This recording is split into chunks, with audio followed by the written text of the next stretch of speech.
So hey guys, how are you all? Welcome to So we are back with a brand new movie on What If Naruto Time Travel with Team 7 with Fem Kyuubi movie, but before we start, be sure to subscribe to our channel and like this video.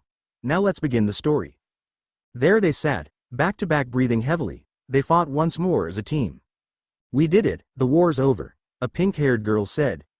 Yes, but with great loss, a blue-eyed blonde replied. I know, the pink-haired girl muttered as tears came to her eyes, she couldn't hold it in any longer. Sakura, we may be that last three alive now. A dark-haired boy began. Kakashi, the Konoha 12, the other senseis, the dark-haired boy continued on. It had been almost 3 months since they last saw someone they actually knew. That was when Shikamaru, Neji, Sai, and Shino were sent out to take out a base. The 7 had been the last of the Leaf Village. Now it was just the 3 of them left. Everyone else had died before this. No one had the time to mourn those that had died. After all, there was a war going on. The war had changed many people. Sasuke, you don't have to remind me that no one else is left, Sakura cried through tears. What do we do now? I can't even really move. I think I know of a way, the blonde boy began to say. He paused as if he was still considering his idea. What is it, Naruto? Sasuke asked his best friend. Sasuke had teamed up with them after re-killing Orochimaru. The 3 of them had teamed up in the end to fight off Madara. Obito had died the same day as Kakashi did. I have talked to Kurama. He knows of a way we can go back in time, to before all of this. We can stop a lot of things from happening. We could save everyone. We wouldn't have our full power, just our knowledge of this time, and any jutsus we know. We just have to relearn them, and build up our body strength and stamina. Naruto explained. Really, we can go back? We can save everyone? Sakura asked hopefully. We can. Kurama doesn't know how far back we will go, but far enough that we can stop a lot of this from happening, Naruto replied. Let's do it, Sasuke suddenly said. It's a chance for us to start over and save everyone. I didn't care much for everyone else, but they are important. Maybe this time around I can actually make a bond with the others. I am in too. How does it work? Sakura asked, turning to Naruto. Kurama will do it, just add your chakra in with mine, Naruto answered. Both nodded in understanding, before they placed a hand on his shoulder. A few minutes later there was a flash of light and the 3 friends blacked out. Naruto's pav, Naruto, a familiar voice I hadn't heard in a long time shouted. I opened my eyes, and just in time for me to see an eraser coming at me. I caught it in midair before it could hit me. Why was this eraser being thrown at me? Iruka! I called out loud, slightly confused. I almost jumped in surprise when I heard laughter from around me. I was in the academy. It worked. The jutsu worked. I made it back before I became a genin, but how far back? Naruto. Why were you sleeping? This is the 3rd time this week. Iruka asked with a sigh. I had to really fight the urge to hug him. Iruka had died not long after Kakashi. Well, I didn't sleep well last night. I had a nightmare. That sounded like a good excuse to me. Fine, I will let it go. I don't want you falling asleep in my class anymore, Iruka replied as he turned back to the board to continue on with the lesson. As soon as Iruka turned his back, I searched the room. Did Sakura and Sasuke make it back too? I looked towards Sasuke's usual spot in the academy. There he was, staring out the window. I wonder if it's actually him from the future. Sasuke turned to look at me, as if he knew I was watching him. Once his eyes met mine he smirked, and then signaling me. It was him. The 3 of us made up our own signals during the war. I quickly signed back, before turning away from him to check if Sakura had made it back too. It also helped that since we had been shinobi for a few years, you can easily pick up if someone is watching you. Just like with Sasuke, she was sitting in her usual seat next to Ino, not very far from Sasuke. Sakura didn't look at me at all, but a few minutes later she turned towards me quickly, while Iruka's back was turned. She signed in my direction. I signed back when she turned her head to look at me again a few minutes later. Good, we were all here, now class just needs to end. We had a lot of planning to do.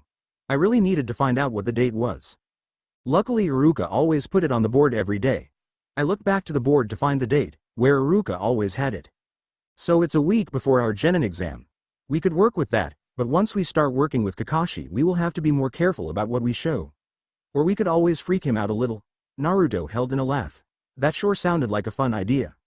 It wasn't much longer for class to end. Before I left I made sure to give Iruka a quick hug. I couldn't hold it any longer. Hopefully I could control it when it came to everyone else. I did pretty well during class without shouting in joy and hugging everyone in sight. I met up with Sakura and Sasuke soon after at the tree in front of the academy, next to the swing I always liked. So what's the plan, Dobi? Sasuke asked as soon as I was close enough to hear. I should have known. I am going to be stuck with that name forever. Stupid bastard, he knows I am way stronger than him. Knock it off, you two. I don't want to listen to you guys fighting. I really don't have the patience to deal with the two of you. Sakura sighed, she knew how they could get. I quickly pushed out my chakra to make sure no one would overhear our conversation before finally answering Sasuke's question. So we have a whole week before our genin exams. Right now is the easiest time for us to train without raising any suspicion. So we can train after class and during the weekend. We have to get as strong as we can before the Chunin exams. That is our first big problem. I explained to them. Sure, wave plays a big part too, but not as big as the Chunin exams. Okay. That sounds like a pretty good plan for now, we can always add details later. So let's go start that training. Sasuke declared. Sasuke started to walk away from them and head towards the nearest training grounds. We probably should look for a training ground that no one uses, like at all. We will cause too much attention if we train in training grounds that are more commonly used, Sakura suggested. We both agreed with her, we definitely did not want to gain any attention. At least not yet. The three of us then set out to find an unoccupied training ground. No one's POV, the three-time travelers, spent most of the week training and going over plans for the future of Konoha. The genin exams went much like the same as before, even dealing with Mizuki. Though this time Naruto copied down other jutsu that the three of them could use. Team 7 were now sitting in the classroom waiting for Kakashi, though this time they were well ready for their tardy sensei. So Kakashi will be here in what, like 2 hours? Sakura asked. Yeah, so we are going to have fun with this, right? Naruto asked his two best friends. Oh, we are. Otherwise we would have to wait until the wave mission for anything exciting to happen. At this point everything will be boring till then. Sasuke replied. Naruto, I am so glad you got that stick out of Sasuke's ass. Now he actually interacts with the world. Sakura laughed at her own words. Shut up. Back then all of you just annoyed me, Sasuke grumbled. Look what you did, Sakura. You are turning him back to being a brooding bastard. Naruto replied with a snicker. Sasuke grumbled again, you two are so getting your ass kicked when we spar. Sure, Sasuke. Sakura stopped in her sentence when the door opened to show Kakashi's gravity-defying silver hair. The three of them held the urge to hug him, well 2 out of 3. Sasuke doesn't really hug anyone. After all, Kakashi was like their big brother, parental guardian. Sakura was chewing on her bottom lip to hold herself back. The other two weren't faring much better. Meet me on the roof, and with a puff of smoke he was gone. Naruto, Sasuke and Sakura sat across from Kakashi, silently observing each other. Okay. Why don't we get to know each other a bit? Kakashi said after looking each of them over. You go first, sensei, that way we can have an example. Sakura replied. After all they have to somewhat play along. Alright, my name is Kakashi Hitaki. I have some likes and dislikes. A few hobbies. My dream, well I had one the other day. The three soon-to-be genin nodded. They already knew what he was going to say. Kakashi pointed to Sakura, Pinky, your turn. Okay. I am Sakura Haruno. I like my friends and family, cooking, healing people, training, books. I dislike a guy, people who judge others before they know them. My hobbies, training, healing, cooking, reading. My dream is to become the best medic ninja in the world, even better than Tsunade of the Sannin. And to help my friends with their dreams. Kakashi was definitely surprised with her introduction, none of it matched her academy profile. Plus her hair was now shorter, and she was wearing more suitable ninja clothes. Alright, the dark-haired one, your turn. I am Sasuke Uchiha. I like my friends and family, training, tomatoes, reading, shogi. I dislike a man, people who can't see the difference between a kunai and a scroll. My hobbies, training, reading, shogi. My dream is to become an Anbu captain, and be one of the strongest ninja in the world. This added even more confusion to Kakashi. Sasuke's academy profile didn't match this introduction either. It said he wanted to get revenge on his brother. Okay, now for you, Blondie. Naruto smiled. I am Naruto Uzumaki. I like my friends and those I consider family, training, ramen, sealing, the village, food, training, reading, and protecting others. I dislike a certain dude that ruined everything. My hobbies, training, creating seals, writing, reading other things I can't really think of at the moment. My dream is to always protect my precious people no matter what, and always be there for them. Even if it puts my life and dreams behind theirs. I also want to become the strongest Hokage there ever lived. so that I will be able to protect my precious people and everyone that lives in the village even if they hate me. I want to become one of the strongest shinobi in the entire shinobi world, also that none of my precious people have to suffer. There was a long silence after Naruto's introduction.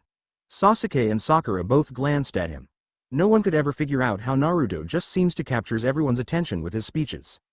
They are one of the many things that make people believe in him. It's something that the Konoha 12 and many others pondered about Naruto. Kakashi was almost utterly confused by Naruto's introduction didn't match his academy record either. He also seemed to care very deeply for people who were precious to him. Not many ninja care as much as that for their comrades. Naruto claimed to care for them a whole lot more than the average shinobi. Even to people he barely knew, and even to the village that hated him. Alright, tomorrow we will start with some survival training, just with the four of us. Sakura sighed. She was going to have to ask in order for this conversation to move along faster. But we did survival training in the academy, why do we have to do more? Kakashi chuckled. He would surprise them now. Because all teams have to do this. Out of 27 graduates only 9 will pass.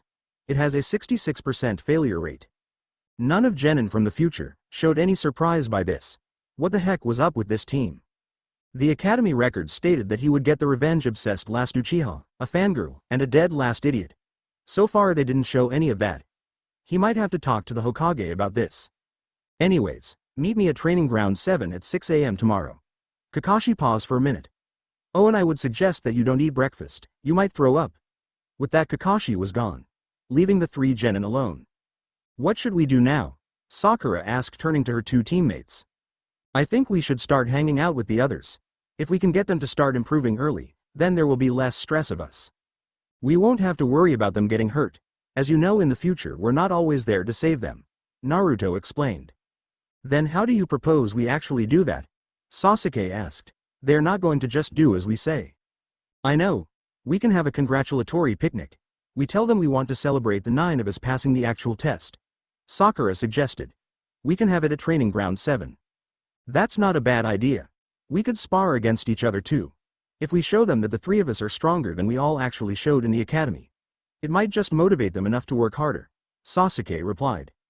If it all goes to plan, then we can start making it a weekly get-together. We could even get Team Guy to join the group a few weeks after. If we catch their attention early, it might help us out in the long run. Naruto explained. You really just want to see all of them, don't you? Of course I do, Sakura. They all either died or were captured. I want all of us to live this time around.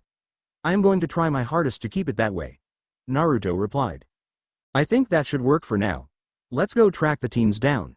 We can plan our first get-together after our test tomorrow. Sasuke said. So who should we look for first? They all might be home by now. No, I remember Shikamaru telling me that they were at the barbecue place till evening.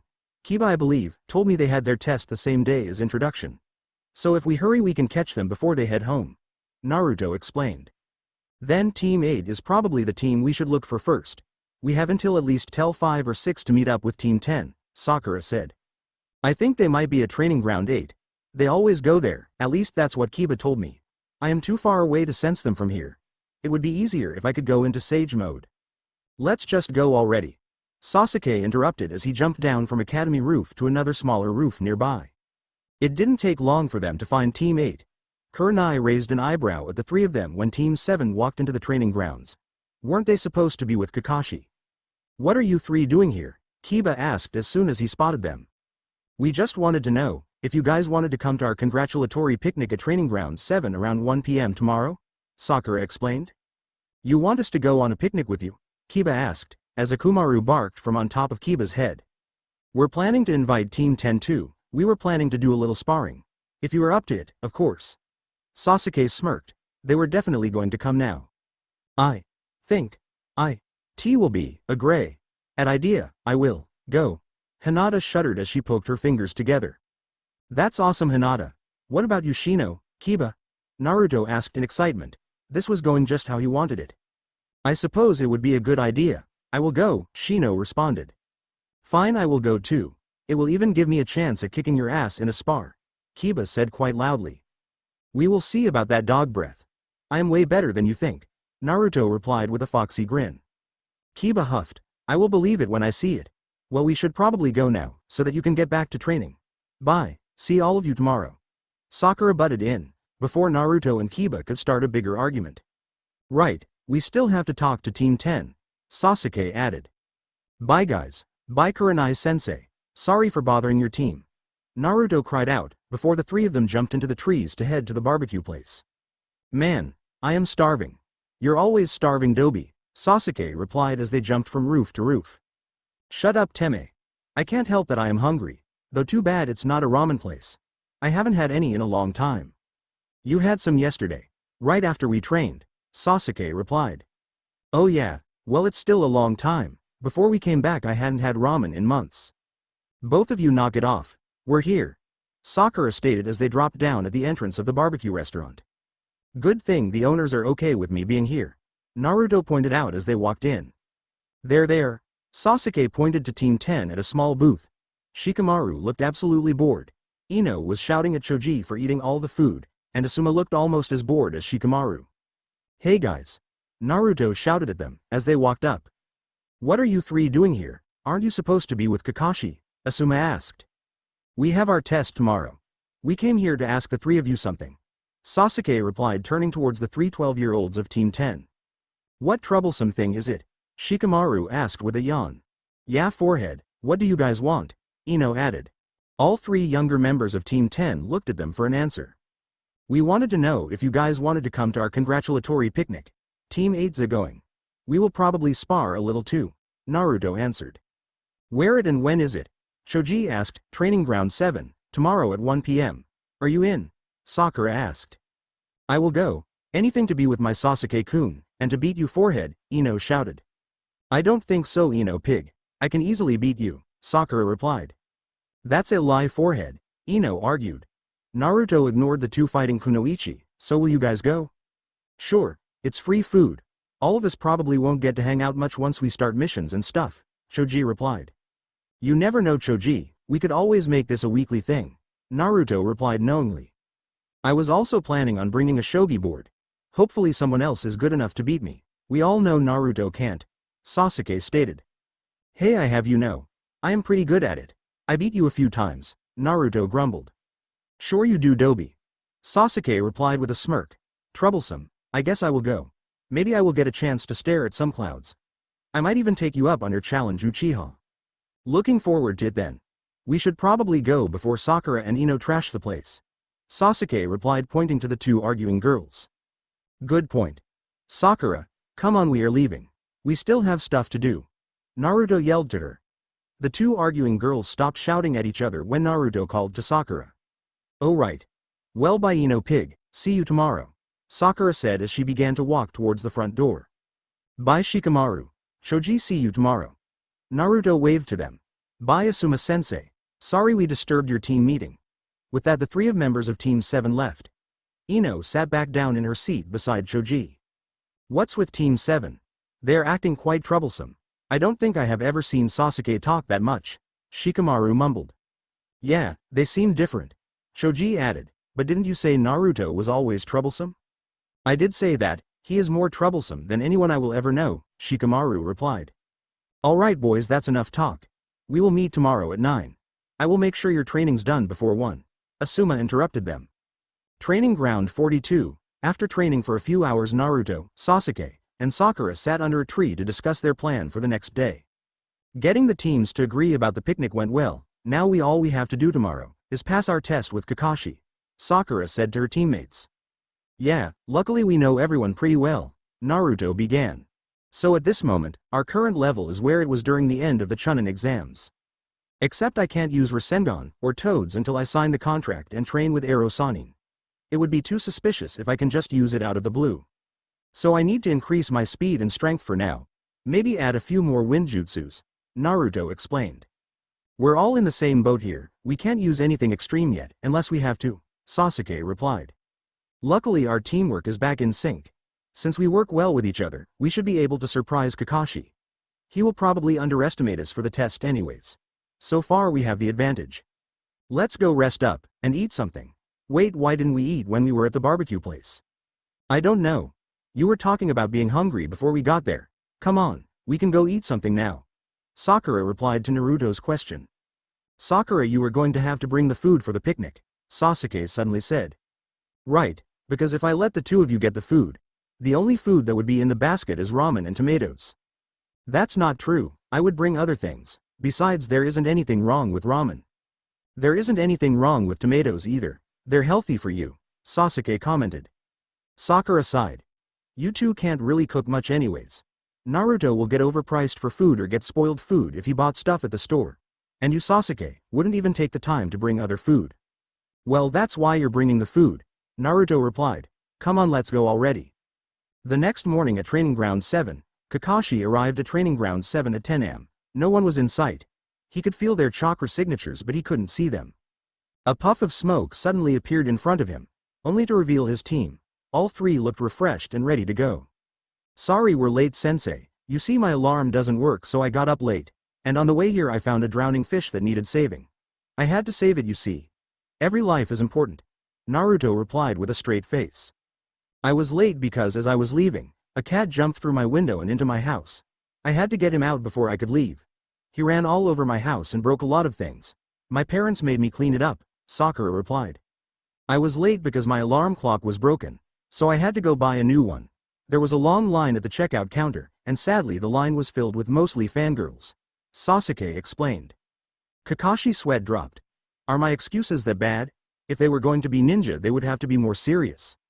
Okay, well, let's start the test. Kakashi pulled out 2 bells. You have to get these from me, and you have until noon to do so. But there is only 2 bells, Sensei. I know, only 2 of you will be getting a bell. One of you won't get a bell and that person will be tied to the pole with no lunch.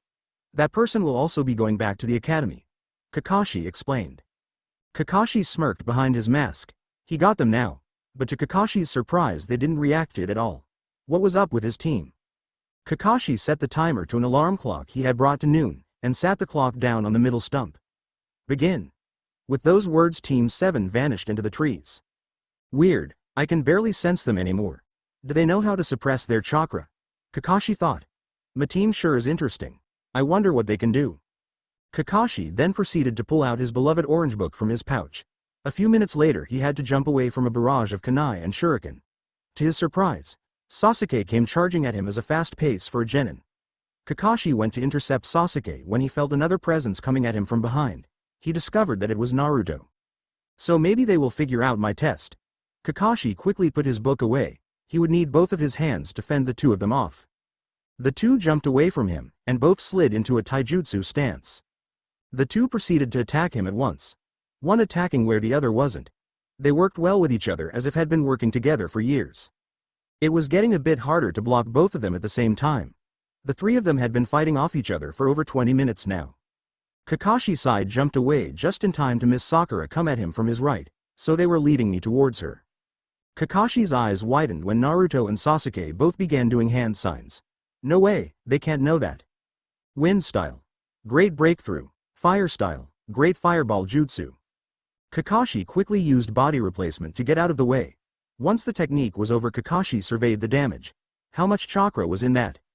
Kakashi jumped down from the tree a moment later. He was definitely going to have to be careful. Sakura and Sasuke came rushing at him this time. Naruto hung back, waiting for something. Kakashi quickly began fending them off. Wow, Sakura is pretty good in taijutsu. Her records said she was really low in taijutsu. Kage Bunshin no Jutsu. At those words, many Narutos appeared around the training grounds. As soon as the Naruto clones appeared, they began swarming Kakashi. Sakura and Sasuke jumped out of the way as the Naruto clones swarmed around them. Kakashi swiftly made his way through all the clones. He didn't notice that they were getting him pushed back into a triple tripwire. Once he set it off, it was too late and he was caught into a chakra-infused net. Sakura quickly grabbed the bells from his belt just before Kakashi cut himself loose. Just as he freed himself from the trap, the alarm clock went off. The 3 of you were good. I didn't expect that at all. Kakashi replied truthfully. So Sakura, who are you going to give the other bell to? To both of them, after all they did most of the work. Sakura said, throwing them each a bell. No way, Sakura, you did a lot during the test. You can have my bell. Naruto said, throwing his bell back to her. No you don't, Naruto, you can have my bell. Sasuke passed him the bell he was holding. After all, it was mostly your plan. You don't have to worry about it, all 3 of you pass, Kakashi replied. The reason for this test is for teamwork, but the 3 of you already knew that, didn't you? Of course we know, after all you have to look underneath the underneath. Naruto replied with a foxy grin. That is correct. Those who abandon the mission are trash, but those who abandon your comrades are worse than trash. Kakashi explained to them. The three genin smiled and smirked in Sasuke's case at his words. We will meet tomorrow at the bridge over there at 7 a.m. Kakashi said, pointing to a bridge a few yards away. Later. Kakashi waved before disappearing in a swirl of leaves. That was quite fun, don't you think? Naruto asked his friends. A drowning fish, Naruto? That's the best you got? Sakura replied.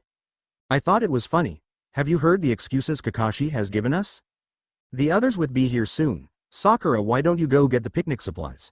Naruto and I can clean up the training grounds. Sasuke explained before another argument started.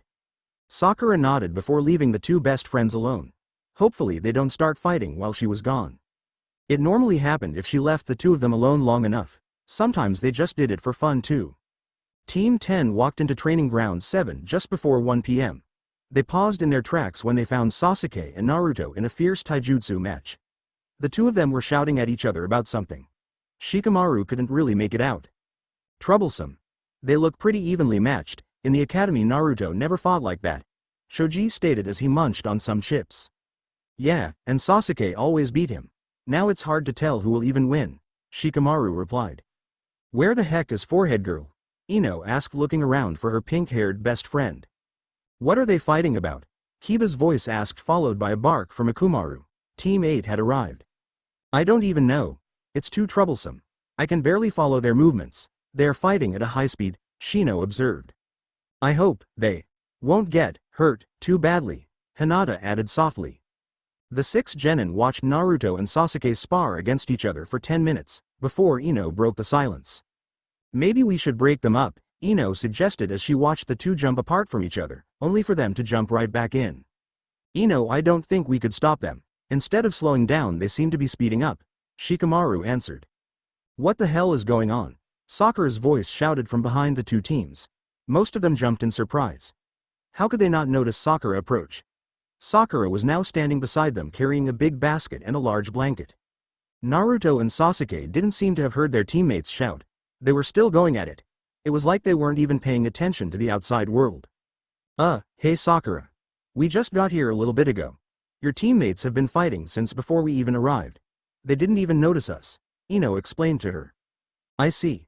Sakura set the basket and blanket down before marching over towards her two fighting teammates. This doesn't look too good, Shoji said as he ate another chip from his bag of chips. Hey Shoji, share some of those chips. I didn't bring any popcorn, Kiba told the Akamichi.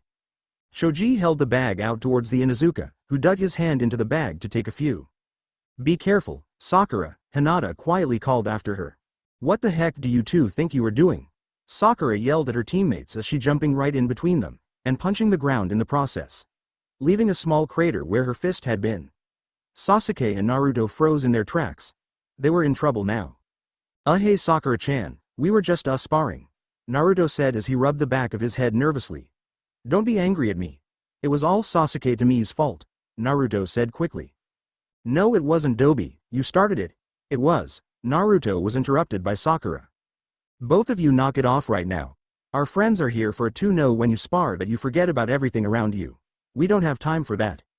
Sorry Sakura. The two boys replied in unison. Good, now come on, everyone else is waiting. Sakura turned back to the others. Ino, Kiba, Shoji, and Hinata faces showed of shocked and disbelief. How did you do that? Ino asked after a few minutes. You mean the punch? I just enhanced my punch with chakra, and let it all out at once. Didn't you know that's how Tsunade of the Sannin fights? Sakura replied. Ino shook her head. I didn't know you were that strong, Sakura. Well, I didn't know any of you were that strong. They three of us have trained a lot. Most of it was in secret. If we want this generation of ninja to be better than the ones before, then we have to step it up. We got a long way to go before we surpass anyone. We do have a tough matchup, but I think we can do it. Naruto grinned. Well, let's eat already, I am starving. Everyone seemed to snap out of whatever weird daze they were in when Naruto stopped talking. Yeah, then I want to spar with you, Naruto, Kiba replied. Akumaru barked in agreement. I also had Sakura bring the shogi as well, if any of you would care to play around with me, Sasuke explained. I suppose I could play you in a game, after we eat, Shino replied. Sasuke nodded. What about you, Shikamaru? Troublesome, I guess I could play the winner. You guys do that. Forehead, I want a sparring match against you. I want to see how strong you have become. Ino told her friend. Even with your new little trick. Once the blanket was spread out, and the food was passed out, everyone found a spot under the shade of a large tree, began to eat, while talking to one another. Awesome, my idea is working. It won't be long until we can add team guy too. Lee should be easiest one to convince. We'll be strong in no time. Naruto thought as he watched everyone talk together. So how did you guys come up with this idea anyways? Shoji asked when there was a pause in conversation. That's easy. We wanted to celebrate graduating, why not with your friends? We could also celebrate that we were the 9 genin that made it through the real test, Sakura replied. But, how? You know, that yesterday, didn't you have your test this morning? Hinata asked. Everyone turned to the tree members of Team 7, they had all been thinking the same thing. Well, we were going to celebrate even if we didn't pass, though I knew we would pass from the start. Our team consists of the last Uchiha, a Kunoichi that will become the best medical ninja ever, and me the future Orange Hokage, Naruto replied. What's wrong with all of us hanging out anyways? We're all friends. You only get stronger by protecting and working together with your precious people. That's really nice of you, Shino commented. Friends seem very important to you. Aren't they for you? Sasuke replied. It's almost the same way with your bugs. Think of it like a big hive working together to protect one another. I will always cherish my friends no matter what. There is too many things in life we take for granted. One moment it's there and the next it's gone. I don't want to lose anything if I can help it, Naruto added. You talk as if we are all going to die tomorrow. Shikamaru analyzed. You're really troublesome, Naruto. Crap, I forgot how smart Shikamaru is. Naruto thought before grinning. I wouldn't be me if I wasn't, no would I? Naruto turned to Kiba, who was giving the rest of his food to Akamaru. So Kiba, you still up for that spar? Hell yeah. You're going down, just me and you though. Taijutsu only, Kiba replied. Alright, that's fine with me. If anyone else wants to join in, we will be over there. Naruto explained as he walked away with Kiba. Come one forehead, we can use the other side of the training grounds, Ino said, grabbing Sakura's hand and dragged her to the other side of the training grounds. So let's see how good you are, Shino. Sasuke said as he took out the shogi board from the large picnic basket. Hinata, if you want to play too, just ask. Sasuke explained to the shy girl who was watching Kiba and Naruto spar. Hinata nodded her head. Okay, I am fine, right now. Just at the edge of the training grounds, hiding stealthily in the trees, were Team 7, 8, and 10 senseis. Your team is weird, Kakashi. Asuma commented as he lit up a cigarette. I don't think I have seen anyone like them. I have noticed. During the test, they teamed up on me right away. If they have had actually acted as their academy records say, then I would have gotten the worst team. Now it seems like I have the best team out of the 3 of us. I bet they could even match up against Guy's team. I haven't really figured them out yet, but I will. My team's not bad, all 3 will be great trackers someday. If they keep working in a group like this, things might just get interesting, Kurenai replied. My team has good teamwork. I would expect that from genin whose parents are the Ino Shikacho. Asuma explained. Naruto just might have the right idea. I think we observed them long enough, let's go, Kakashi said after a few minutes. The 3 jonin nodded at each other before disappearing in a swirl of leaves. A few hours later, after a few spars and some laughs, it was beginning to get late. The sun was setting behind the trees. I can't believe you beat me, it's not possible. Next time the ending would be different. Kiba grumbled out to Naruto. I am using Akamaru next time, then you won't stand a chance. Akamaru barked in agreement. Naruto grinned. Well Kiba, how about next week? We can make this a weekly thing. Naruto turned to the others. What about the rest of you? I am in. Sasuke's a good challenge in shogi. Shikamaru replied. I think I could get a little training in too. Working together is a good idea. If we learn to work well with each other, then we won't have problems with missions. As troublesome as it is, I think we need to be ready for anything. Yeah, if Shikamaru's in, then I am in too, Shoji agreed. There is no way I am losing to Forehead again, count me in, Ino declared. So that's all Team 10, now what about Team 8, Naruto thought. I thought, today, was, fun. I will be, there, as well, Hinata replied. It would be logical to accept your invitation, Shino stated. Of course I am going to come too. I don't want to be left out of all the excitement, Kiba said, as Akamaru bark followed in agreement. Awesome, how about Sunday afternoons? Shinobi normally get that day off, Unless they're on a long-term mission outside the village. Naruto explained. How did you know that? Choji asked. If you have been in the Hokage's office enough times, then you tend to learn a few things. I see Oji-san quite a lot. Naruto replied. So is everyone okay with the plans? Sasuke asked. Everyone nodded in agreement before going their separate ways, leaving Team 7 alone. Wow, I can't believe that went so well, Sakura said after a few minutes of silence. Shikamaru and Shino seemed oddly suspicious about us. Everything that we said seemed to be questioned. From what I remember, Shikamaru barely wanted to do anything, Sasuke explained. We are going to have to be careful around him and Shino. Otherwise we would seem too suspicious. They might say something to the Hokage. We don't need all that, added another thing to our list, Naruto replied. Let's just go home and rest for the night. Tomorrow we can meet up early to train, before Kakashi shows up. Sasuke and Sakura agreed to meet the next morning, before the three of them left to head home. Naruto walked into his apartment. It was lonely here, that's why he liked to spend a lot of time with the others. Naruto was sure Sasuke was probably feeling the same way. Naruto sighed as he sat down on his bed. He needed to get into contact with Kurama. He hadn't heard from the fox at all since they have been back. It was slightly worrying him. Naruto crossed his legs and closed his eyes. Meditating was an easier way to get into contact with him, at least as of now. If Kurama didn't come back with them, then he was stuck with the old Kurama, who hates his guts. Naruto breathed in deeply before exhaling. Kurama's cage appeared in front of him. Good, he wouldn't have to walk through long water-filled hallways. Kurama, are you there? Naruto called into the darkness. Naruto waited for a few minutes, listening for anything. Kurama? Naruto called out again. This time Naruto heard deep breathing. Kid, is that you? A deep voice called out to him. Kurama, you came back with us. Naruto smiled. This made everything a lot better. I did come back with you, but there is something you should know. As I was doing the jutsu I felt another presence at the last second, Kurama explained. What do you mean? Someone came back to the past with us. I think so. I felt extra chakra signatures flow through your body. It was last minute. I didn't know who it was. That's why I haven't been able to talk to you lately. It was a long trip. The jutsu took a lot out of me. 3 people wouldn't have made me this tired. There had to be at least 3 other chakra signatures, Kurama explained. Well, I am glad you got to come along. It helps me out.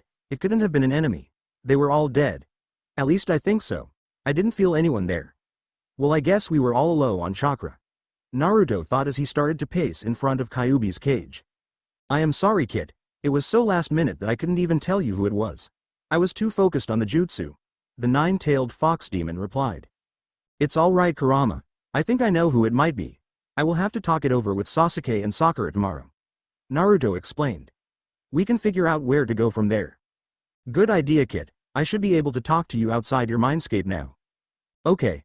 I will talk with you later then. I am exhausted already, and it's only the beginning. Naruto opened his eyes to find himself back in his apartment. That sure takes a load off my shoulders. Now for bed. Naruto mumbled as he started doing his evening routine. Tomorrow will be the start of Team 7's first day of being a genin. It was early the next morning when Naruto walked into Training Ground 7. Since no one is here yet, I can train on my own for a bit, Naruto said to himself, before making 40 clones. Alright, I want 20 of you to work on tree climbing. The rest of you work on cutting those leaves.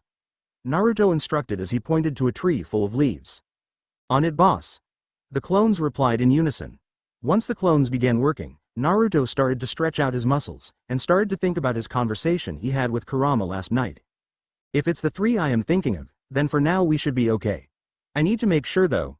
If I am wrong, then it will mess up everything. But if I am correct, then it will be an advantage for us. This is so frustrating. What if it was an enemy? Naruto paused in his thinking. I need to stop freaking out. I am making it worse than it actually is. I need to calm down. Naruto thought. That means for now I probably shouldn't tell Sakura or Sasuke. Naruto said out loud. Shouldn't tell us what? Sasuke's voice broke Naruto out of his thoughts. Naruto turned around to find Sasuke and Sakura watching him. How long had they been there? I must have been too busy with my thoughts to sense them. Oh, I was just thinking how maybe we should bring in Team Guy earlier than planned. Naruto lied. Though he was thinking about that. Naruto didn't want to stress either of them out. Since 3 someones possibly had come back with them, they already had enough to deal with right now. Maybe we should. Both Neji and Lee are really good taijutsu users. Sakura replied. Tenten is really good with weapons too. If I remember correctly, she was pretty strong. Sasuke nodded in agreement. It's not a bad idea to consider. I think we should at least go a few more weeks without them. It would be too overwhelming all at once. We can bring them in sometime before the wave mission. Which is in a couple of months. Yeah, I remember it was after a captured Tora. It was like our third time that week casing that cat. Naruto replied. The three of them shivered in unison. Every genin team hated that mission. So what's with the clones? I thought you said you didn't want to use them too much right away. Sasuke asked. I know I said that, but as everyone knows my chakra control sucks. If I can get it high enough all of my jutsu will take less chakra. Naruto explained. Yes, because you run out of chakra all the time. Sasuke replied sarcastically. You have enough chakra to equal a cage at 12, and your chakra capacity is still growing. Naruto rubbed the back of his head. I know that, it is why I can't learn certain jutsu as fast, because of my control. Alright guys, that's enough for now. Let's just get to training before Kakashi shows up. Sakura interrupted them as she dug in her ninja pouch for a scroll. With that in mind, Team 7 trained for a few hours before Kakashi showed up. They were making a great headway in their training.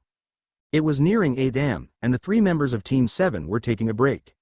I bet you guys $10 that Kakashi will show up earlier than usual, Naruto suddenly said. You're on Dobi. There is no way Kakashi is showing up earlier. Why would he? Sasuke replied. I am with Sasuke on this, Naruto. There is no way Kakashi will be here in less than 2 hours. It's already been almost an hour. A few minutes later Kakashi arrived. Yo, sorry I am late, a black cat crossed my path, so I had to take the long way around. Sasuke and Sakura grumbled as they pulled out the money and handed it to Naruto. I always forget how extremely lucky you are with bets, Sakura mumbled. I should have known.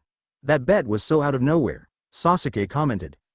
Well, now that we are all here, let's go get our first D-rank mission, Kakashi said as he began to lead the way, his book already out. Sasuke and Sakura grumbled to each other all of the way to the tower. Naruto just grinned. They fell for it almost every time. Heiji-san. Iruka-sensei, Team 7 is here for our mission, Naruto shouted as he burst into the mission room. Hiruzen chuckled at Naruto's antics. Naruto sure made everything brighter. Hello Naruto, have you been doing well? Iruka greeted from his spot next to the third. I have, thanks for asking, Naruto replied before turning back to Hiruzen. Hello Naruto, I think I have a few missions for your team. Let me see, there is clearing out a garden, painting a fence, and shopping for some villagers. The third Hokage read from the list of D-rank missions. Hiruzen could have sworn he heard a long sigh from every single member of Team 7. We will take all 3 and be back later, Naruto exclaimed. Now Naruto, did you even ask your teammates or Kakashi if that was okay? Iruka asked. Well, I know Sasuke and Sakura were okay with it. Naruto turned to Kakashi. Can we do all 3 missions please? We can get them done faster this way. Naruto begged. Alright, we can take all 3 of them, Kakashi replied from behind his orange book. Yes. Hand them over G-san, we will get them done in no time, Naruto declared. Calm down Dobi. Sasuke told his best friend, as the third Hokage handed Kakashi the mission files. I am calm Sasuke Teme. I know you want to get these boring missions out of the way just as much as I do. Naruto replied as Team 7 was leaving the mission office. Once they were standing outside the tower did Kakashi talk. Okay, which one do you guys want to do first? All of them, with my cage bunshin, then they will be done in no time, Naruto explained. Naruto, these missions are designed to be for teamwork. You can't just do them all yourself, Kakashi replied. Kakashi, our team already has good teamwork. This is a way faster method in getting them all done. If we accomplish a lot of them, we can get higher missions sooner. We all know you don't want to be stuck watching us do boring D-rank missions, Sasuke said. Each of us can take one, and Naruto can send clones with Sasuke and I so that we get them done. In a way we are all still working together, Sakura added. Kakashi sighed, his team really liked to be complex. Fine, that is what we will do then, Kakashi complied. Kage Bunshin no Jutsu, Naruto shouted as many Narutos appeared. Let's get started. It had been a long 2 weeks of boring missions and training. It became a sort of routine for Team 7. Today there was another get-together with the other genin they graduated with. Everyone had already arrived and was doing their usual thing. Sasuke, Shikamaru and Shino were playing shogi. At least for now, they normally joined in with the spars after a while. Hinata was sparring with Ino and Sakura. Sometimes they would all switch partners up. Shoji, Kiba and Naruto under a tree, resting after a long spar, which Naruto won, once again. Hey Naruto, can I ask you a question? Kiba asked when there was a long pause in their conversation. Sure, what's on your mind? Naruto asked. Well, I just was wondering, how strong are you? I have seen you use elemental jutsus already. My mom told me that most shinobi don't even start their element training till at least Chunin. Kiba explained. Well, I guess I am not like most shinobi. I have tons of chakra. Naruto replied. I am pretty good with taijutsu already, and combined with my Kage Bunshin, that's already a good combination that works for me. So I add in my elemental training to change it up. Kiba nodded and paused for a minute. Do you think you could help me find out what my element is? Kiba asked. Sure, I have a pack of chakra paper if you want to try now, Naruto answered. Hey Naruto, do you think I could find out what mine is too? Choji interrupted. Of course you can, Choji, Naruto replied as he dug a scroll out of his pocket. Naruto opened the scroll and applied chakra to it. A package of a cream-colored paper appeared. Hey, anyone else want to know what their element? Naruto called out to the others. I have always wanted to know what mine is, Ino replied as she began to walk over to him with Hinata and Sakura not far behind. We should probably go over there too, Shikamaru stated. They might cause mass destruction to the training grounds. Once everyone gathered closer, Naruto handed each person a small square of paper. Now all you have to do is push your chakra into the paper. If it rips in half, your element is wind. If it begins to burn away, then your element is fire. If it gets wet, it is water. If it wrinkles, your element is lightning, and finally if your paper turns to dirt and crumbles away, your element is earth. Naruto explained to the genin. Here Naruto, Sasuke and I can demonstrate for you, Sakura said, as she lifted her chakra paper up so everyone could see it. Sakura sent chakra through her body to the paper. After a few seconds the paper started to crumble away. So, you have earth then, Hinata said, once Sakura's paper disappeared. Sakura replied yes, before nodding at Sasuke to go next. Sasuke infused his paper with chakra. Sasuke's paper wrinkled before starting to burn away. If you are like me, then you might have two elements early. Most shinobi have their second element trained by the time they're jonin. Sasuke explained before turning to Naruto, to indicate that he could go next. Naruto sent his chakra into the paper. Like it did the first time, Naruto watched his paper split in half. What shocked a few was when a few seconds later one side of the paper became wet. Wow, I didn't even know you had a second chakra nature. I thought you just had wind, Sakura commented. Yeah, it was a last-minute thing. I just found out recently, Naruto explained. I want to go next. I just know I am going to get two, Kiba shouted as he sent chakra to the paper. A few seconds later Kiba's paper started to crumble away.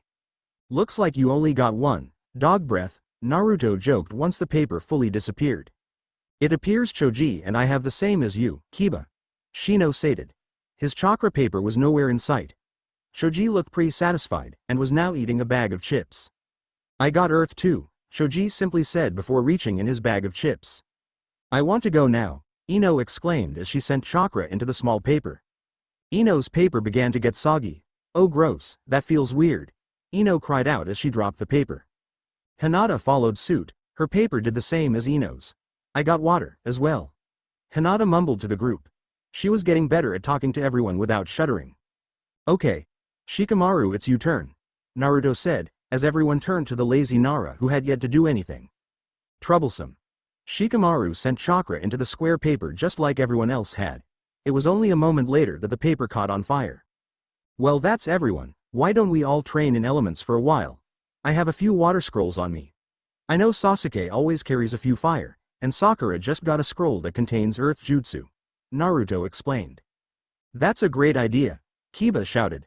Once I get a few jutsu down, I will finally be able to kick your ass.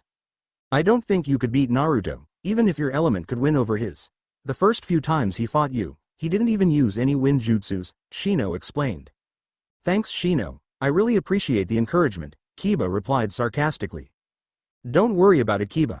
I am sure one day you will be able to win against me. You are really strong too, Naruto said trying to cheer Kiba up. Everyone has strength and weaknesses. Even me. Like for example, I totally suck at genjutsu. The most I can do is dispel it. Another weakness I have is that I always let my emotions get the best of me. Shinobi are not supposed to show emotion in battle. Sadly I can't help it, Naruto explained. That's not all either. I like to save anyone I can, even if they are my enemy at first. I like to believe I can save anyone from the darkness and bring them into the light, I will always be willing to save anyone who needs my help. Even to those who does not want my help at first. The training grounds were quiet. All anyone could do was look at Naruto, speechless. I have never understood how you do that. At least I know I was never the only one, Shikamaru said, speaking out what he was thinking. Indeed, you always sound inspiring when you get like that, Shino commented. Naruto turned to them. What do you mean? This is the first time I have said anything inspiring, as you say. Both Shino and Shikamaru tensed. Naruto's eyes widened. He was correct.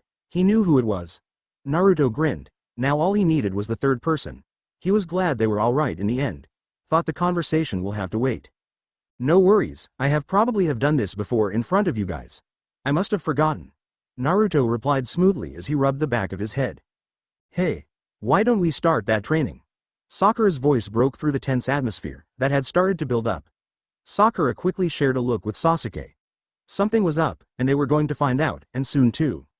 The group of genin had been training for over 2 hours. Everyone was improving at a fast rate too. Naruto wondered why no one realized how much potential the Konoha 12 really had. If someone had tried this the first time, all of us would have been even stronger than we were the first time. Naruto thought as he watched everyone train together. Both Shikamaru and Shino kept glancing in his direction several times throughout the 2 hours. It was now getting late, the sun had already begun to set, and if you looked close enough you could see a few stars. Naruto was just about to tell everyone that it was getting late, when Neji came walking into the training grounds. Hinata-sama, your father sent me to find you. He expected you to be home an hour ago. Neji explained when he came to a stop. I am sorry, Neji-ni-san, Hinata replied as she gathered her things so she could leave.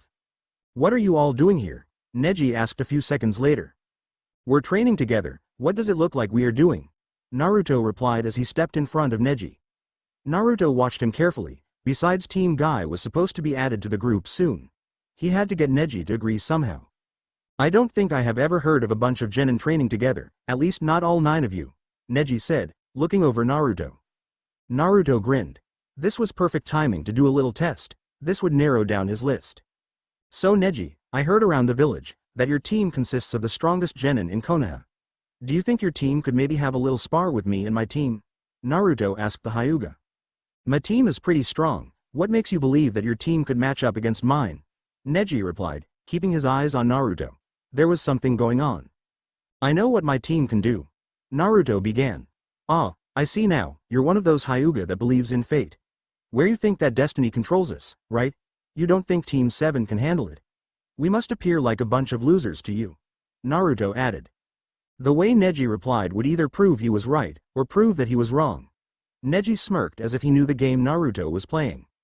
I don't believe in fate, an old friend of mine once told me that you could make your own path.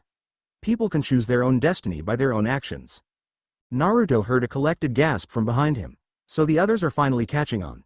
Naruto grinned, just like he thought. That's some friend you have, he seems like a really smart guy. I would love to meet him someday. Naruto replied with a foxy grin. Neji chuckled, I think you two would get along well. Your personality is very similar. Before Naruto could reply, Kiba interrupted. I need to head home. My mom will kill me if I stay out too long. This conversation also confuses me. So I think it's a good idea if I just go. Kiba said. Akumaru barked in agreement. The small dog wanted to go home too. Yeah, I better get home too. My dad will be worried if I am out too late, Ino explained. Come on Choji, you can walk me there, Ino told the chubby boy. Sure Ino, but what about Shikamaru? Shouldn't he come with us too? Choji asked. Don't worry about it Choji, I have to ask Naruto something. Shikamaru replied to his best friend. Ino and Choji said goodbye, before leaving the training grounds to head home. Hinata-sama, why don't you go on ahead? I don't want your father to be angry with you, Neji told his cousin. Okay, Hinata replied. She knew something was going on, but at the moment the rest of them weren't allowed to know. Once Hinata had left the training grounds, Sakura turned to Naruto.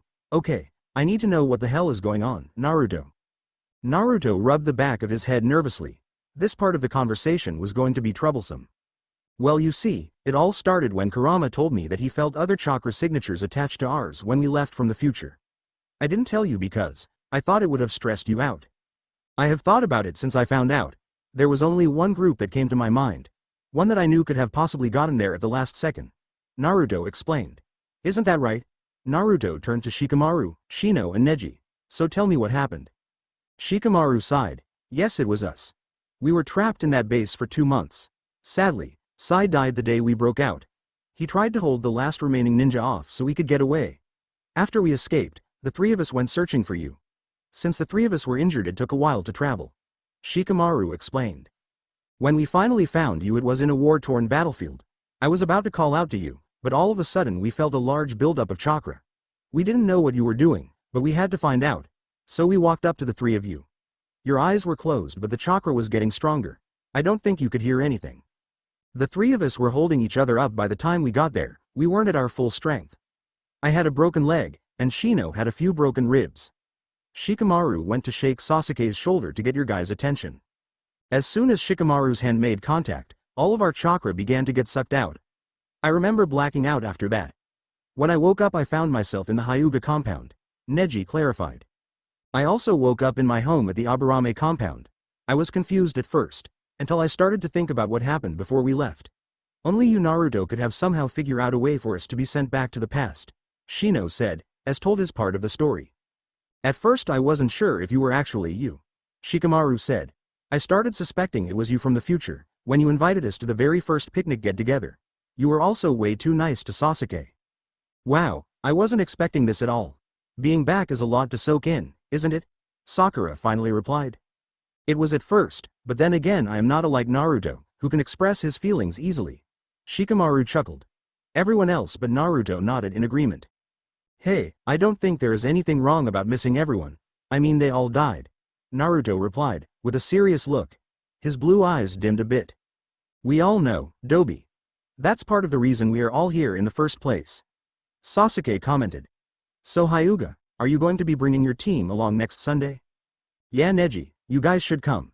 Since you are you from the future, it makes my job a lot easier. I don't have to knock some sense into you this time. Naruto added. I guess we could come. You know how Lee is. He loves to spar with anyone. Neji replied. What has everyone been working on? Well, the first 2 times we got together, we only did a few spars. Though we did do element training today and that went really well. Naruto explained. I figured you would probably join these 3, in shogi. Naruto pointed to Sasuke, Shikamaru and Shino. Who I like to call the supposed geniuses, Naruto said as he made air quotes around geniuses. Supposed geniuses? Sasuke, Shino and Neji asked in unison. Yeah, you know the 3 of you are the quiet, genius, cool one of each team. Naruto replied. That's what everyone else called you in the first timeline. Really, Naruto, that's how you explain it? Sakura said. What are the rest of us supposed to be then?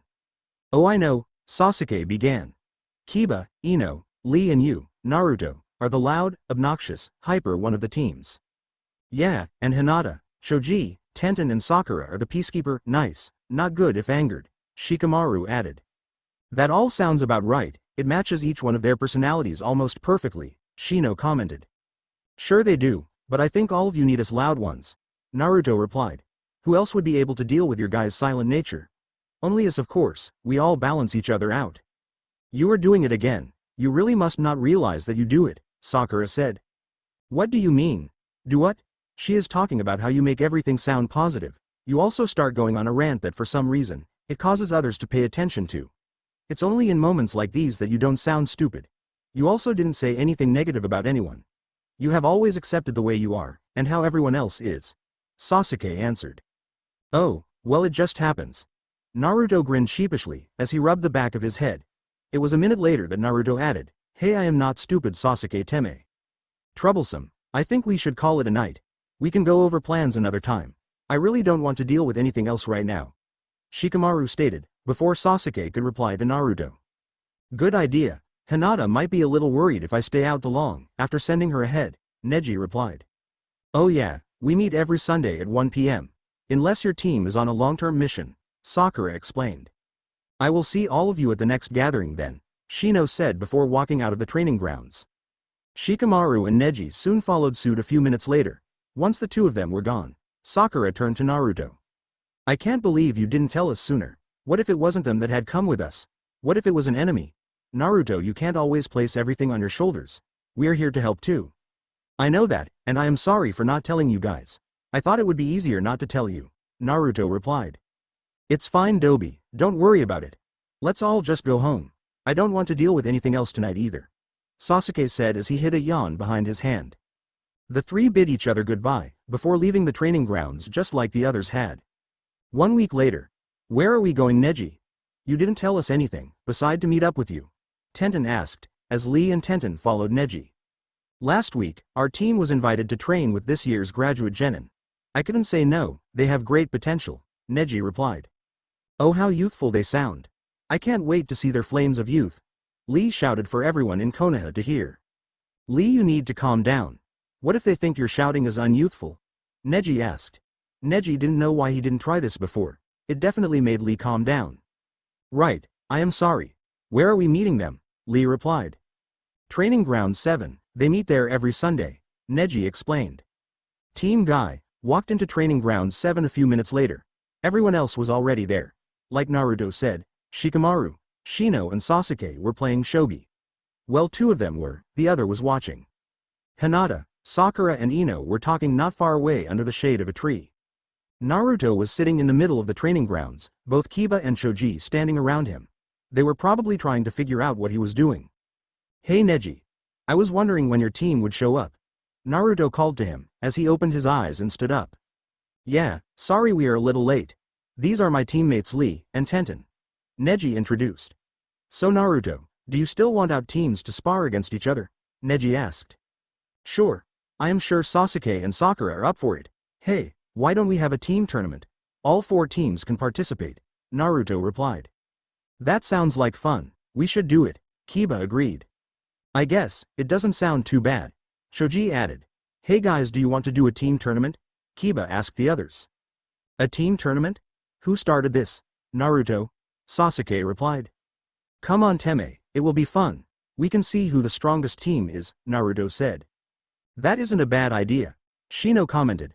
Troublesome, I have a feeling this might become a big argument, Shikamaru stated.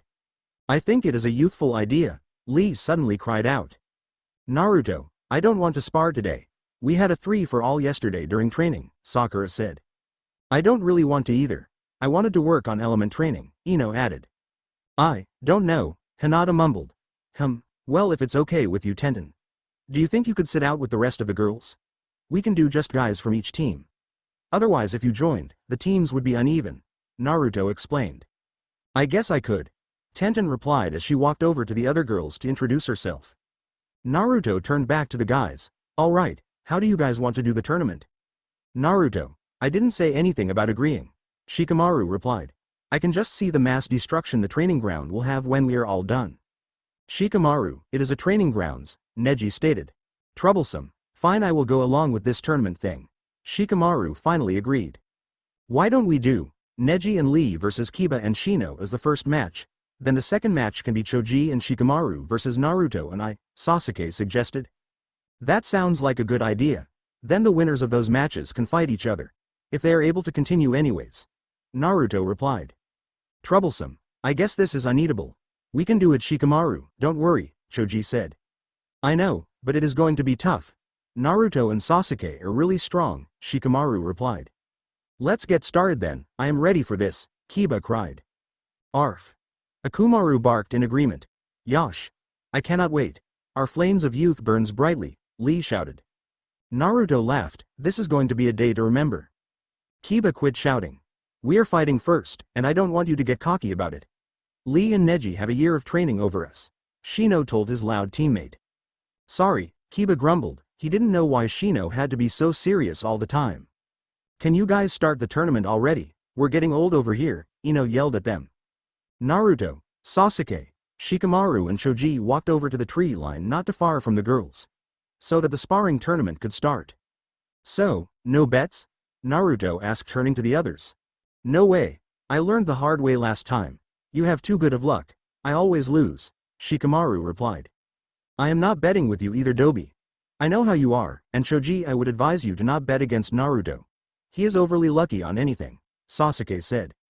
You guys are just jealous, Naruto replied as he turned to watch the fight. Shino and Kiba stood across from Lee and Neji, in training round 7. Shino knew they were going to have a tough time. Unlike Kiba, he also knew how fast Lee was. Neji was from the future, he had no doubt that Neji had trained even more than normal. just like everyone else who came from the future had. Kiba and Lee slid into taijutsu stances, while Shino readied his bugs. Neji activated his Byakugan before sliding into the gentle fist taijutsu stance. In a split second Lee was charging towards Kiba, and Neji wasn't far behind him. Kiba blocked Lee's first punch, but barely could keep up with Lee's speed.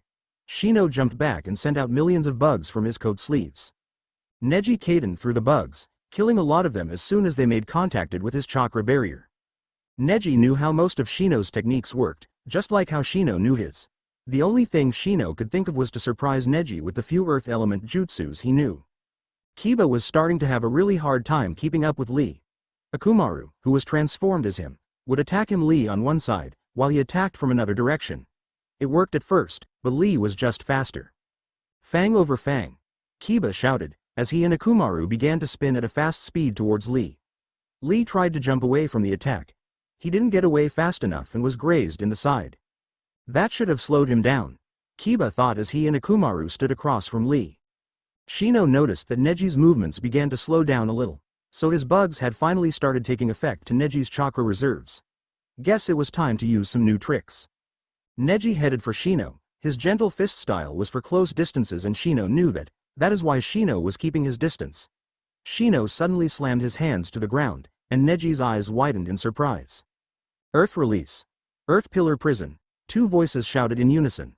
Both Shino and Kiba had shouted out the jutsu's name. Neji hadn't been paying any attention to Kiba and Lee's part of the fight, so they both knew the jutsu.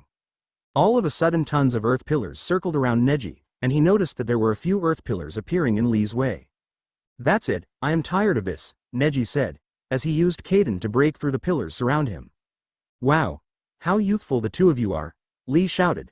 I was not expecting that at all. Kiba was breathing hard, next to a panting Akumaru. Kiba was running out of chakra. He had forgotten that the jutsu took a lot of chakra. It also didn't help that Kiba's chakra control wasn't very good either. Shino wasn't faring much better than Kiba. A good portion of his bugs had died. He didn't have as many bugs as he did in the future. Kiba, I think it is wise for us to forfeit, Shino said a few minutes later. Yeah, I don't think I could go much longer, Kiba replied. Is that okay with you too? Kiba asked the male members of Team Guy.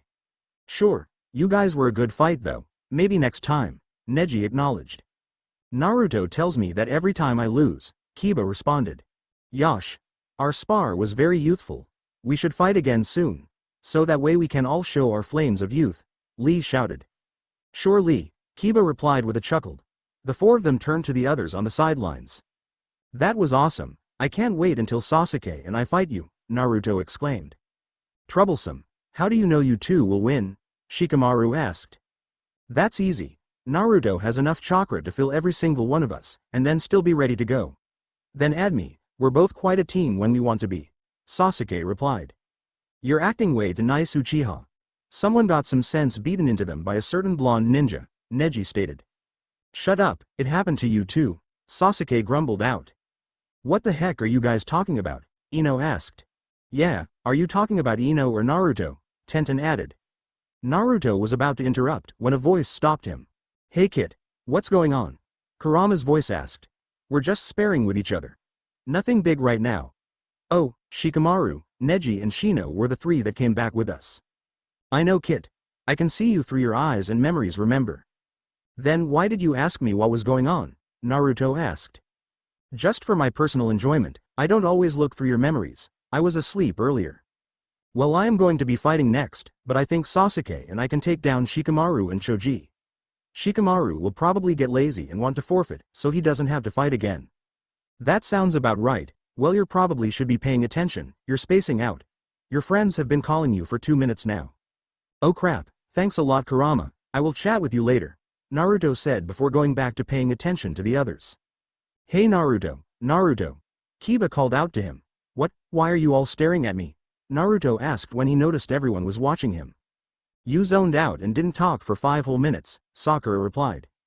Oh, well sorry I was thinking about something. Naruto answered as he rubbed the back of his head. Does it hurt? Kiba joked. You know it kind of did. I had to think about all the things I have to help you with, Naruto explained. Can we just start our spar now? Choji interrupted. Of course Choji, I am ready whenever the rest of you are, Naruto replied. What a drag, let's get this over with. Shikamaru mumbled as he walked towards the middle of the training ground with Choji right behind him. Come on Teme. We have to kick their butts before we can fight Neji and Lee, Naruto told his teammate. Sasuke didn't answer Naruto, as he too walked towards the middle of the training grounds. Naruto and Sasuke now stood across from Shikamaru and Choji. Shikamaru and Choji were used to working together. Sasuke and Naruto were going to have to be careful. After all, Shikamaru was a genius, he was probably already on his 20th strategy. The battle was started as soon as both Sasuke and Naruto noticed Shikamaru's shadow stretch towards them. They both jumped apart and away from the shadows that were chasing them. Naruto jumped away just as Choji came rolling towards him at a high speed. Crap, Shikamaru's trying to distract us, Naruto mumbled as he moved out of the way once more. Shadow Clone Jutsu. Naruto yelled, as 20 Narutos appeared into existences. All of the clones ran towards Choji, who had stopped rolling. Sasuke was in a small taijutsu match with Shikamaru. If Sasuke kept the Nara from using hand signs, then he couldn't trap him in shadow. Troublesome.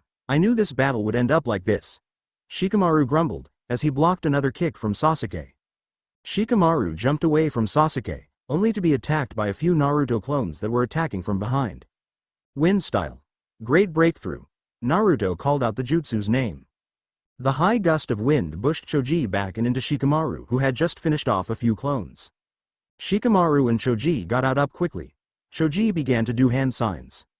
Partial expansion jutsu. Choji's arms stretched out towards Sasuke and Naruto. Sasuke hurried through hand signs, as Naruto began to do the same. Fire style. Great fireball jutsu. Wind style. Great breakthrough jutsu. The fire and wind combination burst into life, soaring towards Choji's stretched out hands. As soon as Choji's eyed it coming, he brought his arms back and jumped away with Shikamaru. The attack soon dissipated, leaving a huge scorched mark on the ground. I am glad we jumped away from that, things would have gotten troublesome, Shikamaru said. Sasuke and Naruto ran at them a few seconds later, starting a taijutsu match again, all four of them exchanging blows with one another. It was 10 minutes later that Shikamaru spoke up, he was getting tired of this. Okay, we're forfeiting, I don't want to keep fighting the two of you. Choji and I obviously won't win. It is easily to tell that the two of you are holding back, Shikamaru said.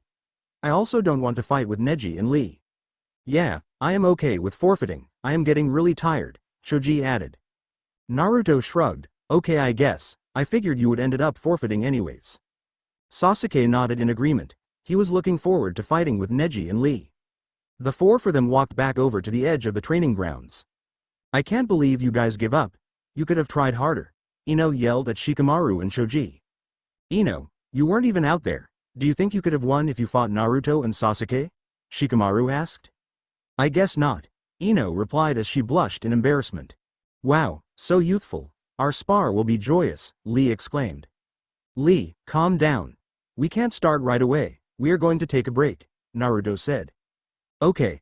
Lee agreed. The group all sat together, talking about training and missions, when all four of their senseis appeared. Kakashi sensei, what are you guys doing here? Sakura asked. Well, we have heard about your guys have been training together on Sundays, Kakashi replied. You guys do check on us, sometimes when we get together. Well not guy until today, Naruto stated. You knew we were watching you? Kurenai asked, surprised that they were spotted. Of course we did, you guys don't really hide your chakra, Sasuke explained. So what were you guys going to say? Hinata questioned. We wanted to test you guys, as a group, Asuma answered. As a group, what do you mean? Tenten asked. In 1 week, all 12 are going to fight the four of us. We are going to test how well you guys fight as a group. The third Hokage is quite interested in this, Kakashi explained. That's new, I haven't ever heard about this, Neji responded. So we're being tested to see how well the 12 of us work as a team, Shikamaru asked. Exactly, the Hokage hasn't said anything about what happens if you do well, though I don't think all 12 of you can work as a team, it's never been heard before, Kakashi explained. I think you are wrong Kakashi. I bet the 12 of us can work well together. We might all even surprise you a little. We are a lot stronger than you think, Naruto said determined. I will see it when I believe it. So we will let you have 1 week to prepare. No missions until then. We will leave all of you alone and let you work out a strategy, Asuma added. It sounds like a youthful idea, Lee shouted. Yes, Lee, let your flames of youth soar, Guy shouted back. Thank you, Guy-sensei. If we cannot test our limits, then I will do 1000 push UPS and run 1000 lamps around Konoha. That is so youthful of you, Lee, Guy shouted back. Thank you, Guy-sensei. Lee, Guy-sensei. Lee, Guy-sensei. Oh my god, please tell me I am not watching this, Ino commented. Oh, you are, Sakura replied.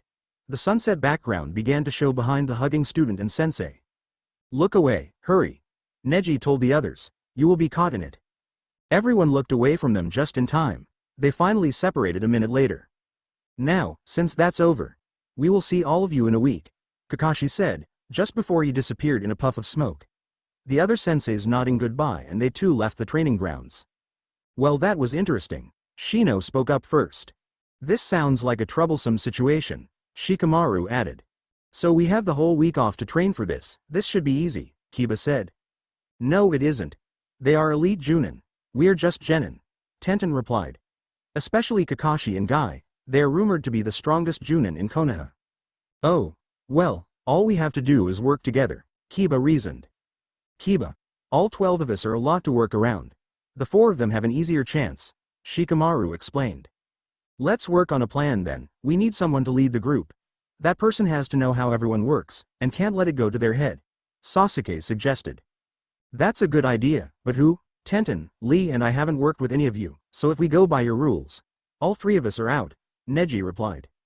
Shikamaru is really smart, maybe he should do it, Shoji offered. Shikamaru isn't a bad idea, Shino acknowledged. Yeah, but I have someone better in mind. I may be smart, but I know one person who can think of a plan in the middle of a battle in seconds, Shikamaru replied. Who? Hinata asked. For everyone. Naruto, I think you should lead us, Shikamaru answered. Naruto, Ino, Kiba, Tenten, Shoji, Lee and Hinata asked in unison. The others didn't have a problem with it. After all, they were from the future and knew how Naruto was with battles. I guess I could. I have been thinking about it. If we are going to do this, then we are training all week except for the day before the match. Naruto explained. Everyone is going to work with everyone. That way, if they try to split us all up, we can always work together with anyone in the group. I believe there is more to this fight than we actually know. Wow, that's actually a good idea. How did you think of it? Kiba asked. Well, it's a good strategy. We have to take them by surprise. Especially if we want to at least last more than an hour fighting them off. We don't know idea if they will start easy and be holding back. There is no way they would go all out just for a test though. Neji and Tenten, I think it is a good idea if we find out your elements, Naruto explained.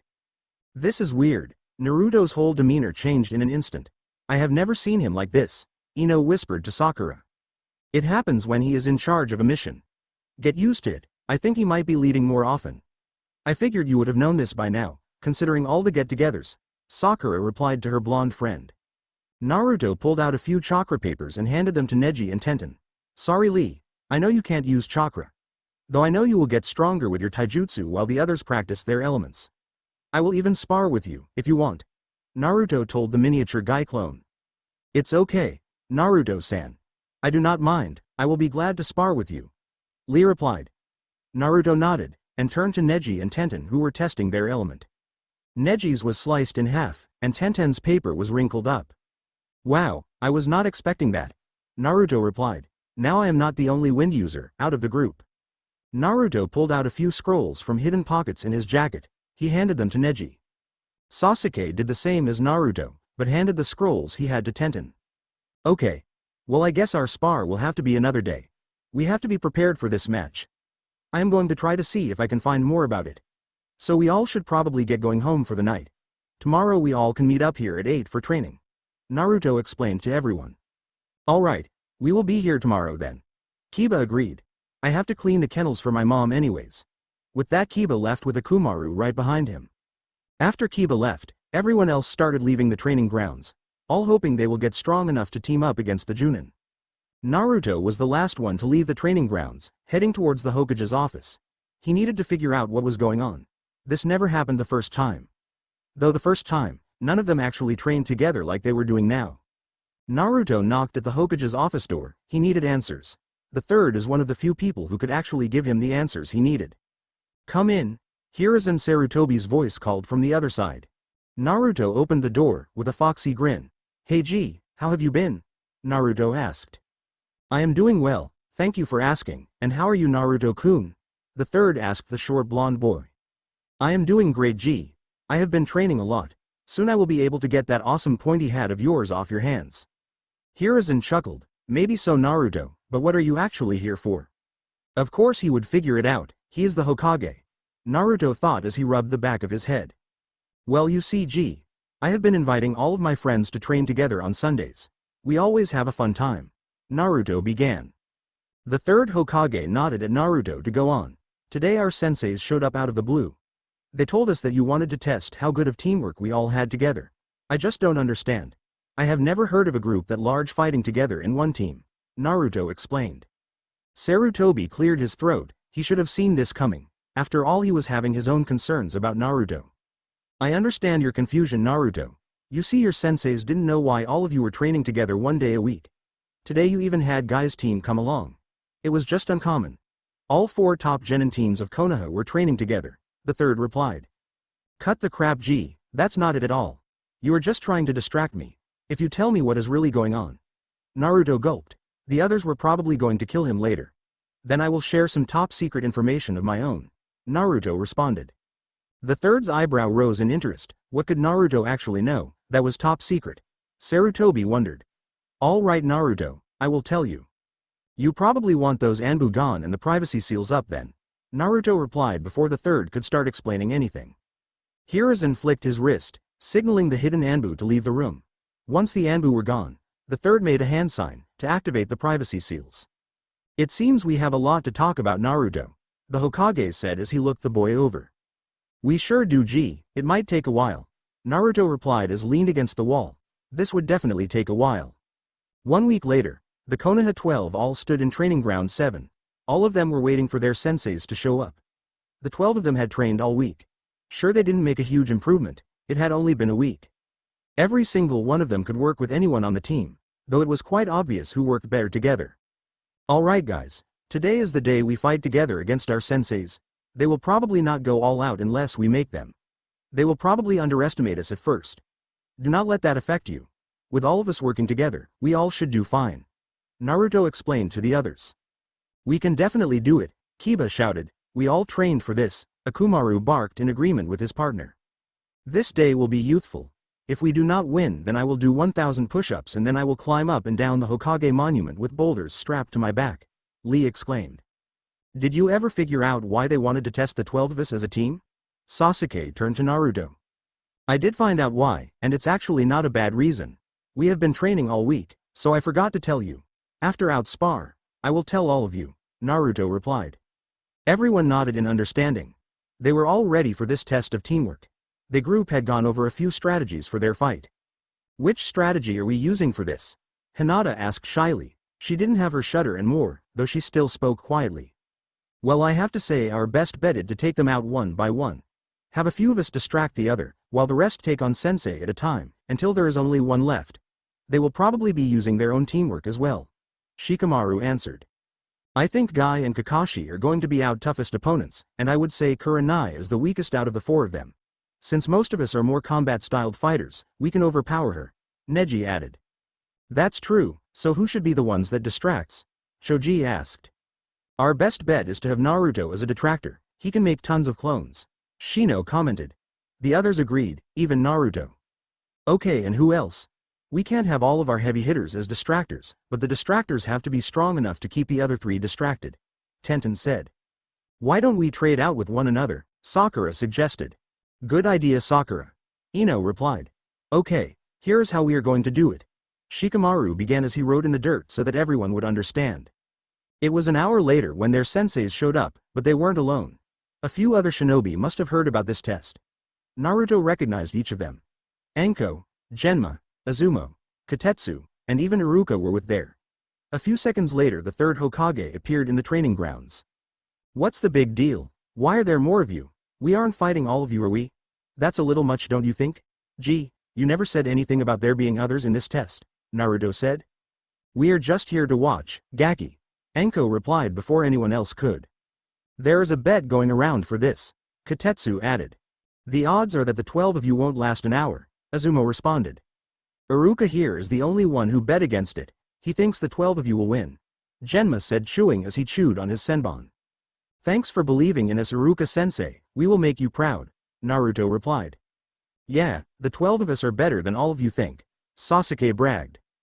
Don't think just because we are genin, that we will lose. It's 12 versus 4, even if they are Chunin, Neji stated. Let's just to this already, Ino interrupted. The crowd that came to watch, walked to the edge of the training grounds along with the Hokage. Are the 12 of you ready for this? Kurenai asked. We were born ready, Kiba shouted. We won't give up, Hinata added. All 12 of them slid into different taijutsu stances, almost simultaneously. The 4 Chunin slid into their own stances. Phase 1. Was all Naruto said. Before making 1,000 shadow clones, all of them started towards all 4 Chunin at once, as soon as they appeared. The shadow clones covered the 12 genin. Wow, that's amazing. To be able to make that many shadow clones and still be able to move. Genma commented on the sidelines. The other 4 other shinobi nodded in agreement. The Hokage chuckled. This was certainly going to be a good match. The 4 Chunin made quick work with the shadow clones. The clones were soon all dispelled. The moment the last one disappeared was when the genin made their move. Naruto and Sasuke headed towards Asuma, for now they needed to distract him so that he couldn't go help Kurenai. Neji and Kiba ran towards Guy. They were in charge of distracting him while the rest fight off Kurenai. One by one they would go down. Tenten and Hinata headed towards Kakashi. All they had to do was distract him. The two of them worked together well, because they could easily combine their attacks. Kurenai was immediately attacked by Lee, who charged at her. He was fast. She could barely keep up with him. Kurenai moved away from him as fast as she could. Once she was far enough away, Kurenai started to do hand signs to cast a low-level genjutsu on the 6 genin that were attacking her. Just as it was working, it was dispelled by Sakura, who came running towards her with her fist raised high once she dispelled Kurenai's genjutsu. Kurenai went to block Sakura's attack with her own hand. As soon as Sakura's fist met her hand, pain shot up Kurenai's arm. Where the heck did she learn to punch like that? I feel like I am fighting with Tsunade of the Sannin, Kurenai thought. Kurenai jumped away from Sakura when the girl went to punch her again. When she landed, she felt herself freeze.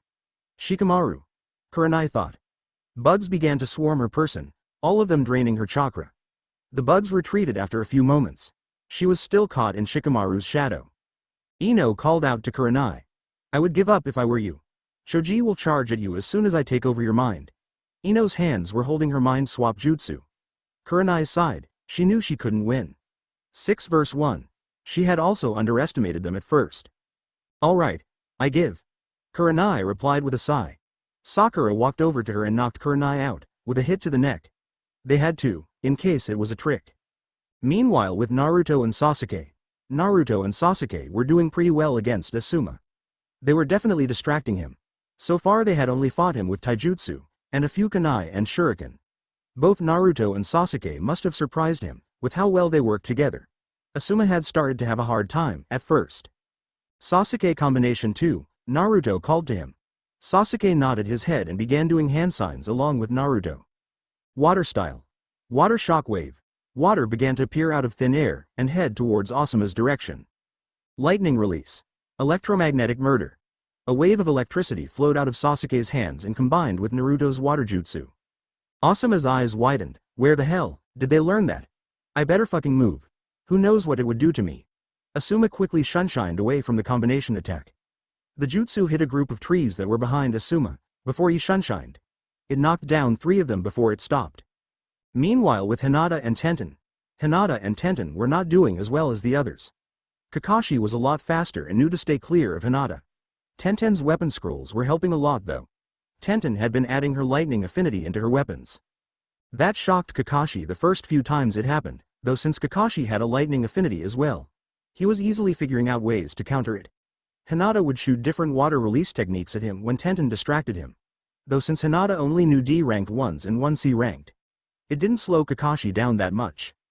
Tenten hoped that they would be switching around soon, or otherwise the two of them were going to be out of the match. With Kiba and Neji had been fending off with Guy's fast movements for 10 minutes now. So far they had a few lucky hits, but it wasn't slowing him down much. They couldn't even use a combination jutsu right now. Guy was just moving too fast. At least one of the Chunin wasn't taking it too easy on them. Neji, do you think we will be switching soon?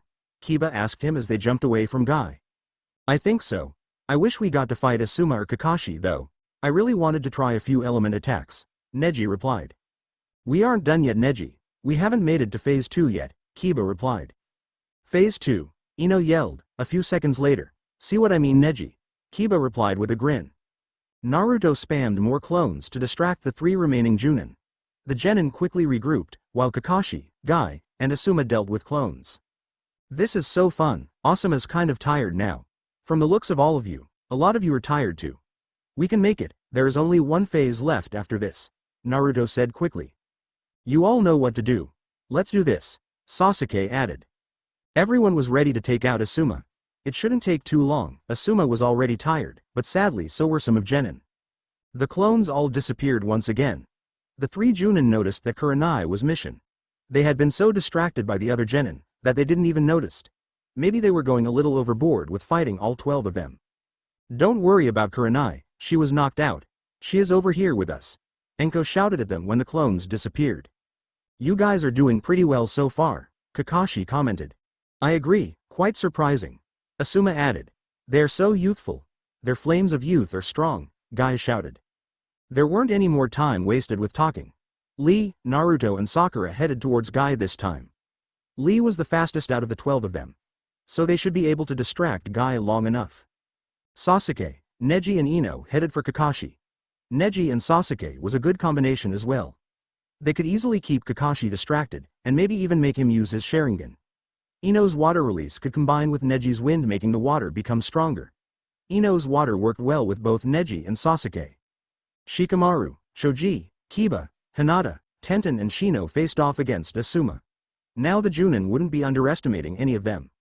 I see how you took down Kurenai, you overpowered her in numbers, Asuma commented as he watched all of them. He would have to be careful. Shoji came rolling towards him at a fast speed. A few minutes later, Shoji was way faster now. Asuma barely got out of the way in time. Just as he landed, Kiba and Tenten engaged him in taijutsu. Asuma noticed that the 2 of them fought around each other easily. Who knew they could team up so well, with only a week of practice? All of a sudden the 2 of them jumped back, and he realized why when he felt the chakra presence of Hinata. She started to strike at him, using gentle fist sort of style, though what surprised him was that she was using it somewhat differently. Asuma blocked her as much as he could. She hit a few of his tenketsu. Asuma jumped away from her and started doing hand signs. Wind release. Great breakthrough. Asuma called out the jutsu.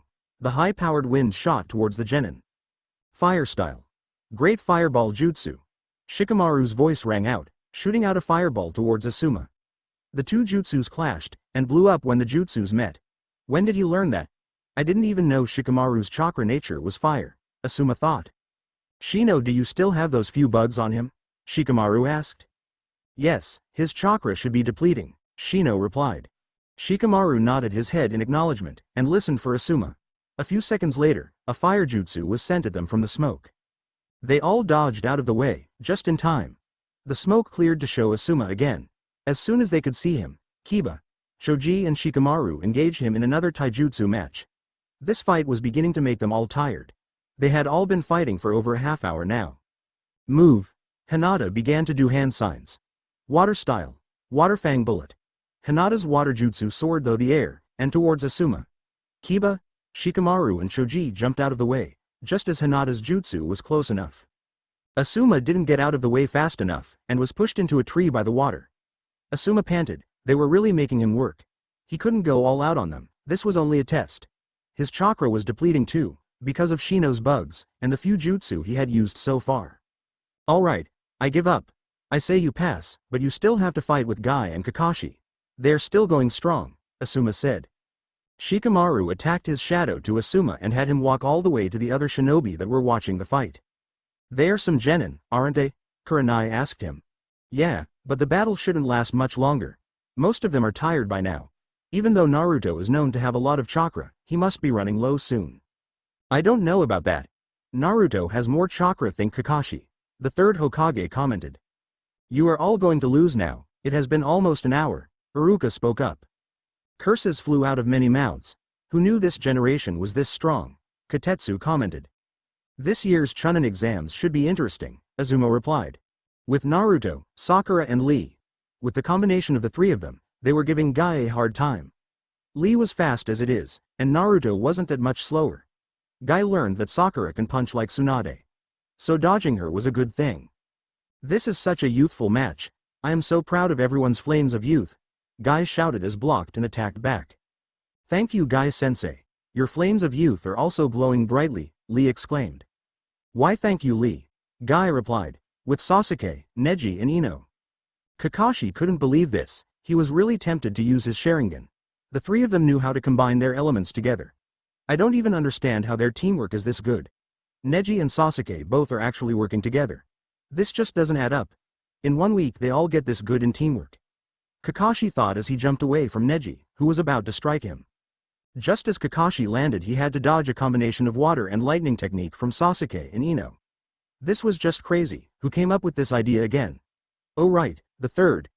Kakashi thought. The genin are really taking this match seriously, too. Awesome is out. Kiba shouted to the others. Kage Bunshin, Naruto cried out a few seconds later. This time there was only about 100 clones. The genin all met up together once more. Naruto could easily tell that most of them were exhausted at this point. Kakashi and Guy easily beat all the clones. Once they all dispelled away Naruto called for a timeout. Everyone was confused, even the genin. Why was Naruto calling a timeout? Sakura, I want you to take Ino, Kiba, Hinata, Shoji and Tenten out. All of you look tired. I will not letting any of you continue. We have been fighting for over 2 hours now. This isn't a real-life situation, so it will be okay. Naruto explained.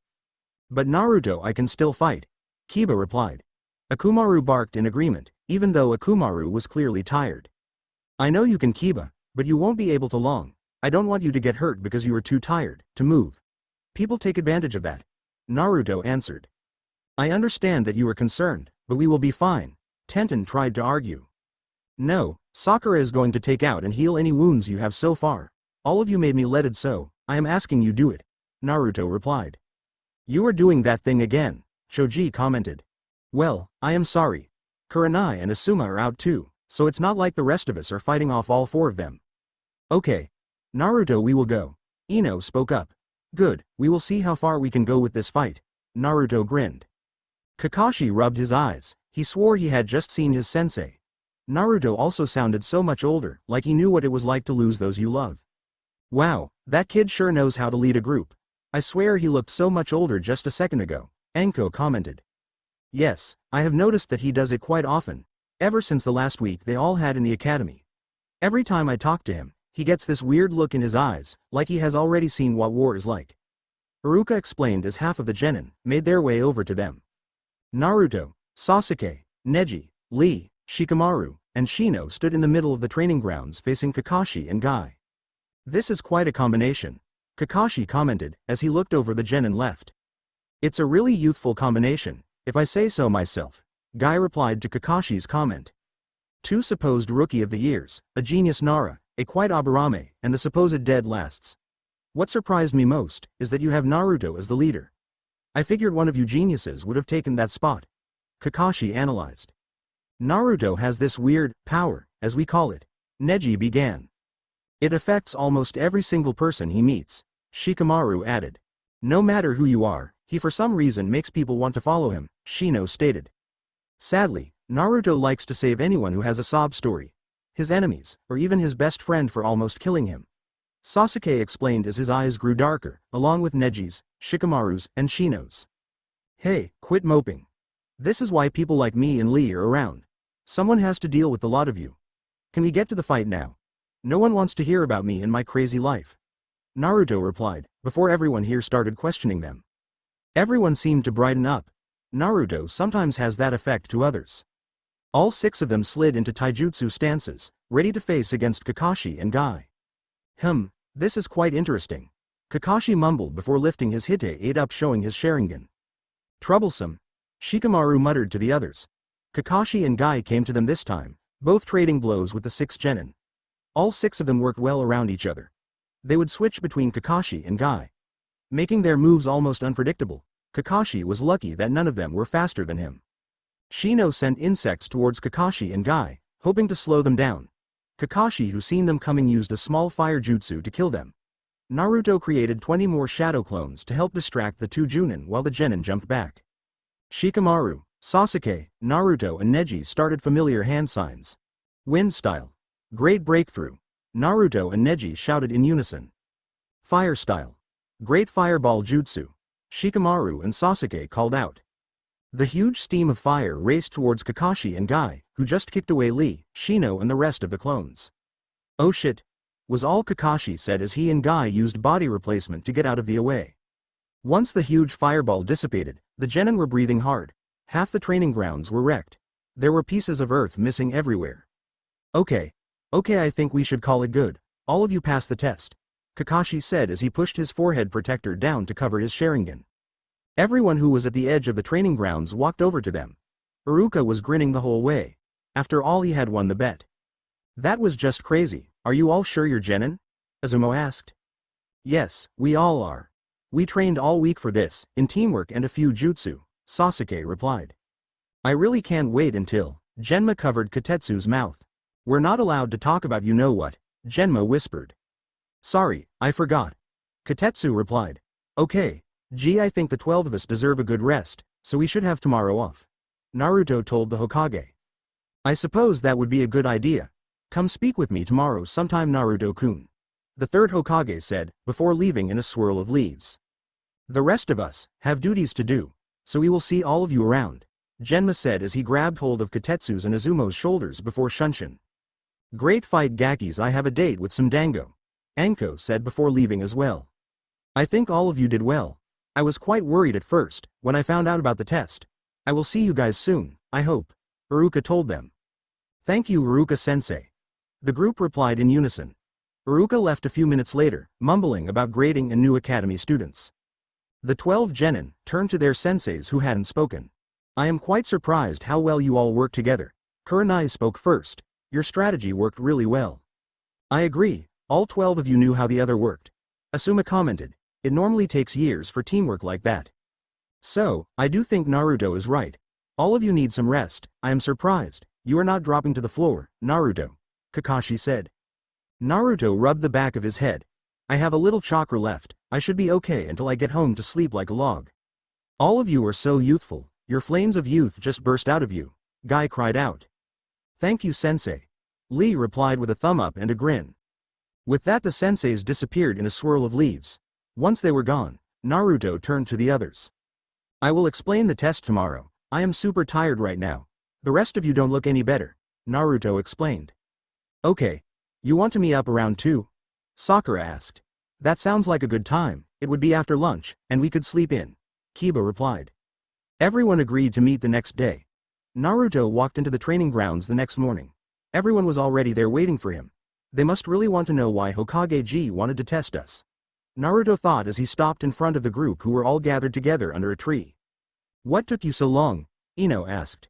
Yeah, we have been here for hours, Kiba added, followed by a bark from Akumaru.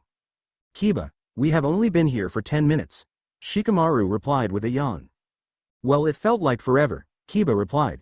So Dobi, are you going to tell us what the third told you about our test or what? Sasuke asked. Everyone tuned to Naruto. They all wanted to know why. Yes, Teme, I am going to tell all of you. It was quite surprising. It hasn't ever happened before, Naruto began. Okay, tell us, Lee exclaimed. The third Hokage wanted to test our teamwork because there is a war coming. He explained it all to me, once I exchanged some info I had. Hokage heard from sources that Orochimaru, one of the Sannin, was planning to attack during the Chunin exams that are being held in 4 months, Naruto explained. So he wants to strengthen all the genin? Tenten questioned. Yes, G thinks that Orochimaru will have spies in the exam. So this year the 12 of us are for sure being entered into the Chunin exams. Our test of teamwork was designed so that we all can work together during the Chunin exams. For some reason we really caught the Hokage's eye, Naruto replied. This should be interesting, Neji commented. Alright, we will be Chunin before we know it, Ino shouted. It sounds troublesome, Shikamaru mumbled. I wasn't expecting the Hokage to rely on us that much, Sakura said. Everyone began to add in their own thoughts. The volume level began to grow louder. What information did you exchange with him? Shino asked suddenly. Everyone to stop talking in an instant, and turn to Naruto once again. I may have told him how strong I really was. I told him that I stole more than just one jutsu out of the Forbidden Scroll. I even told him it was my idea to start this group training, Naruto explained. Everyone nodded and accepted his answer. The 5 of them will probably want to meet later to talk more, Naruto thought. So the next 4 months we should all train as hard as we can. If this war with Orochimaru is as bad as the Hokage says, then we all need to be strong. So that we can protect the village, Sakura said. We will be the strongest group of ninja the world has ever seen, Kiba replied. Yosh, our flames of youth COUNTINUES to grows even stronger, Lee shouted. So since this meeting of sorts is over, I am going to go enjoy the rest of my day off, Tenten said a few minutes later.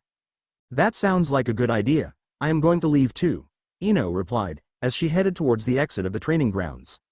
It didn't take very long for everyone else to start leaving the training grounds as well. Everyone wanted to enjoy the rest of their day off. Most of them knew that life would start to get busier around the Chunin exams start. We are going to have to meet up later to talk about the plan for the Chunin exams, Shikamaru said as he was getting up to leave. We will plan a day just for that, we want to be prepared. There is a lot to do, and there is only so much we can do until then, Sasuke replied. Sounds like a good idea, Neji said. Your mission to Wave is coming soon, is it not? Shino asked. Yes, we should be going on it soon. We were gone for about a month last time. So the 3 of you will have to make sure the others train hard, Sakura replied. We can take care of it just fine, Neji answered. Troublesome, we are going to have to really push the rest of them. Luckily everyone is stronger than we were during our first Chunin exams, Shikamaru explained. Great, we're counting on that. I don't want to be worried about everyone being in danger. It really helps that the 3 of you are from the future too, Naruto replied. Of course, we are always here to help, Shino stated, as everyone else nodded in agreement. See all of you later then, Naruto said before disappearing in a swirl of leaves. The others soon followed suit, so that they could enjoy the rest of their day off. A few days later, Fox in position A, Naruto called through a headset. Wolf in position B, Sasuke's voice said calmly. Rabbit in position C, Sakura's voice called out a few seconds later. Get ready to capture subject. A 4th voice called to them, go. The 3 of them rushed from their hiding spots, before capturing their target. Red bow on the ear? Kakashi asked a few seconds later. Yes, it's Tora, Sakura replied, as she watched Tora try to struggle out of Naruto's arms. Good, let's go to the Hokage tower, Kakashi said. Team 7 stood in front of the Hokage and Iruka as they watched Tora get squished in its owner's arms. The lady paid them for their mission, before leaving the room. This is it. This is when we go to Wave, Naruto thought as the Hokage read off a list of missions they could do next. No way, I don't think so we want a better mission. Team 7 can handle it, we're strong, Naruto said as soon as the 3rd Hokage finished reading off the missions. Naruto. Iruka shouted. I know the 3 of you are strong, but you are genin. Genin don't do any higher ranked missions. Lie, we went on tons of higher ranked missions as genin, Sasuke, Sakura and Naruto thought. Iruka continued to explain about mission ranking and who does what missions. When he was done explaining, he found that none of them were listening. Do you think your team can really handle it, Naruto-kun? Hiruzen asked. Of course we can, besides don't you know, this year's genin are going to surpass all the generations from before, Naruto replied determinedly. The 3rd Hokage sighed. Kakashi, do you think they are ready? Kakashi looked up from his book. I think they are. They have surprised me with their strength so far. I think a C-ranked mission will be a good challenge for them. Alright, then I have just the mission for you, Hiruzen replied. Yeah, Naruto cheered, they were finally getting their mission to Wave. Send Tsunade in. The 3rd Hokage said. An old man, who was holding a big bottle of sake, walked in. These brats are supposed to protect me while I build my bridge. They don't look like much, especially that short blonde one, Tsunade said pointing to Naruto. I have you know, I won't always be this short. I am a lot stronger than I look. You can believe what you want, Naruto replied. The other adults in the room were very shocked by the blonde's answer. They thought Naruto would try to attack him. Tsunade, you shouldn't worry, my genin are really strong, and I am a Chunin, Kakashi explained to the bridge builder before turning to his students. Be at the bridge in 1 hour, Kakashi said before disappearing in a puff of smoke. 1 hour later, the genin of Team 7 stood in front of the gate with Tsunade, waiting for Kakashi. The others know we are leaving, right? Sakura asked. Yeah, I ran into Shikamaru on my way here. He will tell the others, Sasuke replied. So what is the plan? Sakura asked, turning to Naruto, who looked like he was deep in thought. Naruto blinked a few times before answering them. The demon brothers won't take long to beat. Zabuza, on the other hand, is a different story. I say we take him out fast. We can capture him in Haku. I can distract Kakashi with shadow clones. I will send shadow clones with Sakura to take out Haku while Sasuke and I take out Zabuza. Naruto explained. They both nodded. Sounds like a good plan, we can work with that for now, Sasuke replied. Kakashi appeared in front of them a few minutes later, ready to go. The three genin didn't say a word this time, they were too busy thinking over the plan. Let's head out, Kakashi said, as he began to walk out of the gates with the genin following not far behind. Kakashi was surprised. All three of his genin were quietly talking to each other. Naruto was taking point, but he would walk backwards when he would answer Sasuke or Sakura. Sakura and Sasuke were walking on the right and left of Tsunade. Had they done this before? They made it seem like this was an everyday thing. Kakashi thought as he observed his students. Tsunade didn't know what to do with this team. They were a lot quieter than he thought they were at first. They didn't even ask him any questions, at least not yet. They were walking down the same road a few hours later, when Naruto finally spotted the puddle up ahead. He could sense the two Chunin easily. Naruto signaled Sasuke and Sakura a few seconds later. Naruto already knew Kakashi was aware of the puddle. As soon as they passed the puddle, the demon brothers attacked. One down, they said in unison as they pulled the chain around Kakashi and split him into pieces. The three genin were already a step ahead. Sakura took a stance in front of Tsunade, in case one of the demon brothers got past Naruto or Sasuke. Naruto and Sasuke races towards the demon brothers at a fast speed, a speed that the two demon brothers could barely see. Sasuke threw a kunai at the chain to pin it against the tree, before the demon brothers couldn't even begin to attack them. It wasn't long for Sasuke and Naruto to knock them both out, and tying them up against a tree. You can come out now, Kakashi-sensei, Sakura called out once the demon brothers were tied up. Kakashi appeared a second later. Good work, team. So Tsunade, I believe you owe us so answers. Tsunade then began to explain everything. About Gato, about the bridge and about how poor Wave was. Well, this was raised to a B-ranked mission. If there is anyone any stronger, it will be an A- ranked. We are going to.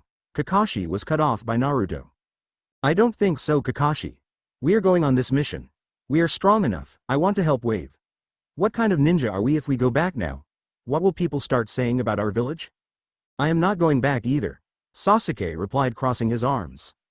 I am in too, we're not backing down, Sakura agreed.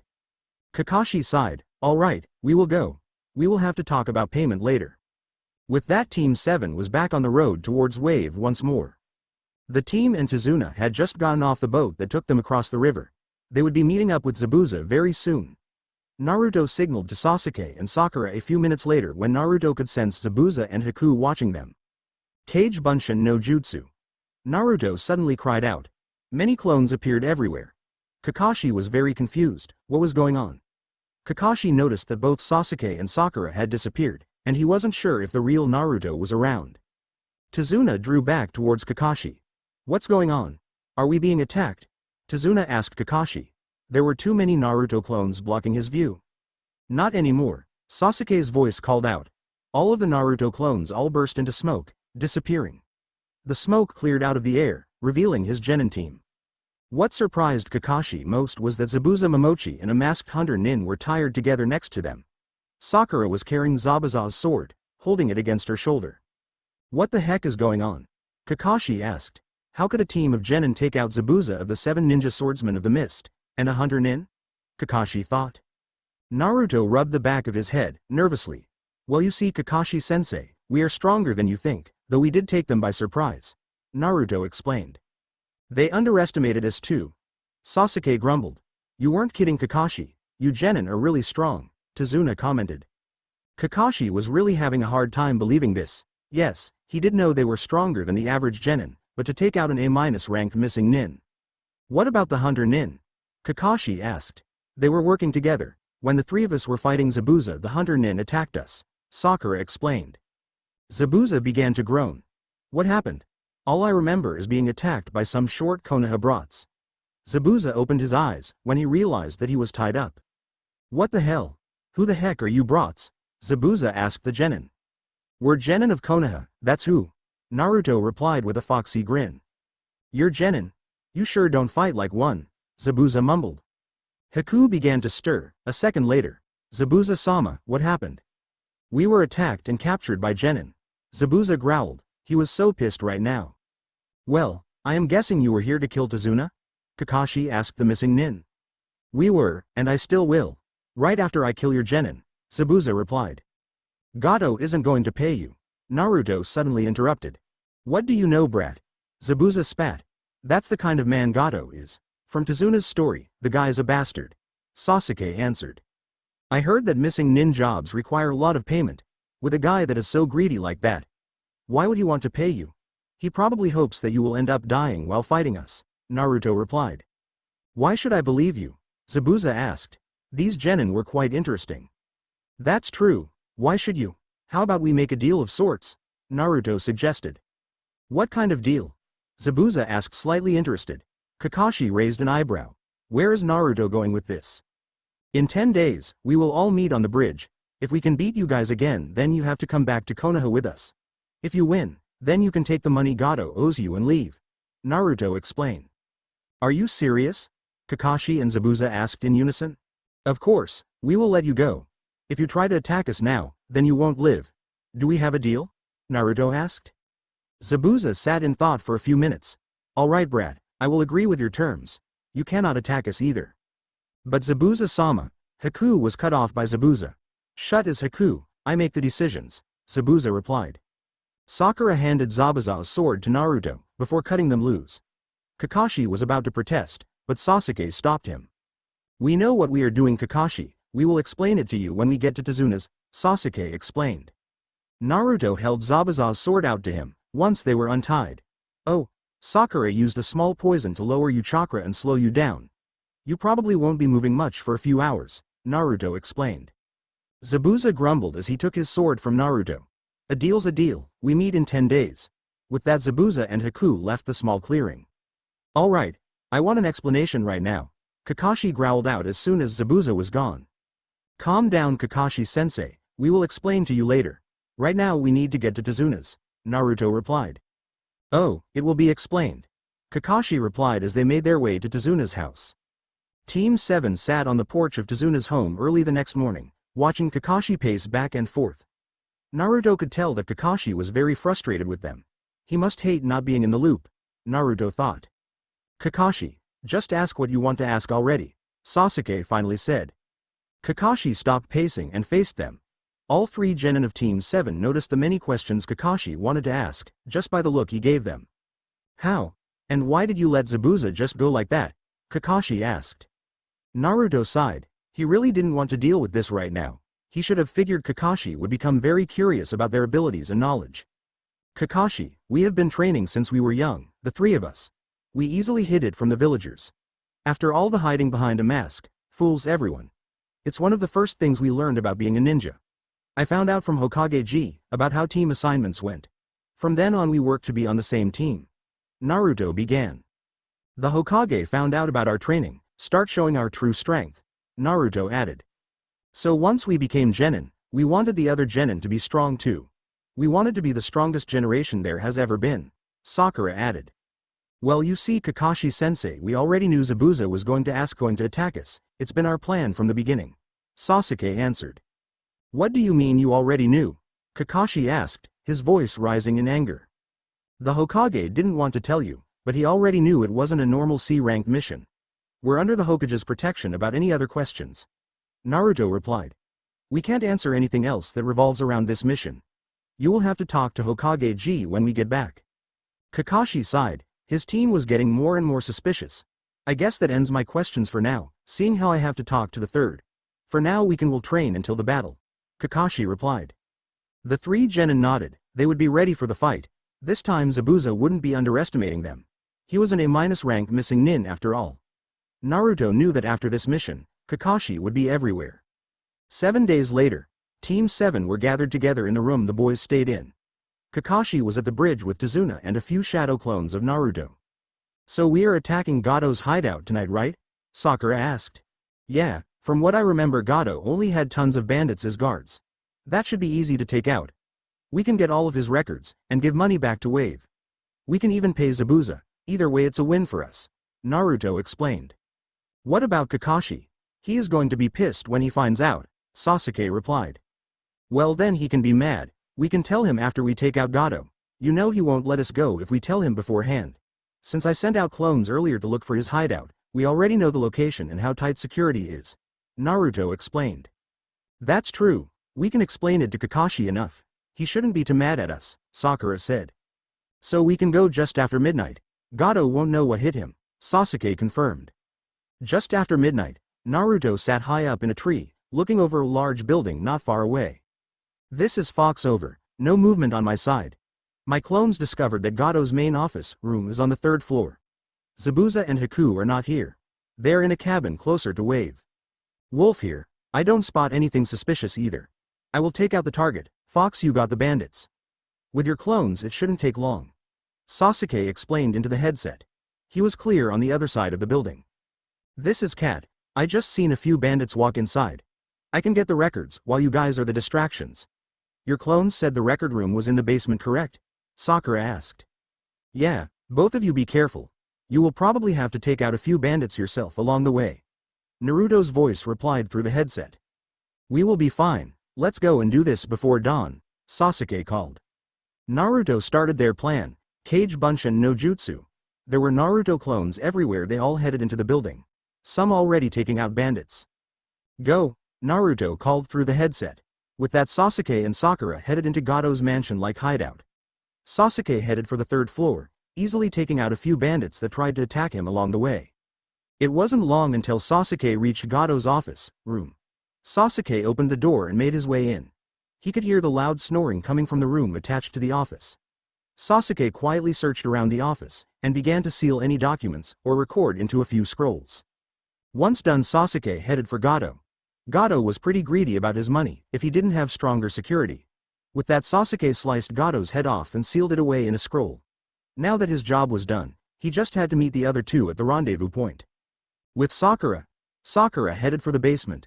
Almost everywhere she looked she found a Naruto clone, though one of them could be the real Naruto. Sakura finally made it to the basement a few minutes later, after taking out a few bandits. The basement was stocked full of file cabinets. This is going to take a while.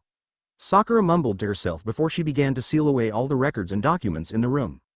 An hour later, with Sasuke and Naruto at the rendezvous point. What's taking so long? There couldn't be that many files, Sasuke asked.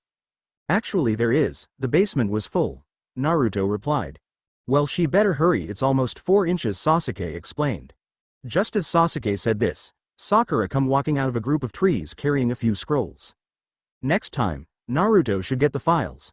I can't make 1,000,000 copies of myself to help me, Sakura grumbled. Sakura, I can only make like 2,000 or something like that, Naruto replied. That's only at my full strength too. Never mind, let's just go. We still have to deal with Kakashi, Sakura explained. The two nodded in agreement before the 3 of them headed back to Tsunade's house. It was just past 4, when the 3 genin entered Tsunade's home. All seemed quiet as they headed for their rooms. Just as they were up the stairs, did the boys' shared room door open. The light from the room shined into the hallway. The shadow of Kakashi could be seen in the doorway. Yep, the 3 of them were caught earlier than they wanted to be. Hey Kakashi-sensei. Did you sleep well? Naruto asked as he rubbed the back of his head nervously. All of you inside this room, now. It seems we have more to discuss. Kakashi replied, gesturing them to move into the room. He didn't want to wake anyone. Naruto, Sasuke and Sakura walked into the room and stood against the wall near the window. Where have the 3 of you been? All of you have been gone since midnight, Kakashi asked once he shut the door. We took out Gato. Sakura replied. Kakashi's eyes widened in surprise. You what? You could have been killed. You didn't even ask me for permission to do so. You wouldn't have let us go. Sasuke answered. Kakashi grumbled, why must I have such a complicated team? Kakashi thought as he looked the 3 of them over. It wasn't that hard, the man was so greedy that he only had bandits as bodyguards. He didn't want to pay for anyone more expensive, and with my shadow clones it didn't take long at all. Naruto explained. I don't care if it wasn't that hard, none of you thought that I may have let you, or that I could have helped you? Kakashi asked. We are sorry Kakashi-sensei, we just wanted to help Wave, Sakura replied. Kakashi sighed. I know, I just think that you should have talked to me about it. I am Chunin sensei. Well, at least it won't be to take out Zabuza now. We can pay him and still fight him. I think they would be a good asset to the village. Naruto explained. We need to hurry back home, we don't have a lot of time until the Chunin exams. That's when everything really starts. I am worried that everything won't go as planned. Naruto thought. They had 2 days until their meeting with Zabuza and Haku. Alright, tell me how it went and then I will let the 3 of you rest for a few hours, Kakashi said. Naruto, Sasuke and Sakura then proceeded to tell Kakashi how their mission to take out Gato went. The next day, everyone was sitting at the table in the kitchen at Tsunade's house. They had 1 day left before their meeting with Zabuza. With Kakashi's help they would hopefully beat Zabuza and Haku. Naruto had just finished telling a fun story about one of the Konoha 12 get-togethers when Inari shot up from his chair. Knock it off. I don't know why you can just sit there and laugh and have a good time, when Gato is going to kill you. Gato's is too strong, you don't know what it's like to have pain in your life, none of you know. Even though Naruto knew this was coming, it still hurt to be told that he didn't know what pain felt like, he knew exactly what it was like. Naruto shot up from the table, ready to answer the brat. I don't know what pain feels like, Naruto began. I think you are wrong. There are tons of people who are having a harder time in life. You are most definitely not the only one. There is always someone who has a sadder story. You still have your mother and your grandpa, while others may not. Try losing everyone you care about because of one person that only wants power. Someone who wants to control everyone. Even trying your hardest to save them all, but couldn't. You have to be strong and always protect your precious people, no matter what. Even if it cost your life, to protect them. So stop cry about it. Oh, you may think Gato's strong, but you are also wrong about that. We already killed him, I can even show you his head if you would like. Naruto shouted back at him. Inari was really making shout out too much information. The room was silent, everyone was staring at him. Even Sasuke and Sakura. Inari finally ran out of the kitchen and towards his room. I am going out for some air, I will be back, Naruto said as he left the house. I am sorry about him, he gets worked up about things. Sakura explained a few minutes later. The silence was just too much. It's alright. I think Inari needed to hear that. Tsunami, Tsunade's daughter replied as she left the room to finish doing the dishes. Kakashi sighed, thanks to Naruto he now had more to think about. Naruto had sounded so truthful in his words. Like that even had actually happened. Sasuke and Sakura stood up from the table wordlessly, leaving the room a few seconds later. Sasuke and Sakura found Inari sitting by his windowsill in his room. Inari turned to them when he heard the door open. What do you want? Inari asked them as they approached him. We wanted to tell you about Naruto, Sakura answered. Naruto wasn't lying to you. We did kill Gato, and Naruto has suffered a lot in his life.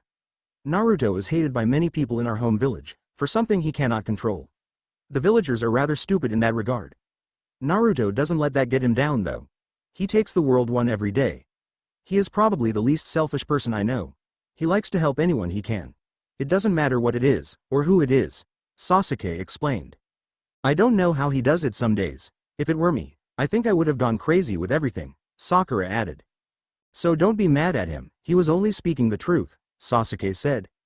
Inari nodded, I think I understand what you are saying. Good, we will be going then. We have training to do. Sakura replied as Sasuke led the way out the window. Kakashi sighed from the doorway, his genin were definitely something. Sakura and Sasuke appeared on the roof of Tsunade's house, where Naruto was sitting. You didn't have to explain anything you know, Naruto finally said after a few seconds. We know, you are just a hard person to explain to someone. Sakura replied as she sat down on his left. I was a little mean. Naruto mumbled. You were only speaking the truth. Why didn't you tell us that you felt like that? Sasuke asked. Felt like what? Naruto replied. Felt like, it was your fault that everyone died, Sakura answered. Naruto looked up towards the moon, and sighed, because, it partially was my fault. I couldn't stop him, I let others suffer because of me, Naruto explained. It wasn't your fault. Don't blame yourself. Everyone wanted to protect you because for once, you have always protected us, or helped us. Why can't you just be selfish like everyone else? Sasuke replied. Naruto didn't even know how to reply to that. Sakura began to laugh, drawing the two boys' attention. Are we really fighting about this? We're back in the past, aren't we? We are here to change the future. Something better than what it was the first time. You're right, Sakura. We aren't going to let anyone win this time around. We have friends to help us. We're way stronger than we were before. We can do this. Naruto replied standing up. Good, now since that's over. Let's get to bed, we have stuff to do tomorrow, Sasuke said. The day of battle. Naruto made shadow clones to guard Tsunade's family. Leaving Tsuna at home would make it easier on the group to fight. They didn't want Zabuza or Haku to use anyone for leverage. With that, Team 7 made their way to the bridge, ready for their fight with Zabuza and Haku. As soon as they were close enough to the bridge, fog seemed to slowly appear. It looks like Zabuza and Haku were waiting for them, just like last time. About time you brats got here, I have a bone to pick with you. Zabuza's voice called to them within the mist. The mist cleared a little, revealing the figures of Zabuza and Haku. Team 7 stopped a few feet away from them. I think I am going to enjoy this, Zabuza commented as he took out his sword to rest it on his shoulder. Zabuza remembered when the blonde Gaki stopped by a couple days ago. The blonde told him a very interesting story. I have been looking forward to this fight as well, last time I wasn't even in the battle, Kakashi replied as he lifted his headband to show his Sharingan. Haku, you take the girl and the Uchiha. I got the copy Nin and the blonde, Zabuza told his apprentice. If that's how you want it to go. Naruto shrugged. Oh, just one more thing, Gato's dead by the way. We took down his base, and killed him. I can still give you your payment though. What, are you serious? Zabuza asked. Yep, do you want to see his head? Naruto replied. Prove it. Naruto took out the scroll with Gato's head, and unsealed it in seconds. Out popped Gato's head, it hadn't even started to decompose yet. You weren't kidding. Who the hell are you three? Zabuza asked. The three of them were the weirdest genin he had ever met. They were kind of exciting to be around. We're genin from Konoha, that's all, Sakura replied. You don't act like genin. At least not the ones I have ever seen, Haku replied. Really? Well then I guess Konoha genin are pretty special then, Sasuke replied. Naruto sealed Gato's head back up, and took out another scroll that contained a few bags of money. Naruto unsealed a bag and then tossed it to Zabuza. Now that you are paid, you still want to fight? Kakashi asked. A deal's a deal, your genin are quite interesting, Zabuza replied. Alright, let's start already, Sakura said as she ran towards Haku. You won't beat me this time, Haku replied as he jumped away from Sakura. Yeah, but this time I am not alone. Sasuke appeared behind Haku a second later, before kicking Haku across the bridge. Zabuza faced Kakashi and Naruto. After watching Haku get kicked away, he had better pay attention to these two. They seem like the strongest of the four of them. Just as he said this, Naruto made 20 clones. Once they appeared, they raced towards Zabuza. Zabuza easily cut through the clones of Naruto with his sword. Just as the last group popped away, did Zabuza have to dodge a punch from Kakashi, and fight back by blocking Kakashi's attacks with his sword? Since Zabuza was too busy trying to block Kakashi, he failed to block Naruto's attack from behind, thus making him lose concentrations with Kakashi for a second. In that second did Kakashi kick him in his side, sending him a few feet away. If I didn't have to deal with both of you, this would be a lot easier, since you Kakashi are on the same level as me. The Gaki throws the balance off, Zabuza commented as he swung his sword at Kakashi. Kakashi jumped away from the sword just in time. Wind style. Cutting whirlwind, Naruto's voice shouted a few seconds later. A slash of wind sped towards Zabuza at a fast speed. Zabuza shifted his sword in to block him from the attack. The wind was strong enough to push him back a few feet. Once the jutsu dissipated, Zabuza checked his sword for marks. There was a pretty large gash across his sword. My sword. Do you know how long it takes to fix these kinds of things? Zabuza asked. A while. I have a friend that is a weapon specialist. If you come to Konoha I can have her take a look at it, Naruto replied. We are still fighting here, Gaki, Zabuza replied. Oh, I know. Kakashi replied from behind as he charged towards Zabuza. Zabuza jumped away as he started doing hand signs. Ninja art. Hidden mist jutsu. The mist around the bridge began to grow heavier. Naruto could barely see 2 feet in front of him. Be careful, Naruto, this is one of his signature techniques, Kakashi called out to him. Okay, sensei. Naruto replied as he kept his guard up. He knew how Zabuza worked. Naruto jumped away just in time, as he caught sight of Zabuza at the last second. Zabuza's sword missed him by a hair. Kakashi chose that moment to attack him with a kunai. Zabuza used his sword to block the kunai Kakashi was holding. Naruto took that moment to attack too. Zabuza grumbled, this fight was going nowhere. Not that he minded much. He never really got the change to fight someone who was stronger than a genin lately. Zabuza swung his sword again, and this time was able to hit Naruto in the side. Zabuza cursed to himself when the Naruto he attacked burst into smoke. All of a sudden there was a screeching sound like chirping birds. Zabuza turned towards the noise to find Kakashi running towards him with Chidori. Oh shit, Zabuza cursed. Just as Zabuza was about to move out of the way, Naruto appeared in front of him. Kakashi immediately stopped charging and let his Chidori dissipate. What are you doing? Zabuza and Kakashi asked in unison. This isn't a fight where we are killing our opponent, Naruto replied. I see now, well Gaki, a deal's a deal. If Kakashi had actually hit me with that, then we would have lost anyways. Zabuza replied. So it looks like we are going to Konoha with Ya. Just as Zabuza said this, Sasuke and Sakura appeared from the mist. Haku was in between them, they were holding him up. We are just in time then, we beat Haku as you can see, Sasuke explained. I am sorry Zabuza-sama. Haku replied. He wasn't wearing a mask and all three of them look a little beat up. Don't worry about it Haku, there will be more spars to come. We are going to Konoha. I would like to see how strong the other genin are. Zabuza explained, before turning to Naruto. I am going to gut like a fish Gaki. I won't have to deal with Hitaki and you. Spars are going to be way more fun now. Alright, I think it would be fun.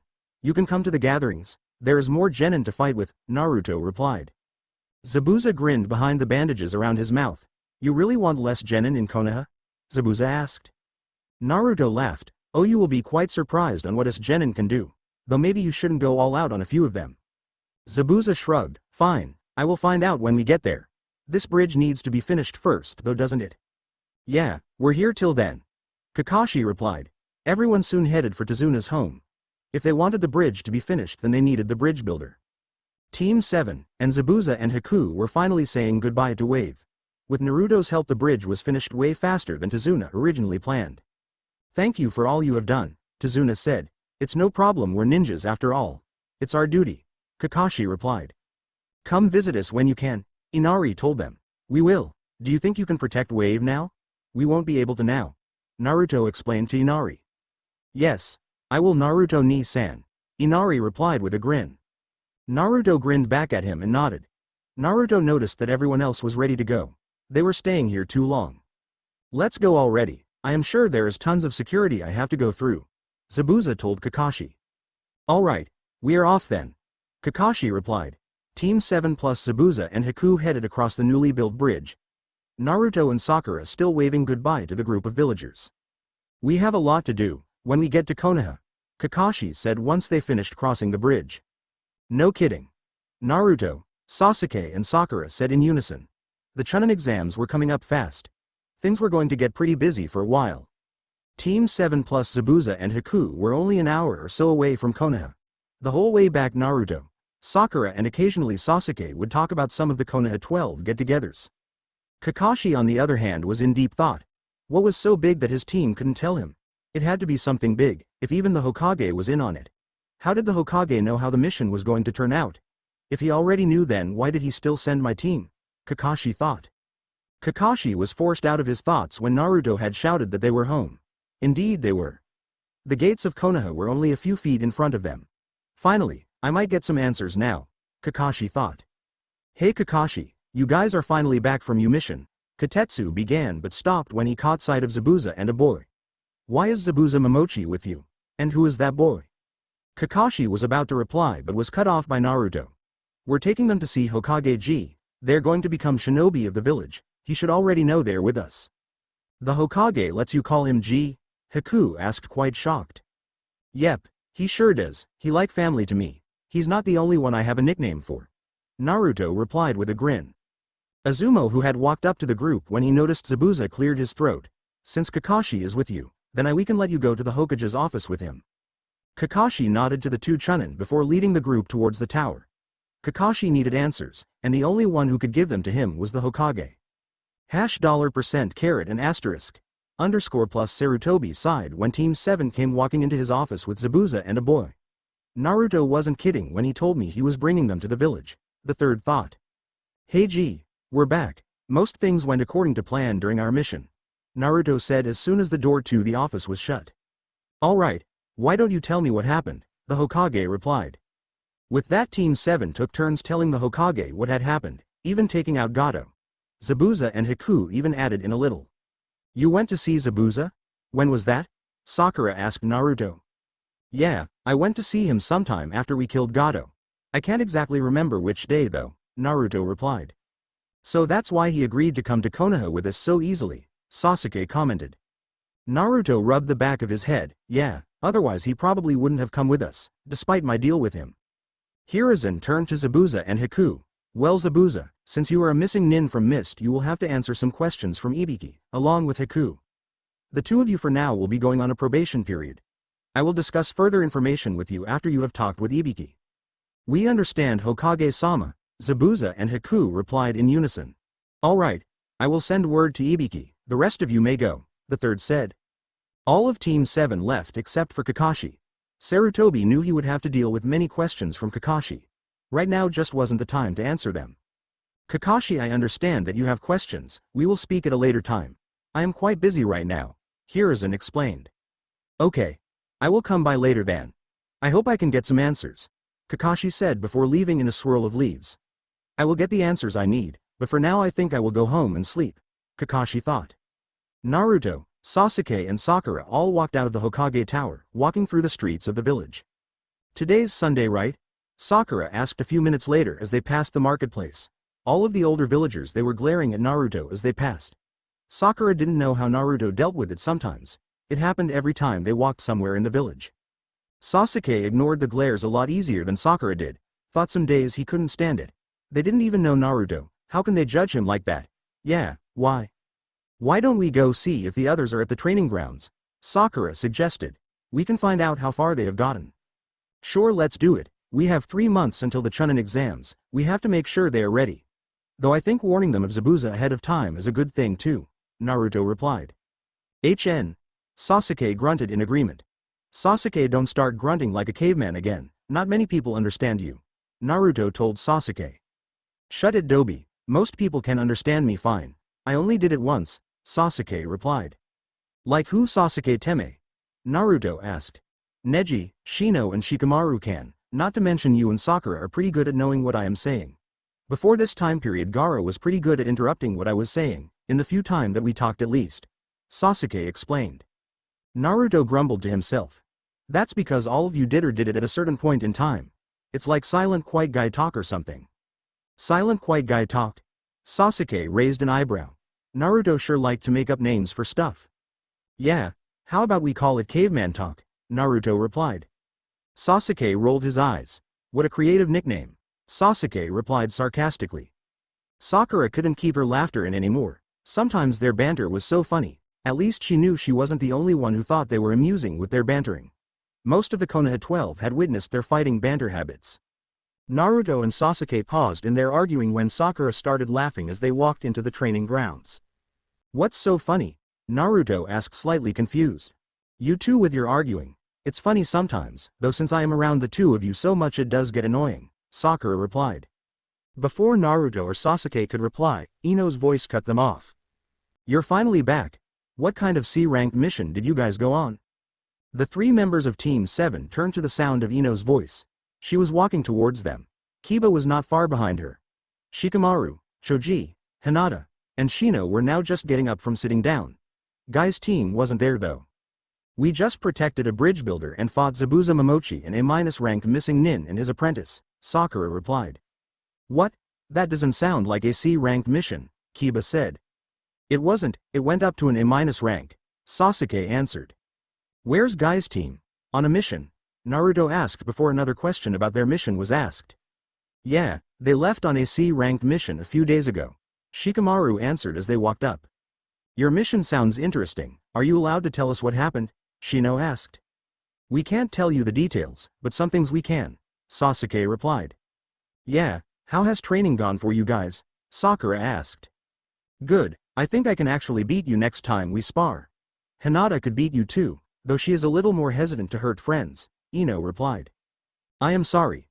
Hinata mumbled quietly. She didn't want to hurt her friends, but she didn't want to disappoint them. It's alright Hinata. We can help you out. You will be more confident in yourself in no time, Naruto told the Hyuga. Thank you Naruto-kun. Hinata replied. So tell us about your mission then, Choji said as he munched on a bag of chips he had just pulled out of his pouch. For the rest of the day Team 7 spent catching up with the others. The next coming months were sure going to be a lot of fun. 2 months later it was the usual Sunday when all the Konoha 12 got together. All of them were spread out around the training grounds. Some of them were going over element jutsu, while others were practicing their taijutsu. All of them had to be as strong as possible for the Chunin exams in 2 months. Naruto was just about to start sparring against Sasuke when a strong mist started to cover the training grounds. "Oh, here we go again," Tenten muttered as everyone got into fighting stances. A deep chuckle was heard across the training grounds a few seconds later. "I kind of enjoy this time fighting with you Gakis. It's just Zabuza this time, I don't see Haku." Neji's voice called out. "Come on out Zabuza, you know you can't take all 12 of us out," Naruto shouted. "That may be, but I could take you out one by one." Zabuza's voice came from behind Hinata. Hinata swiped at Zabuza a second later with her palm. Zabuza jumped away just in time. "That was close. You guys have been working on some things I see. So are you Genin ready? I need a workout." The copy nin said he had to talk to the Hokage or something like that, Zabuza commented. Zabuza had been randomly attacking the group since they had returned from Wave. He liked to call it advanced training. Though Zabuza couldn't go on missions and he had to stay in the village until a week or two before the Chunin exams. Haku was mad at Chunin and has been working in the hospital after a month. Since Haku wasn't a missing nin, he had a shorter probation period. The first time Zabuza showed up to attack the group, he only fought against Naruto. Naruto had told the others to stay out of it. Let's just say because Naruto was fighting Zabuza alone, he didn't really last very long. The other times they fought, Naruto had help. The first time Sasuke and Naruto had totally caught Zabuza by surprise. The second time Naruto and Kakashi had teamed up against Zabuza. "Fine, I don't mind fighting you, I get better experience fighting ninja who are stronger than me," Naruto replied. "I am in too, since you interrupted my fight with Naruto," Sasuke added. "Yosh, I will spread my springtime of youth," Lee shouted. "I don't mind fighting you either, what about the rest of you?" Neji asked, turning towards the others who hadn't made a decision. Everyone nodded in agreement that they would all fight with Zabuza. Shikamaru had muttered a troublesome before agreeing. "Good, it wouldn't be much of a challenge if I only fought some of you, though I heard you fought all 4 Junin senseis," Zabuza replied. "We sure did, we didn't win but we beat 2 out 4. Kakashi and Guy were harder to beat," Ino answered. "They are known for being 2 of the strongest Junin in Konoha," Shino explained. "Alright, let's get this show on the road," Zabuza said before flashing thought hand signs. Water style. Water dragon jutsu. A large dragon made of water soared through the air towards the genin. Most of the genin were hit with the water dragon because they could not get away fast enough. Tenten, who was one of the luckier ones who jumped away in time, started doing hand signs once she had landed back on the ground. Lightning style. Lightning ball, Tenten shouted as a ball of lightning gathered in her hands and being shot towards Zabuza. Zabuza moved out of the way just in time, he sure didn't want to get hit by that. Just as Zabuza landed, he was attacked by Hinata and Neji simultaneously. "This isn't good," Zabuza muttered as he blocked one Hyuga with his sword and dodged out of the way from the other one as best he could. Earth style. Earth pillar prison. Choji's voice called out. Neji and Hinata jumped out of the way just in time as large rock pillars came out of the ground and surrounded Zabuza and closed him in a rock prison. "Nice going Choji," Kiba commented once Zabuza was trapped in the earth prison. "Thanks, I have been working on it for a while," Choji replied.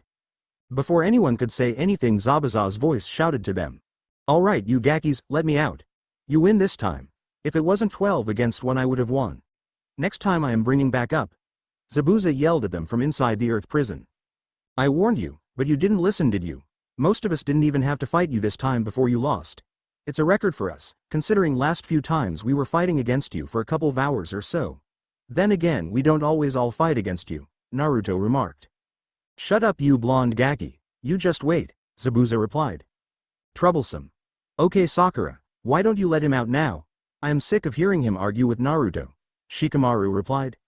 "I would move as far as you can go in there," Ino suggested as Sakura began to run towards the earth prison made of rock with her fist cocked back. Once Sakura's fist met with the rock prison, her side of the rock prison crumbled into pieces. Zabuza was standing clear on the other side of the earth prison. "Damn, what are you Tsunade?" Zabuza asked. Sakura may be showing the other girls basic medical ninjutsu, but Sakura was the only one who used Tsunade's type of taijutsu. Sakura simply shrugged off his question every time he asked. Sakura walked back over to the others a few seconds later. Zabuza wasn't far behind her. "You guys are getting good, if you guys keep at it and ended up as some special group team. You Gakis could take down anyone you wanted to in the future. It rarely happens in main hidden villages, but kind of think of it like the 7 swordsmen of the mist. Zabuza explained. Oh, that would be so cool, Kiba replied. Akumaru barked in agreement with him. If we do that we better have a kick-ass name, Ino replied. Yosh, our springtime of youth will shine brighter than the burning sun, Lee shouted. Anyway, Zabuza thanks though, it was hard to tell us that wasn't it? Naruto asked the former missing nin. It was a little. Zabuza replied truthfully, though, I suppose the next generation should be stronger than the ones before. Otherwise the world would probably go to hell if you guys weren't. I guess it would, Naruto replied, though Naruto himself would never let that happen. So what are you going to do now? Sasuke asked the swordsman. Probably go visit Haku, see if any Chunin want to spar with me. Then at least we can fight on equal terms instead of being ganged up on by Genin. Zabuza replied with a shrug. Zabuza left in a swirl of water a few minutes later after saying goodbye. Neji turned to the others a few minutes later, so are we going to plan for the Chunin exams? It is in a month you know. Yeah, I was going to bring that up, after our training, but you know Zabuza attacked, Naruto explained. So what specifically do we need to talk about? Choji asked. Many of the others nodded in agreement. Well, all the Hokage knows is that Orochimaru will probably attack during the exams. He doesn't want to alert Orochimaru that we know. So that's where we come in, Shikamaru explained. Okay, but we don't know what we do in the Chunin exams, Hinata replied. Well, Naruto actually does know. The Hokage has been giving him hints about what to expect, Sasuke answered. So what do you know? Ino asked the next question. The first part of the exams is a written exam where you have to look underneath the underneath. Naruto began. After all, Naruto couldn't tell them what you really had to do. Otherwise it would give away that he actually knew what they were supposed to do. Okay, what about the rest? Tenten asked. The second part is a survival type. This is where it will be easier for us to help each other. From what Hokage G told me, if there are too many people at the end of the second phase then it splits into 4 parts. Naruto replied. 4 parts? Lee asked. Yeah, it's tournament round. This is a common part of the Chunin exams in every village. That's normally the last part of the Chunin exams. As I was saying, if there are too many people at the end of the second round then there will be a preliminary round. Tons of people come to see the last phase of the Chunin exams. Naruto explained. The Hokage told you all of that? Choji asked. Some of it, the other parts one figured out myself and other ninja who were dumb enough to fall for a henge. Naruto answered. Okay, so we just keep on training then, right? We can't really help the first part, but the other part we should be able to wipe the floor with them, Kiba responded. I guess that's true, though don't underestimate anyone. You never know how strong certain people may be. They might be trying to trick you into believing that they are weak. Naruto replied seriously, he didn't want anyone to get hurt so soon. Right, well, since we are done talking about that I am going to head home. I have to take the late shift at the flower shop, Ino replied. Wow, I didn't realize it was this late. I think it is a good time to call it a night, Tenten commented a few minutes later. Yeah, I probably should be getting home too, Kiba said. Everyone began to leave the training grounds slowly.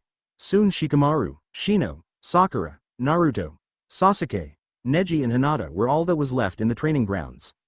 Hey, we can discuss more at a later if you guys want, Sakura said. The time travelers had a lot more to talk about. With Hinata there they couldn't really talk about anything. I do believe that is in order, at least for some of us, Shino commented. What else is there? Hinata asked curiously. The 6 of them have been acting pretty weird for a while. Hinata knew she wasn't the only one, the others had mentioned it a time or two when the 6 of them were not around. Just final plans, I just don't want anyone to get hurt, you know. I feel better if we know every step. I hope that's okay with you, Naruto replied.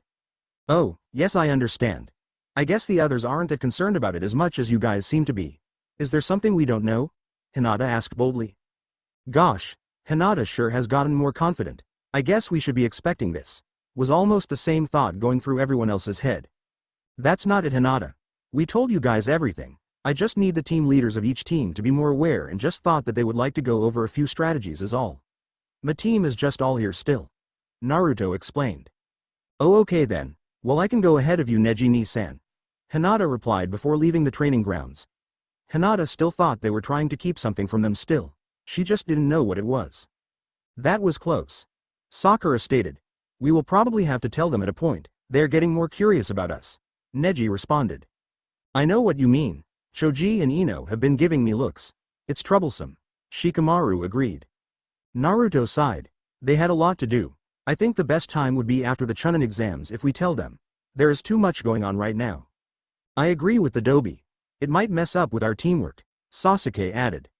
As do I, Shino replied. Okay, I think Kabuto is the easiest person to kill right now. Orochimaru is a Sannin, and I don't know if he will attack before we meet up in the Forest of Death, Sakura told them. Yeah, last time it was close to the last 2 days that we all met up, wasn't it? Shikamaru commented. Something like that, but it was after you guys were attacked by Orochimaru, Neji added. For now let's plan to meet up at that hollow in the tree then. Shino, you can tag everyone before we get into the forest. That way your team can find us. Though I probably will send up Kage Bunshin, so don't use a bug on me, Naruto explained. Alright, that should work. We do need to have scrolls though, Shino replied. Well, on your way to the meeting spot gather as many as you can. We can trade what we find if we have to. Some of my Bunshins can gather some too, Naruto said. It still amazes me how many clones you can make, and still be able to fight someone, Sakura commented. Naruto rubbed the back of his head. I just have a lot of chakra, you guys know that. What about Gaara? Sasuke asked. Oh right, well I am going to be watching for him. I have to get him to like me before the third part of the Chunin exams. Or at least try. I want to help him as much as I can. I have been working on a partial seal for him, but it's not finished yet. Ero Sannin should be in town soon. I will try to get him to look at it, Naruto explained. I almost forgot you were doing that, Sakura replied. Oh yeah, well it was like a few days before the exam that we met with them, wasn't it? Sasuke questioned. I remember because Konohamaru was there, and he ran off because he told Sakura. Naruto was cut off by Sakura punching him in the head, causing him to fall over. We are not speaking of that. Sakura grumbled. Naruto rubbed his head as he stood back up. Why is it always me? Naruto mumbled. I think we have talked enough about this for now. I need to get home, Shino said a few minutes later. Okay. Let's all call it a night then. We only have a month left. Luckily all of us are stronger than we were during our first Chunin exams, Sasuke said. We are, aren't we? Well, some of our enemies should be a little easier to fight, Shikamaru agreed. Only some of them, Shikamaru, Neji replied. Right, well we aren't going to start thinking negative. We can do it. We just have to believe it, Naruto said. The others smiled at this. Leave it to Naruto to always be thinking this way. It was a little bit later that they all decided to say goodbye and head home. On the way home from the training grounds, Kurama called to him. Hey kid, I didn't want to disturb your conversation. You tend to space out when I am talking to you, Kurama's voice greeted. Yeah, sorry. So what is it? I haven't talked to you lately, Naruto replied. Well, I just wanted to let you know that you probably won't be able to use Biju mode for a few years. Your body won't be able to handle it. You probably can only use one tail's worth as well, the Kyuubi explained. I guess that makes sense. I think that will be okay for now. I used it a lot during the war. If I get stronger by myself without it, then it could end up being my trump card of sorts, Naruto answered. Good thinking, kid. I also think maybe I can help you with Shukaku, Kurama said. Really, you can? What was your idea? I should be able to talk to him, but you will have to do it alone with the two of you. You don't want to freak anyone out if you did it in front of people. Okay. I will see what I can do then. Helping Gaara is important. Not only is he one of my closest friends, but he is a really good ally in the future. Naruto agreed. Naruto was opening his apartment door as he thought this. Since he was talking with Kurama, he didn't have to deal with all the glaring villagers along the way. He had gotten used to everyone liking and accepting him. Now he had to go back the way it was before. I won't give up though. I will have them acknowledge me once more, Naruto declared before making his ramen for dinner. Naruto walked down the streets of Konoha a few weeks later, thinking to himself. What day was it that we met Gaara? It was so long ago I can't remember what day before the Chunin exams it was. There are only a few days left until the first test. Kakashi proved that by giving us our entry forms this morning.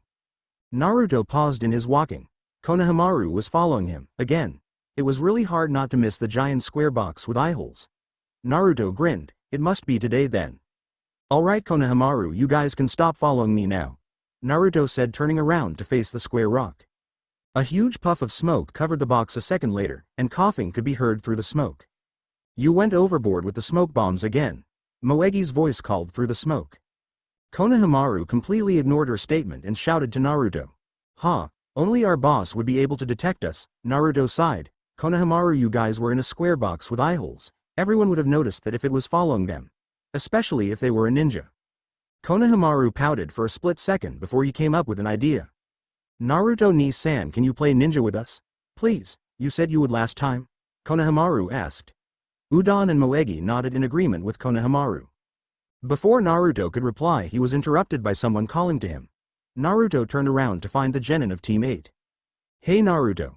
Kiba called to him with a grin. Akumaru barked a second later with his own greeting. Oh hi guys, what are you doing here? Naruto asked. I am pretty sure they weren't here last time around. We just came back from team training, Shino explained as he pushed his glasses up. Hey, what's going on? Ino's voice called out. Naruto, the Konohamaru Corps and Team 8 turned to see Ino walking up to them with Sakura and the rest of Team 10. Sakura gave him an apologetic look. She probably didn't plan for Ino being here either, Naruto thought. We just bumped into each other. What are you guys doing? Hinata asked. Oh, we ran into Sakura and she was looking for Naruto, so we decided to help, Ino replied. More like you dragged us along, Shikamaru commented with a yawn. Choji nodded in agreement with Shikamaru as he ate out of a bag of chips. Hey Naruto-ni-san. We were talking to you first, Konohamaru shouted, clearly showing his anger by the tone in his voice. Naruto turned back to the Konohamaru Corps. Why does everyone decided to show up now? Naruto thought. Kit, the Shukaku host is near. I can sense them. Kurama's voice rang through his head. I know Kurama, I can sense them too, Naruto replied. I am sorry Konohamaru. I didn't mean to ignore you three. Let's start right now, Naruto began. You have a 10-second head start. Your goal is to keep away from me, Naruto grinned. What, only 10 seconds? We won't get that far. 9, 8, 7. Naruto counted down. Konohamaru's eyes widened before taking off down the street with Udon and Moegi following close behind. The others chuckled at the scene. Naruto hasn't acted like this in a while, Shikamaru thought. The blonde ninja had dismissed his childish side since Team 7 came back from their mission in Wave 6, 5. Naruto murmured. Naruto was down the street as soon as he heard the crash. It was finally time to meet Gaara and his siblings. Kiba turned his head in that direction about the same time Naruto had. The others were confused why Naruto had stopped counting and left 4 seconds too early. Something happened, Kiba replied, before heading in the direction Naruto was going. Sakura knew exactly what had happened. She gave a glance to Shikamaru and Shino before following Kiba. The others didn't take long to follow after her as well. Naruto rounded the corner and found exactly what he thought he would see. Kankuro was holding Konohamaru by his collar, yelling at him about bumping into people. Temari was just shaking her head at her brother from behind him. Hey, let the kid go. You shouldn't be attacking the Hokage's grandson. You could start a war, you know, Naruto told the Sand Nin. Naruto-ni-san. Moegi and Udon, who were standing in front of Kankuro, ran towards him and the two quickly hid behind his legs. Why should I care? This kid ran into me, Kankuro grumbled. Kankuro, just let the kid go. You are going to get us in trouble, Temari explained to her brother. I think you should let him go, you are outnumbered, Shikamaru's voice called from behind Naruto. Team 8, 10 and Sakura had finally caught up with him. Man, more leaf kids, Kankuro said. Fine, Kankuro dropped Konohamaru, who immediately ran to Naruto once he got up off the ground. You genin don't look like much. I think you would all lose pretty easily against us, Kankuro gloated. I wouldn't say that if I were you, Sasuke's voice called from the top of the fence. You obviously don't know who you are messing with. Neji's voice followed a second later. Everyone looked up to the top of the fence. Both Neji and Sasuke were standing there with their arms crossed. Lee and Tenten jumped over the fence a second later, landing next to Choji and Hinata. Not only did Sasuke get a cool entrance again, but now Neji got one too, Naruto thought. I think I like this time around, Sakura thought with a smile. Last time it was only Team 7. They are popping out everywhere, Temari stated. Kankuro, shut up or I will kill you, a voice called. Gaara, Naruto, Sasuke, Sakura, Neji, Shikamaru and Shino thought. Everyone else tensed up at the sudden killer instant. A swirl of sand appeared next to Kankuro, revealing a red head with a tattoo on his forehead. Gaara. Temari and Kankuro addressed him. They were both slightly shaking in fear. Naruto decided it was time to intervene. The sooner he helped Gaara the better off they would be. You guys must be here for the Chunin exams, we're in them too. It seems it's going to be a lot of fun this year. I hear there is a lot of strong genin participating, Naruto said without a hint of fear. What the heck is he doing? Kiba, Tenten, Ino, Choji and Hinata thought. This guy gives off bad vibes. Choji thought, referring to Gaara. I hope he doesn't get in a fight with them, they look strong, Hinata thought. We are. What are your names? Gaara questioned. All of us? Sakura asked in return. No, you too. Gaara replied, gesturing to Neji and Sasuke. Isn't it better to say your name first? Neji answered. I am Gaara Sabaku. These are my siblings Temari and Kankuro, Gaara answered. Neji Hyuga. Sasuke Uchiha. Why don't we get to introduce ourselves? Lee asked. We're not important enough, Lee. It's a silent guy thing, I think, Kiba replied. What about Shino and Shikamaru then? Ino asked. No clue then, Kiba replied. It's all right, that means we will be underestimated by them, then we have the advantage, Naruto replied. So Gaara, I have decided that we are now friends. After all, one-tailed raccoons and nine-tailed foxes have to stick together. Naruto explained as he gave the Sand siblings a foxy grin. One-tailed raccoons and nine-tailed foxes?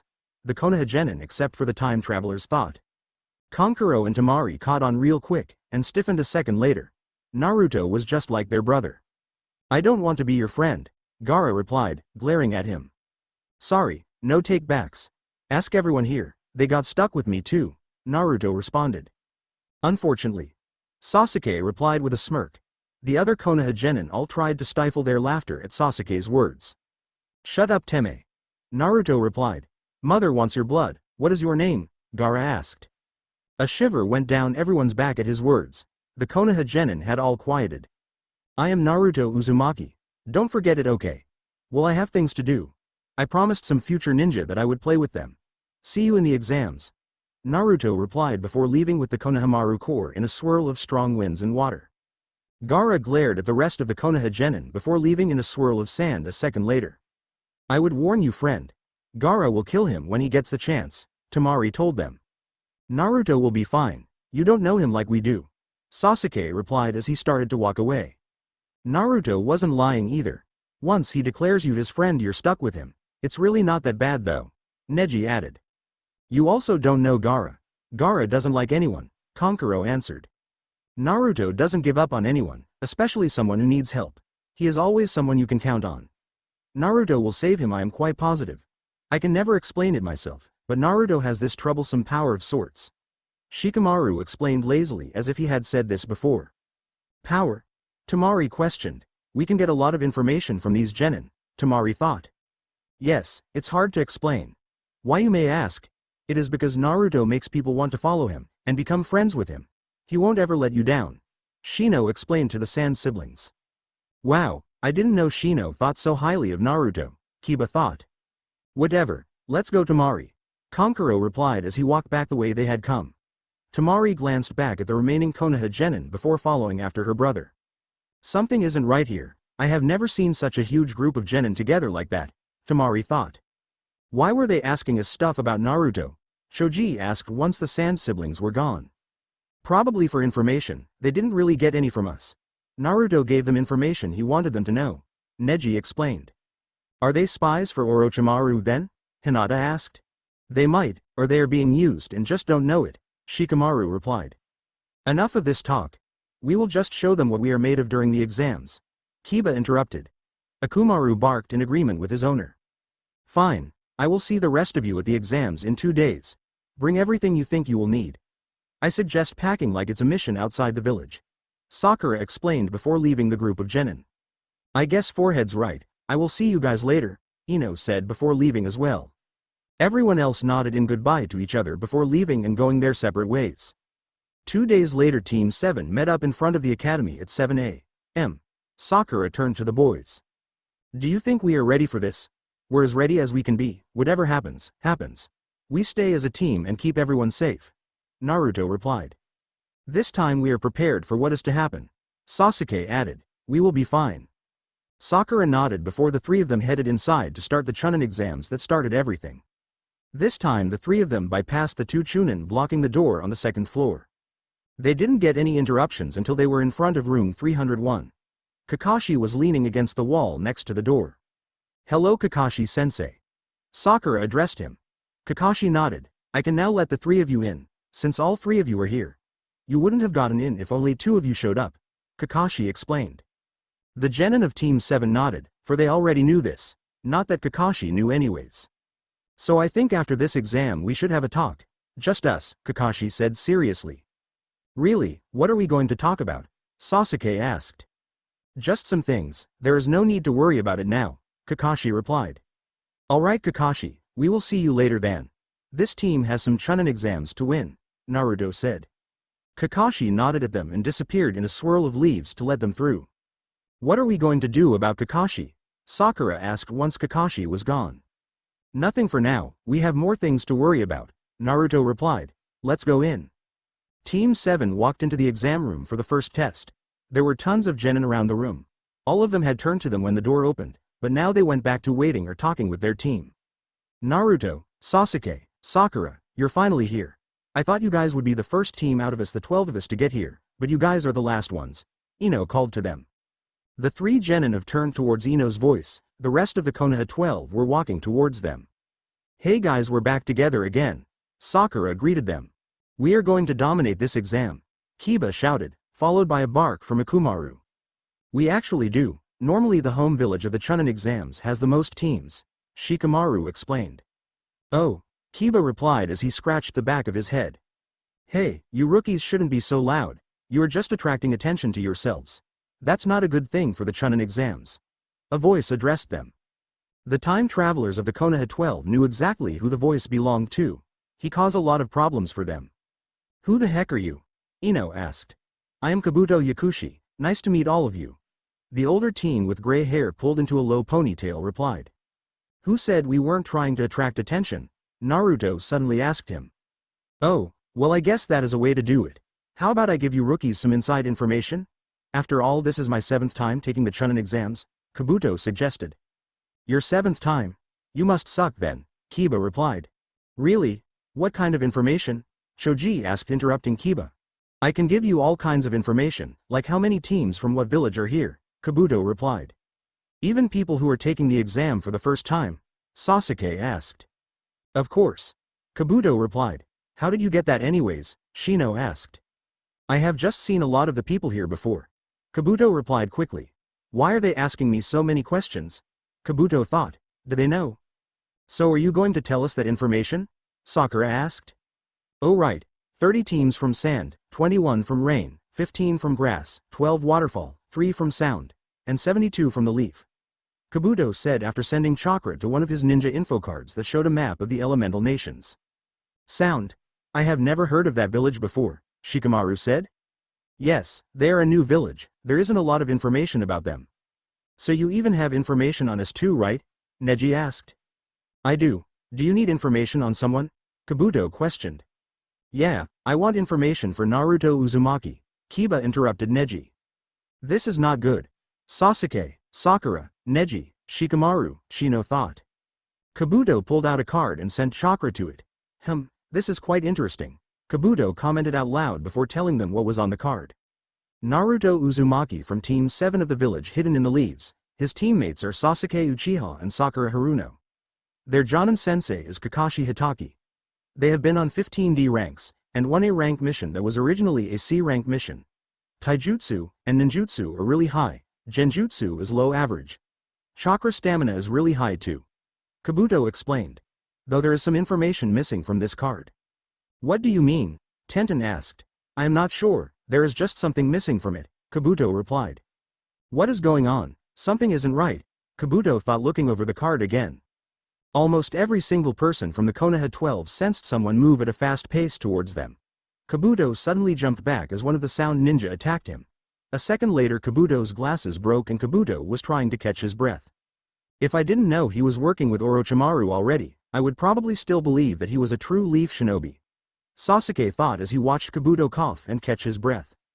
The room's tense atmosphere rose higher, everyone was staring in their direction.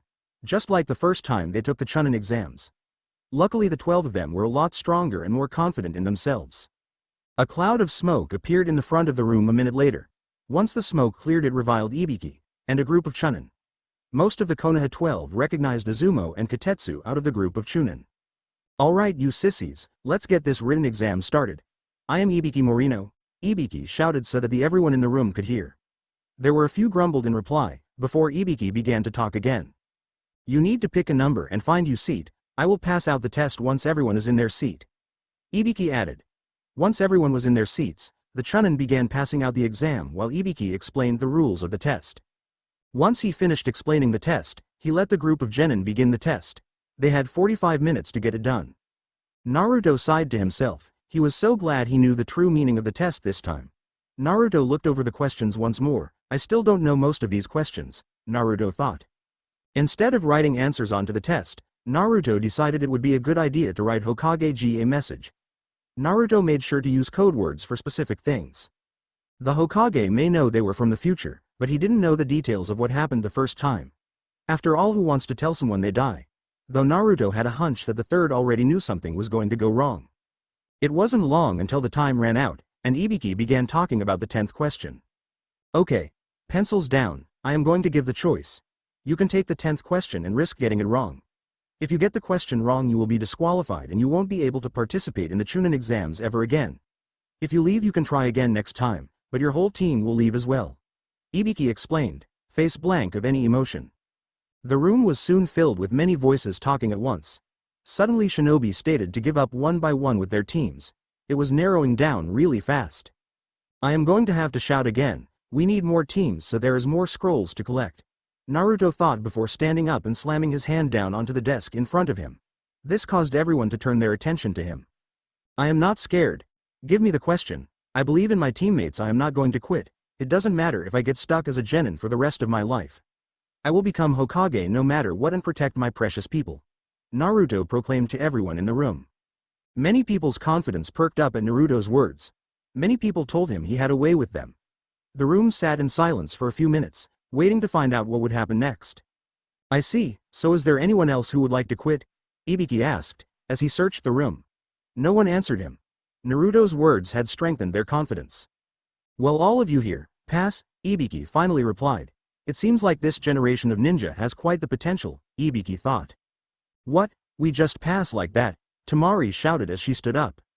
Ibiki nodded before explaining the test and showing everyone his head full of scars. Just as Ibiki finished putting his bandana back on, someone came crashing through the window. Anko appeared in the front of the classroom in front of a sign. I am Anko Midarashi, your second proctor for the Chunin exams. The violet-haired woman shouted. Ibiki sighed, she was early again. You're early again, Anko. Ibiki told the women. Ibiki, why are there so many left? Are you getting soft? Anko asked the lead interrogator of the Leaf Village as she looked around the room. She ignored his earlier statement about being early.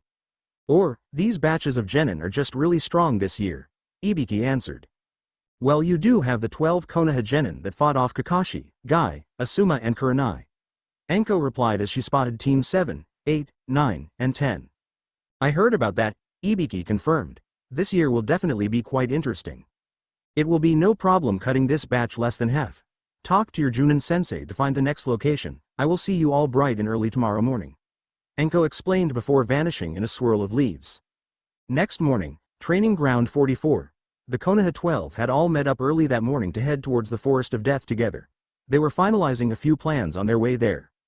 They all dropped down from the trees just before the gates of the Forest of Death. Most of the genin from the day before were already there, even Anko. She was sitting on top of the gate eating a dango. It wasn't long after until Anko started to explain the rules for the second part of the Chunin exams. Once she was done, Naruto turned to the others.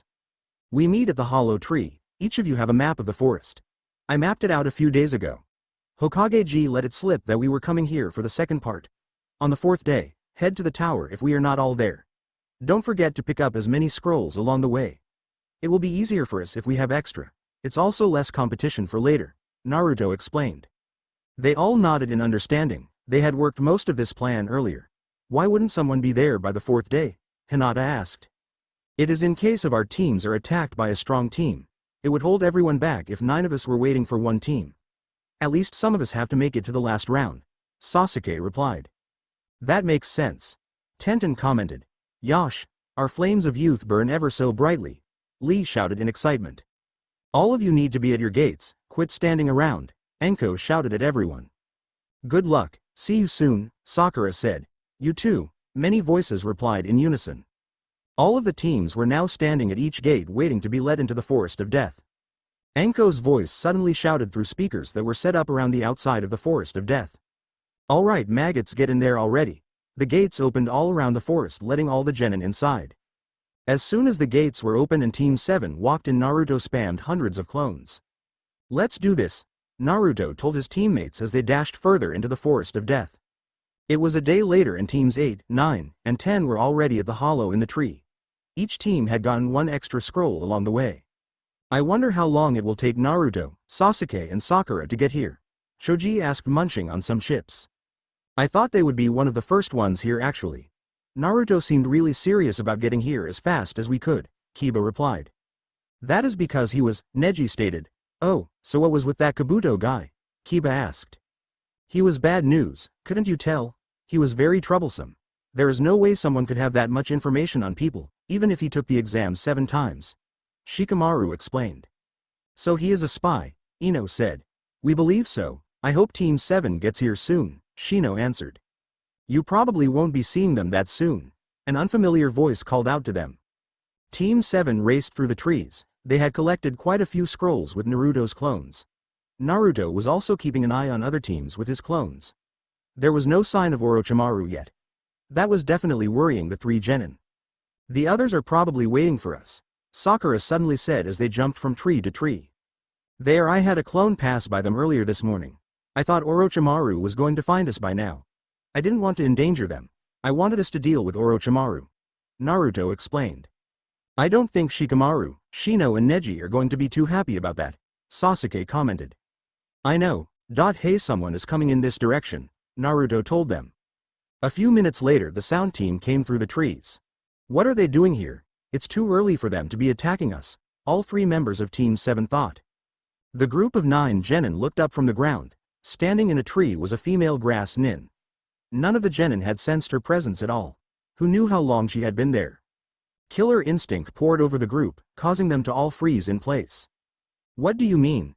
Neji managed to ask. Cuckoo. They're a little busy right now," the creepy grass nin said.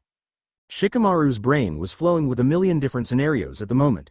Who knows what could have happened with Team 7, but first they had to get out of here. This whole thing didn't make sense. Shikamaru shared a glance with Neji and Shino. A few seconds later the killer instinct was pushed away from the genin. "What did you do to them? And what do you want with us?" Kiba asked as he patted Akumaru, who was shivering inside of his coat. "Well, you see, the only way for me to get Sasuke-kun is to kill all of you. My spy network gave me a lot of information about the 12 of you. I believe that the 12 of you will become a strong thorn in my side in the future. So I decided to get rid of you early," the girl said. "Who are you? And Sasuke isn't yours," Ino replied. "My identity is no importance, nor my reason for taking Sasuke away from Konoha," the girl answered. "You're Orochimaru," Shino stated. "Cuckoo, you are quite smart. How did you know?" Orochimaru asked. "You are not the only one with a spy network. Why would getting rid of us make it easier to get Sasuke?" Shikamaru asked. "This is getting way too troublesome for me. I can only stall for so long. They better get here fast. There is no way the 9 of us can take out a Sannin, at least not as of right now." With Team 7 jumped into a clearing just as the sounds team landed on the other side of the clearing. "We finally found the 3 of you," Kin stated a second later. "What do you want from us?" Sakura asked, playing along. The 3 time travelers knew exactly why they were here. Though for some reason they attacked too early. "We just want to test out your guys' strength. You don't look very strong," Zaku replied. "I guess you will have to find out." Sasuke smirked smugly. "We need to hurry up. A clone of mine just popped. Orochimaru is attacking the others. They aren't doing so well. Ino, Choji, Tenten, Hinata are knocked out and injured. Everyone else is running out of chakra. They won't be able to last much longer," Naruto explained quickly. They couldn't lose anyone, especially this early. Fighting the sound genin shouldn't take too long. After all, the 3 members of Team 7 were the strongest out of the Konoha 12. "Let's get this over with, Konoha brats," Dosu called as he shot a strong gust of wind at them, right as Kin threw a cluster of kunai. Team 7 jumped apart, and as soon as they landed back on the ground they attacked.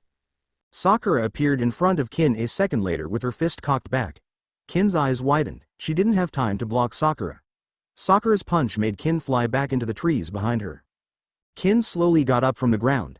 This was supposed to be easy. It didn't seem that way. She only heard of Tsunade of the Sannin with strength like that. She wasn't going to last against Sakura if she was going to get his like that. Kin reached into her pouch before launching a multitude of senbon towards Sakura, who was running at her again. Sakura, who remembered fighting Kin from the first time around, deflected and dodged every senbon that was being thrown at her. She knew about Kin's shadow senbon.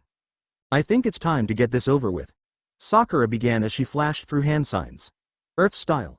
Stone spikes. Earth spikes around and underneath Kin. Kin tried to dodge as many as she could, but she got hit by quite a few of them. She was already losing blood.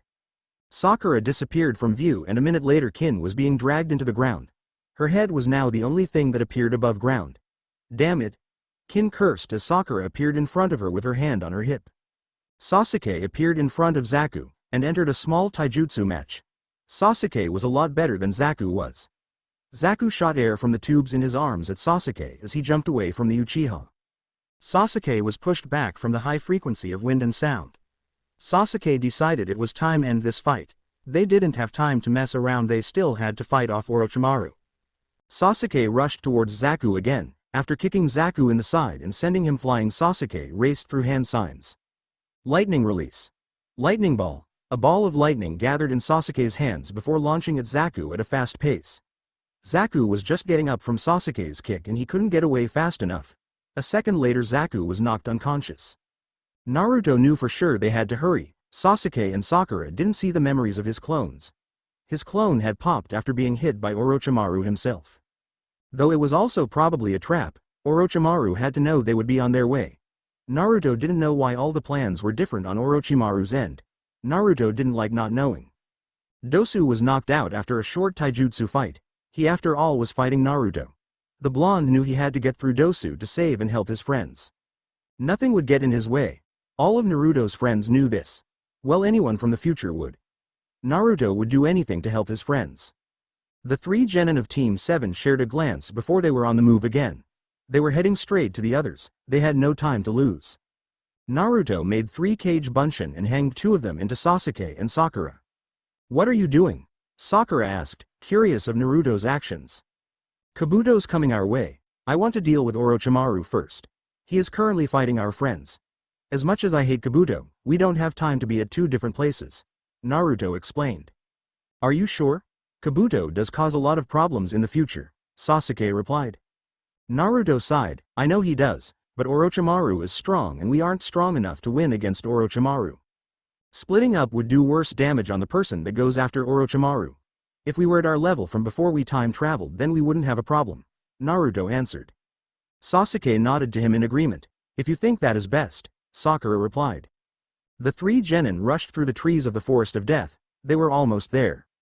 A second later they stopped just before the clearing. The 3 time travelers looked over the clearing.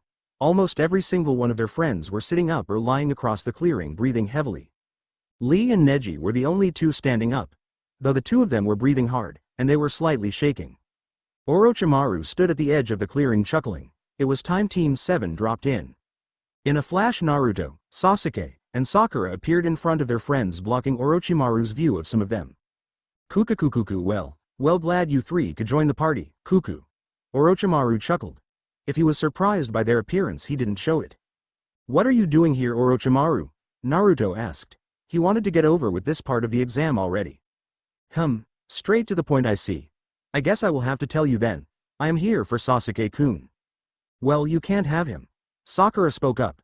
Sakura really didn't want to have to lose Sasuke again. What do you mean? Sasuke replied. I can give you power, Sasuke-kun, way more than these pathetic friends of yours. Though all of you are above genin level, which is certainly interesting. Friends will not help you kill your brother. Orochimaru tried to persuade Sasuke. Before Sasuke could even reply, Naruto interrupted. You don't know Sasuke, do you? Power doesn't make you strong. Protecting your precious people makes you strong. Naruto shouted. I don't want to kill my brother. Naruto is right. You don't know me at all. Sasuke added. Why did you go after our friends if you wanted Sasuke? Sakura suddenly asked. I had to show Sasuke the true meaning of power. Friends don't do a thing to your strength. I had to get rid of you lot somehow. This kills 2 birds with 1 stone. Orochimaru explained. Now I am tired of all this talking. I am going to leave a little present behind. Orochimaru added. The snake Sannin sent out snakes everywhere. all of the snakes were heading straight towards the genin. Naruto gave a glance to Sasuke and Sakura before they all began to attack too. Wind style. Great breakthrough, Naruto shouted, as a large gust of wind shot towards Orochimaru. The snake Sannin didn't even flinch, instead he sent the same wind jutsu out towards the genin. Both wind jutsus clashed and it seemed like Orochimaru's was overpowering Naruto's own. Sasuke appeared behind Orochimaru at that moment and attacked with taijutsu. Out of everyone, Sasuke knew who Orochimaru fought. The Sannin easily evaded or blocked the Uchiha. Sasuke was beginning to get frustrated with the Sannin. A split second after Orochimaru blocked Sasuke for the 30th time, Sasuke shunshined out of the way. Orochimaru wasn't really expecting Sakura to be right where Sasuke once was. Sakura didn't hesitate, and punched the Sannin with all her strength. As soon as her fist made contact, the Orochimaru she punched turned into mud. I wasn't expecting that at all. You remind me of my old teammate Tsunade. Orochimaru's voice called from behind her. A second later, Sakura was sent flying back towards the others. She hit the ground hard once she landed. Kage Bunshin no Jutsu. Naruto's voice called out. Hundreds of Narutos appeared around the clearing. Naruto didn't want to take any chances. Orochimaru needed to be dealt with. Ah, yes, the Kyuubi brat. I have heard a great deal about you, Orochimaru said from the edge of the clearing. Sasuke was now standing next to the real Naruto after the last attack. Both genin were looking quite serious, and seemed to be observing him quite closely. The rest of the genin had all grouped together again, all of them on the other side of the clearing, away from the fight. Half of them still wanted to jump in the fight and help, while the other half were just too injured or exhausted to do so. Sakura slowly stood up from the ground, her body ached all over from the force of the impact from the ground. They needed to deal with Orochimaru and quick. The Narutos all attacked a minute later, all of them charging towards Orochimaru, hoping to slow down Orochimaru, even a little. The real Naruto and Sasuke were doing hand signs for another combination attack. After all, the two of them were always best with teamwork when they actually wanted to work together. Lightning release. Electromagnetic murder. Sasuke called out, as he created a lightning stream towards Orochimaru just a second later after Naruto's water jutsu was sent out. Water style. Water shockwave. Naruto called out as a large volume of water appeared and was sent straight at Orochimaru. That lightning and water combination was always quite deadly. They really didn't want to take any chances. Orochimaru had just finished taking out the last few Naruto clones when he heard the jutsus being called out. They are definitely not genin, if they can pull out C-ranked water and lightning jutsus, Orochimaru thought. The element attack was coming at him too fast, so Orochimaru couldn't get out of the way in time. The attack sent him into a tree as well as shocking him. We can't hold him off much longer, he is a Sannin, Sasuke commented as he began to breathe hard from all the fighting. He isn't going to leave unless you get the curse seal, Naruto replied. We can't just run either, we're too big of a group. Sakura, go heal the others as much as you can. Sasuke and I will deal with Orochimaru. I think I have a plan. Alright, but be careful, Sakura replied before heading over to the other genin. Sasuke listened carefully. To pull this off we will have to work fast. Naruto began. Sasuke nodded in understanding, before Naruto hurriedly told him the plan. Orochimaru climbed back to his feet a minute later. He wasn't injured very much from the attack. I am done with you brats. I am not going to play around anymore. I don't have much time, before I am spotted, Orochimaru said. Orochimaru rapidly went through hand signs and sent out his 1,000 snake hands. Snakes were sent every which way towards the two genin. Naruto nodded to Sasuke and the two split away from each other. Their plan was about to begin. Wind style. Cutting whirlwind. Naruto called out as slicing wind was sent out from Naruto, cutting up snakes left and right. Kage Bunshin no Jutsu. Naruto made hundreds of clones again to attack Orochimaru. Naruto then slapped a seal to one of his clones and then the clone henged into Sasuke. Naruto's henge always worked, his henges had never been detected as of yet. The real Sasuke hanged himself as one of the Naruto clones. Hopefully they could fool Orochimaru with this plan. The real Naruto and the clone Sasuke jumped in with the clones, all of them attacking Orochimaru in any way they can. The fight seemed to drag on for half an hour, with Naruto adding clones in when they were running low. By adding clones, Orochimaru wouldn't notice the difference. Orochimaru had it with all the clones, and he seemed in luck, for Sasuke was in close range. He was going to get Sasuke, no matter what. Orochimaru punched away the few clones that were attacking him at the moment, and then he finally took his chance. Temporary paralysis technique. Orochimaru called out, making Sasuke freeze in his tracks. Orochimaru stuck out his neck all towards Sasuke and bit into his neck. Sasuke cried out in pain. Sasuke. Multiple voices cried out from around the area. Orochimaru drew back and chuckled to himself. You will seek me out, Sasuke-kun. I can provide you with great power, Orochimaru said. Many Naruto clones raced towards Orochimaru and some headed to Sasuke. It seems I have overstayed my welcome. I will deal with you lot in time, Orochimaru said to the genin as he sunk into the tree behind him. He couldn't let Sarutobi know he was here just yet, he had plans to finish. The clearing grew quiet once Orochimaru had fully disappeared. Sasuke was now being checked out by Sakura. Don't worry about that, Sakura, I am alright. The only Naruto clone left said to Sakura. What do you mean? Sakura asked. Just as she finished her sentence, the Sasuke she was holding poofed away. The Naruto clone next to the real Naruto was now Sasuke. What did you guys actually do? Ino asked, slightly confused. Troublesome, don't you see, Ino? They tricked Orochimaru. Sasuke hanged into Naruto, while one of Naruto's clones hanged into Sasuke. With all the Naruto clones around, Orochimaru couldn't tell the difference. Shikamaru explained. Yep, that is pretty much it. Naruto began, except that I added a seal to it. Sakura punched Naruto on the head. How about you warn the rest of us next time? I was worried, you know, Sakura replied. I know, Sakura, I am sorry. It wouldn't have worked if all of you knew, Naruto answered. He isn't going to be very happy when he finds out, Sasuke commented. That's true, so did you guys get any scrolls? You guys took a long time to get here, Kiba asked. Akumaru barked in agreement with his master. Naruto grinned and began to unload his pockets, as well as Sasuke and Sakura. In total they had 8 Heaven Scrolls and 7 Earth Scrolls. We didn't even get that many, Shoji commented as he remembered that each of their team only had 1 extra of each scroll. I guess I went a little overboard with the shadow clones, Naruto said as he scratched the back of his head. Hey, at least there won't be that many teams left. I think we should rest for the night and work our way to the tower tomorrow, Naruto added. Good plan, it's already getting late, Neji replied as he looked up to the sky. Stars were already beginning to come out. Yeah, and I could use a nap or something, Naruto added as he yawned. He was barely keeping himself upright. Making tons of shadow clones can do that to you. You aren't the only one, Sasuke replied, as he too was quite tired. The rest of the group looked like they could use a break too. The next afternoon the 12 genin were almost to the tower. The one main good thing about traveling in a big group is that taking out enemies does not take very long. It had been mostly quiet in their travels, besides the few conversations going around, and the occasional attack on the group. Naruto decided to bring up something that he had been thinking about since the second exam started. Guys, I know this might sound odd right now, but I think maybe one team should drop out of the exam when we get to the tower. Before Naruto could begin to explain, everyone began talking at once. What do you mean, drop out? Tenten asked. Why should we? Kiba asked next. We are all quite strong, what is your reasoning? Lee added in. Naruto, please explain what you mean. Shino's voice cut in. Everyone looked to Naruto for his answer. No one really wanted to drop out now, they had gotten so far. It was their first exam too. What I mean is, if Orochimaru is going to attack sometime in the exam, wouldn't be wise to have one team at least to be at full strength. From what the third says, we are the trump card for the exam, Naruto began. That might be, but we shouldn't have that big of a problem. There is 12 of us, you know, Sasuke replied. This is so troublesome. Naruto, we will all be fine.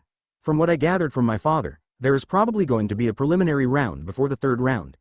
Everyone knows that a tournament is the last part of the exam. There are never over 12 people in the third round. We can't be the only teams to make it to the tower, Shikamaru explained.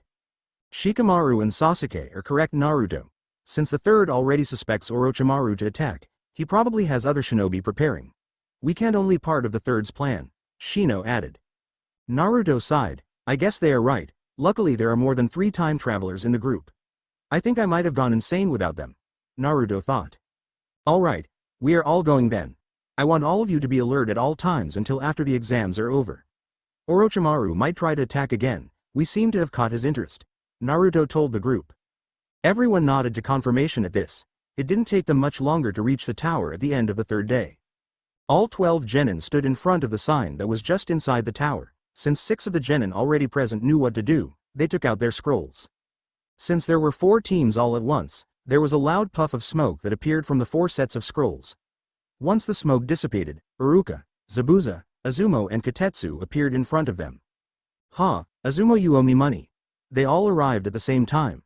Katetsu said as soon as he spotted the 12 genin. "I didn't expect them to work together and get here at the same time," Azumo commented as he handed over the money.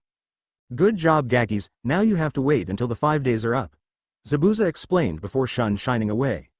"I am so proud of you guys. Well, I will show you to your rooms now, come along," Iruka said as he took charge of the group since Katetsu and Azumo were still arguing about their bet. "I am glad to see you, Iruka-sensei, I missed you. Maybe we could go out for ramen after the exams," Naruto said as Iruka led them through the tower. "I will even pay." "I would be glad to, Naruto," Iruka replied with a smile. "If everyone else would like to come, they can.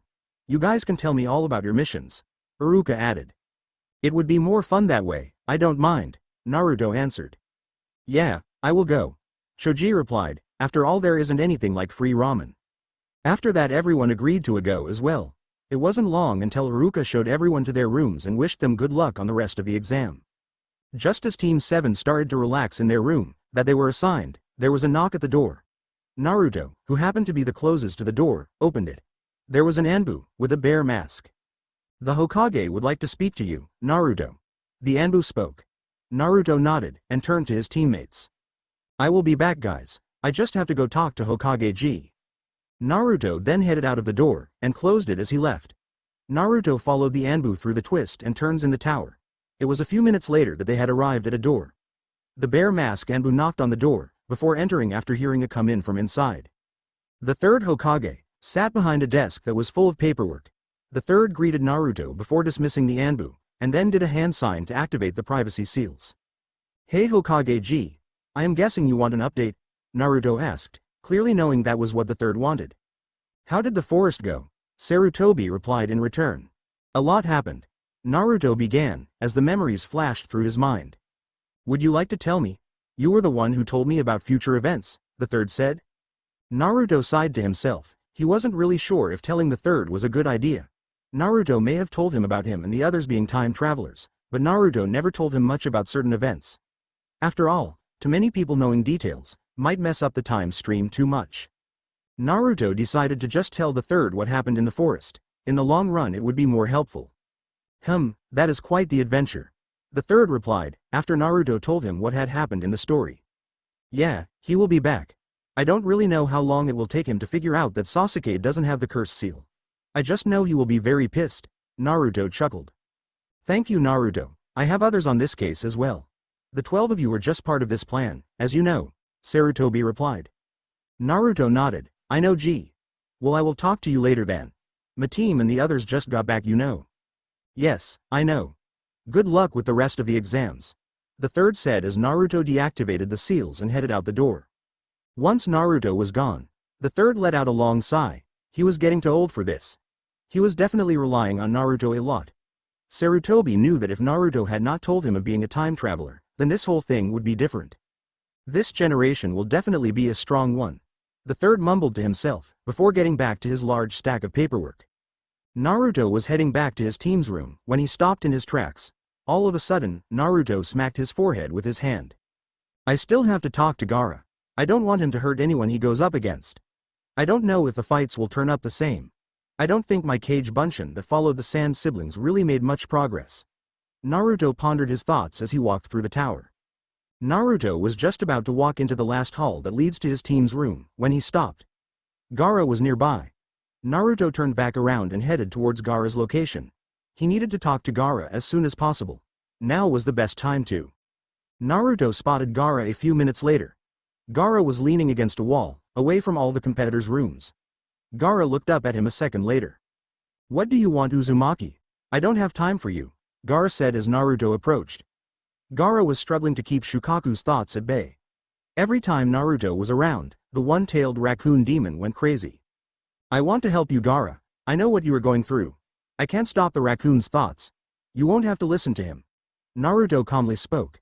He didn't want to start a fight with Gaara. "How can you help me? It won't work, it won't ever go away. I will forever be a monster," Gaara said in return. "You are not a monster, you are Gaara. I am your friend. You are not alone anymore," Naruto replied. Gaara stood up fully and studied Naruto. Gaara didn't know if he should believe Naruto's words. How? I have a seal that will strengthen your seal. I have been working on it for a while. I am not only doing that, I am going to have the fox talk to him. Naruto explained. Gaara backed up a little. Could Naruto really help him? Should he let him try? Shukaku started screaming inside his head once more. Gaara shook a little from the screams. Do it, Gaara said suddenly. I don't want to hear the screams anymore. Naruto nodded, before getting to work. Naruto quickly took out what he needed for the seal. He made sure to have the stuff ahead of time.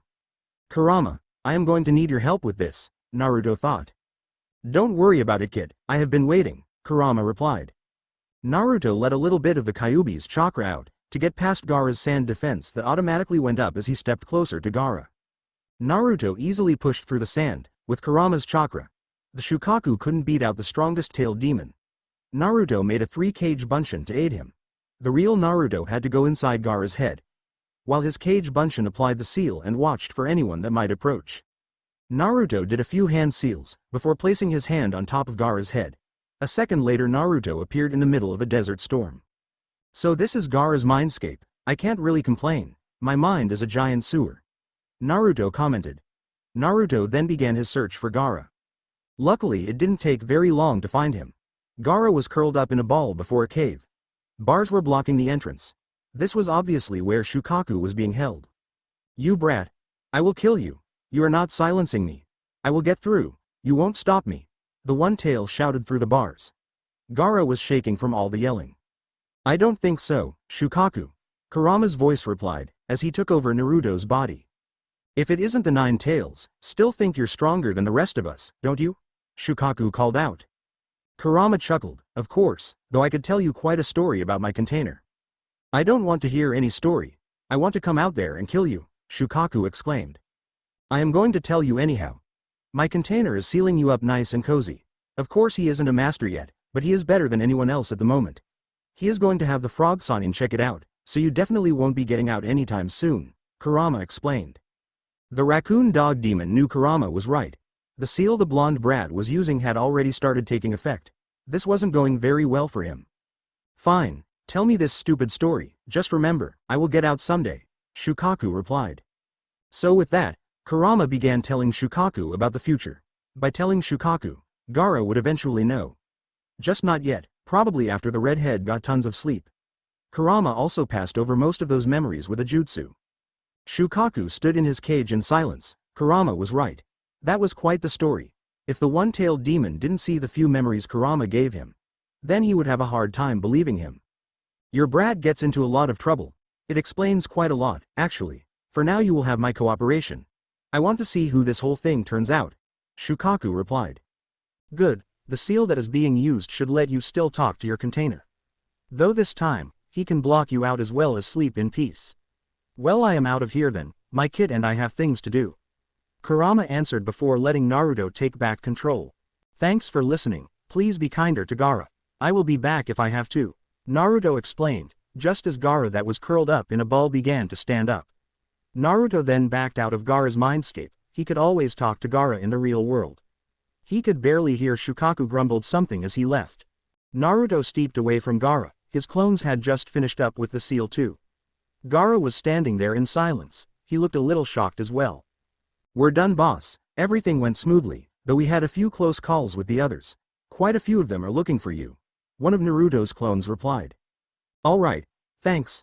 Naruto replied before letting his clones disperse. Naruto immediately got his clones' memories a second later. Naruto turned back to Gaara, who looked a little less shocked now. I don't hear him screaming, Gaara finally said. Yes, I fixed that. You should be able to sleep now too, Naruto explained. Really? It's been so long, Gaara mumbled. I don't know how to thank you, Gaara added. You don't have to thank me. Just be my friend, that's all I need. Oh, and when you or if you fight anyone from the Leaf, please refrain from killing or seriously injuring them. I don't want to see any of my friends badly hurt, Naruto explained. Gaara nodded, I understand. Thank you again, Naruto. We will be in touch. With that, Gaara disappeared in a swirl of sand. He was probably going to sleep. Naruto turned back around and headed to his team's room. Naruto couldn't believe how carefree he was the first time, during the Chunin exams. So much was happening, and I didn't even realize it, Sure, we made it out okay in the end. Though this time, I am going to try to save the third. I have a lot more people on my side this time around. Naruto thought. It was finally the day of the preliminaries, like the first time around. There were the same people who passed as before. All of the Konoha 12, the Sand siblings, Kabuto's team, and the Sound team. Every team was lined up in front of the few Chunin that were there and the Hokage. The Hokage then started to explain the reason why the villages have Chunin exams, and he was just about to start explaining the rules for the preliminary round, when a puff of smoke appeared beside the third. Once the smoke cleared, standing there was Hayate Gikko. Naruto looked him over, and tried to remember what had happened to him. Oh right, didn't I later find out he died? Naruto thought as Hayate began explaining the rules for the preliminary round, just after Kabuto quit out of the exam. Maybe I can save him. Naruto added in thought as Hayate finished up explaining. Would all of you please face the board to find out who goes first? Hayate told the genin. All of the genin watched the board, waiting for it to show who was going to fight first. A second later it stopped, showing two names. Would Yoroi Akato and Naruto Uzumaki stay here? The rest of you can go up to the balcony now, Hayate explained. The other members of the Konoha 12 all gave him a nod of good luck before heading up to the balcony. Wow, I am first this time. Naruto thought as the other genin made their way up to the balcony to watch. Naruto turned to Yoroi, who was standing a few feet away from him. Hayate waited for the last few people to leave the floor. Ready? Hayate asked the two of them. Both shinobi nodded in unison before taking fighting stances. Start, Hayate called out before jumping away from the two genin, so they could fight. Naruto was slightly recalling Sasuke fighting this guy, though Naruto could barely remember what he could do. Yoroi smirked. This should be easy. Yoroi rushed towards Naruto at a pretty fast pace. Naruto was quite glad Zabuza had been randomly attacking the group, his speed had enhanced because of it. Naruto easily kept up with Yoroi. Naruto blocked almost every single hit that was being thrown at him. A couple of minutes later Yoroi jumped away from Naruto. Anyone could tell that Yoroi was angry from the expression on his face. I don't understand. Why aren't you dropping dead to the ground? I have been absorbing your chakra, Yoroi explained. Naruto knew exactly why he didn't feel tired. Naruto had a huge chakra reserves. Naruto at least knew he had more than the Chunin in the room. Is that what you were doing? I didn't notice. Well, it's probably because I have lots of chakra. Or at least that is what I am told. Naruto replied, scratching the back of his head. Naruto was pretty sure he heard a few face palms throughout the room. Yoroi seemed to have gotten even angrier by the look on his face. How can you have so much chakra? You're only a genin, Yoroi shouted. I know that, just because I am a genin by rank, doesn't mean I am not stronger in skill. I can tell you at least half or more are just as strong. Naruto replied. Well, I have had enough of this, how about we finish this fight? Naruto added. It would be my pleasure, I can still take you out, Yoroi answered. Naruto didn't waste any more time, by the looks of it, Yoroi was getting tired. Naruto rushed through hand signs. Wind style. Great breakthrough. A strong gust of wind came from Naruto's mouth towards Yoroi at high speeds. Yoroi moved out of the way, just in time. Yoroi may have gotten away, but that didn't mean he didn't feel the breeze it gave off when it hit the wall of the arena. Yoroi rushed towards Naruto once more. He still thought he would have a chance to suck chakra out of Naruto. Naruto blocked blow for blow with each one of Yoroi's. Naruto thought it was quite funny how Yoroi thought he could suck all of Naruto's chakra out. He still had Kurama's chakra. Naruto kicked Yoroi away from him, sending him flying into the wall behind him. Yoroi stood back up shakily and he was breathing quite heavily. Naruto raced through hand signs again. Water style. Water shockwave. Naruto shouted, as water appeared out of thin air, and it soared through the air towards Yoroi. Yoroi didn't have time to move out of the way. It hit him dead on and sent him into the floor. With that Yoroi was down and out. Winner, Naruto Uzumaki. Hayate called the match as he approached them. The medics headed over to Yoroi and lifted him from the ground and out of the room just as he was slowly gaining conscious. Naruto made his way up the stairs of the balcony where the other teams were standing. Good job, Naruto, Kakashi told his student as he approached. Yeah, Sakura agreed. Sasuke just nodded at him, before turning his attention to the screen that would display the names for the next fight. The others did similar things. Shino Aburame and Zaku Abumi, you're next, Hayate called out. Shino appeared a few feet away from Hayate a second later, just as Zaku had made his way down. Are you ready? Hayate asked, glancing to the two genin. Shino nodded his head, as he stood there silently observing his opponent. I am ready. This won't take long at all, Bug Boy. Zaku exclaimed. Zaku really liked to boast about himself. Begin, Hayate said just before jumping away again. Zaku raced towards Shino at a fairly fast pace, but as soon as he punched Shino, bugs appeared, showing Zaku that it was a bug clone. Tons of bugs surrounded Zaku, so that they could suck out his chakra. Oh, I don't think so. Zaku mumbled before blasting air out of the tubes in his arms, to kill the bugs around him. The bugs that were left retreated and went back to Shino, who was standing a few feet away. Zaku headed towards Shino once more. Zaku had decided that Shino was more of a long-range fighter, and wouldn't be very good at taijutsu, so he decided it would be best to fight up close. Shino was really glad most of his friends were more close combat type fighters. Otherwise his taijutsu wouldn't be very good. Zaku's eyes widened in surprise, as Shino blocked every hit he was throwing. You are probably wondering why I am blocking you so well. It is because I spar with my friends quite often. They like to fight up close and personal. Shino explained as he punched Zaku in the gut, sending him flying away. Zaku stood up shakily. For some reason he was running out of chakra. It must be those bugs, Zaku thought. Zaku lifted his arms to shoot air out once more, but nothing happened. What the? Zaku was quite confused, why the tubes in his arms weren't working. Zaku tired on once more to send out air towards Shino, but it wasn't working. Why isn't it working, you ask? It is because my insects have clogged the holes in your arms. It's only a matter of time before it blows up within you. Just as Shino finished his sentence, there was a blast and Zaku was sent into the wall behind him, knocked unconscious. Winner, Shino Aburame. Hayate called as medics came in to get Zaku. Shino nodded, before heading back up the stairs to the balcony. Good job, Shino. Kiba shouted to him. Yes, you did great. Hinata agreed. The other members of the Konoha 12 all replied with similar sayings. Thank you, I hope you all do well, as Naruto and I, Shino replied just as the screen was scrolling through names. Would Shikamaru Nara and Kankuro Sabaku please make your way down? Hayate called out, once the names on the board showed the images of Kankuro and Shikamaru. Troublesome, at least it's not a girl this time, but this fight will be a little harder. Shikamaru mumbled as he slowly made his way down the stairs. Kankuro was already waiting next to Hayate. Hurry up, Shikamaru. You're so lazy, Ino shouted from the balcony. Shikamaru ignored Ino completely. Luckily he had some practice ignoring Ino's loud mouth. Shikamaru knew he had to beat Kankuro. The third round needed as many of the Konoha 12 as possible. It didn't help that all of these fights weren't the same as the ones from before. Shikamaru finally made his way down the stairs and over to Hayate. Hayate didn't even ask if they were ready this time. It was fairly obvious that they were. Hayate jumped away after telling the two to start. Shikamaru was really glad he knew how Kankuro's puppets worked, and glad that he was stronger now than he was the first time around. Kankuro jumped away from Shikamaru, to create distance and get into a ready stance for his puppets. Shikamaru smirked, he had it all planned out. I suppose it was time to surprise most of older people here, after all. Most clans from Konoha stick with their own clan jutsu and only use that. That was one thing he learned before they traveled back in time. There were just too many strong people in the future. Fire style.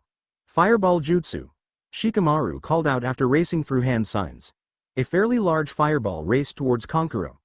Kankuro jumped to the side, away from the fireball, and attached chakra strings to his puppet on his back. Just as he landed he froze in place. How the hell? Kankuro exclaimed as he tried to move. You were caught by my shadow. Shikamaru answered as he held his hands together in a hand sign. Damn it. Kankuro growled as he struggled within the shadow. He had to get out of this. He couldn't just lose so easily. Shikamaru started to curse in his head. He wished he was older, or like Naruto, and have a huge chakra reserve. He was slowly running out of chakra. He would have to end this. If he let Kankuro go, then he would lose this fight. He may be stronger than he was before, but that didn't mean he could win against just anyone. There were other things that could come into play. Shikamaru started to walk forwards, and led Kankuro towards the wall behind him. It was quite difficult, because Kankuro was really trying to get out of his shadow bind. Once he reached the wall, Shikamaru pushed more of his chakra into his shadow jutsu to keep it going. All he needed to do was knock Kankuro out. Shikamaru made a motion with his head as if he was slamming his head into something. Kankuro, who was attached to his shadow, mimicked his movements. Upon hitting his head very hard against the wall behind him, Kankuro was barely awake. He was worked really hard to keep himself awake. Kankuro couldn't believe how strong these Konoha genin were. The information they had received didn't say much. Their fighting skill were stronger than what they were told. Shikamaru made the same head motion once more, causing Kankuro once again to do the same. This time Kankuro didn't say conscious. Shikamaru sighed, that was close. He really was almost out of chakra, it was enough to get him up the stairs. Hopefully everyone would let him sleep now. Winner, Shikamaru Nara. Hayate called out. The medics were checking Kankuro over. The Sand Nin woke up a minute later, though slightly dazed. Kankuro cursed, this was not how this was supposed to go. Gaara will not be very happy with him. Kankuro slowly made his way back to where his team was. Where they stood was pretty much the opposite side of the Konoha genin. Shikamaru lazily made his way back up to the others. He knew for sure they would all be shouting, which would make things troublesome. Way to go Shikamaru. Naruto, Kiba, Lee and Choji said in unison. Shino, Sasuke and Neji all nodded at him, while the rest of them congratulated him. Shikamaru walked over closer to his team, before sliding down against the wall to rest. Now this was a lot better than fighting. Shoji Akamichi and Hinata Hyuga. Hayate called out to the genin. This was certainly a different fight. Shoji wasn't quite sure if he wanted to fight Hinata. He didn't want to hurt her, even though he knew she was plenty strong. After all, the Konoha 12 spar on a weekly basis. The others weren't quite sure about this either.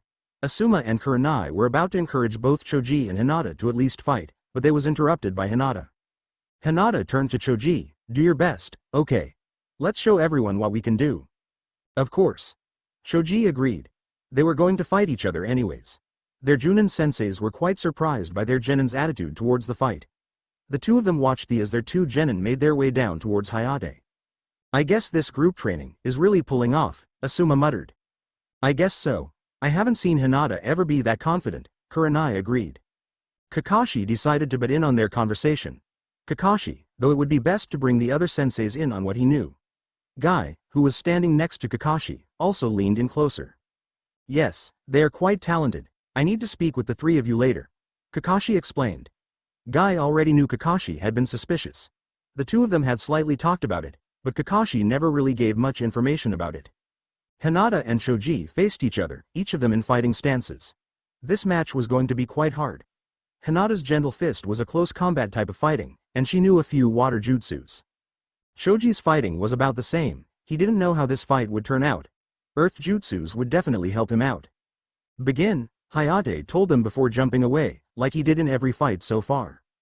Hinata attacked first, Byakugan activated, as she ran towards Choji in a burst of speed. Choji knew she had to get close to him for her gentle fist to work. Human bullet tank. Choji shouted as he expanded into a ball and rolled towards Hinata. It would be harder to attack him this way.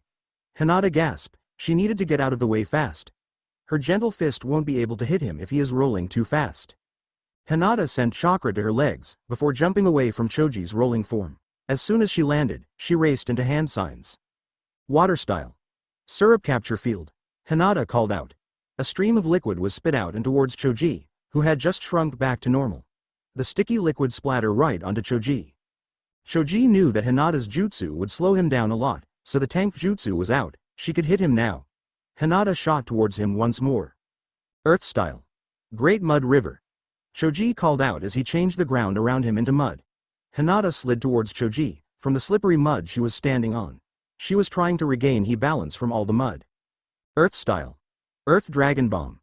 Choji called out, the mud around him began to lift and form into a dragon that started heading straight towards Hinata. Water style. Water Shockwave. Water formed out of thin air, and was now rushing towards Choji's mud dragon that was starting to fire mud at her. The two jutsus clashed, making the two attacks backlash, and sent the two of them flying into the walls behind them. The two of them slowly began to stand up again. Both of their chakra was running low, and they knew they couldn't be fighting much longer. Choji and Hinata rushed towards each other, to engage in a taijutsu fight. Once more, both were glad the genin spar so frequently. Otherwise Hinata would have most likely beat out Choji with her gentle fist. With a punch, and a kick the two of them were sent flying back into the wall again. This time the two of them didn't get up. This match is a draw, Hayate said to everyone after a minute. The whole room was silent, especially the two Junin senseis. The two Junin definitely wasn't expecting that. They had no idea Choji or Hinata knew jutsus like that. You see what I mean, they don't show everything when it is just individual team training. This is part of why I need to speak with you, Kakashi commented. Medics were checking the two of them over at the moment. They were just about to be taken away when they both shot up from the stretcher they were laying on. Calm down, the two of you are low on chakra, a medic explained. Who won? Shoji asked. Your match was a draw, the medic replied. Shoji turned to Hinata to address her. Good job Hinata, it was a fun fight. We should spar more often, Shoji said. Hinata smiled shyly. Thank you Shoji, you did a good job too. I want to watch the others fight, can I please go? Hinata asked, turning to the medic. Yes, me too, Shoji said. I just need some chips, and I will be good. I suppose, but please don't do a lot for a while, the medic answered. The two nodded before getting off the stretcher and heading back up the stairs to the others. Good job guys. Many of the Konoha 12 replied almost in unison. The two smiled and thanked them. It was really a good fight, I didn't expect that at all, Kurenai commented. We are all just full of surprises. Naruto interrupted. We just tapped in our potential is all. I mean almost every single one of us is from a clan. You should be expecting our greatness. You sure are, element-type jutsus aren't normally used until you're Chunin, Asuma explained. Though, you guys have been using them since you fought the four of us. How do you know them? The library, where else? Shikamaru commented from his seat on the ground against the wall. I get stuff from Hokage sometimes too, Naruto added, just in case the Chunin wanted to look more into it. It also helped that the Hokage knew of their situation. I see. Asuma replied. So his father was sort of in on this too. Asuma was quite curious now, their genin were hiding something. Sasuke Uchiha and Masumi Tsurugi, Hayate called from the arena floor. Good luck Sasuke. Kakashi told his student. Yateme, don't lose, Naruto added. I don't need luck, I have skill.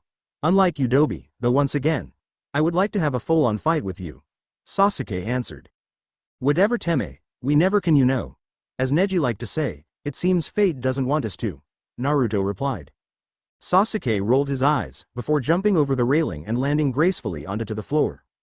Masumi was already waiting for him. Masumi smirked at him.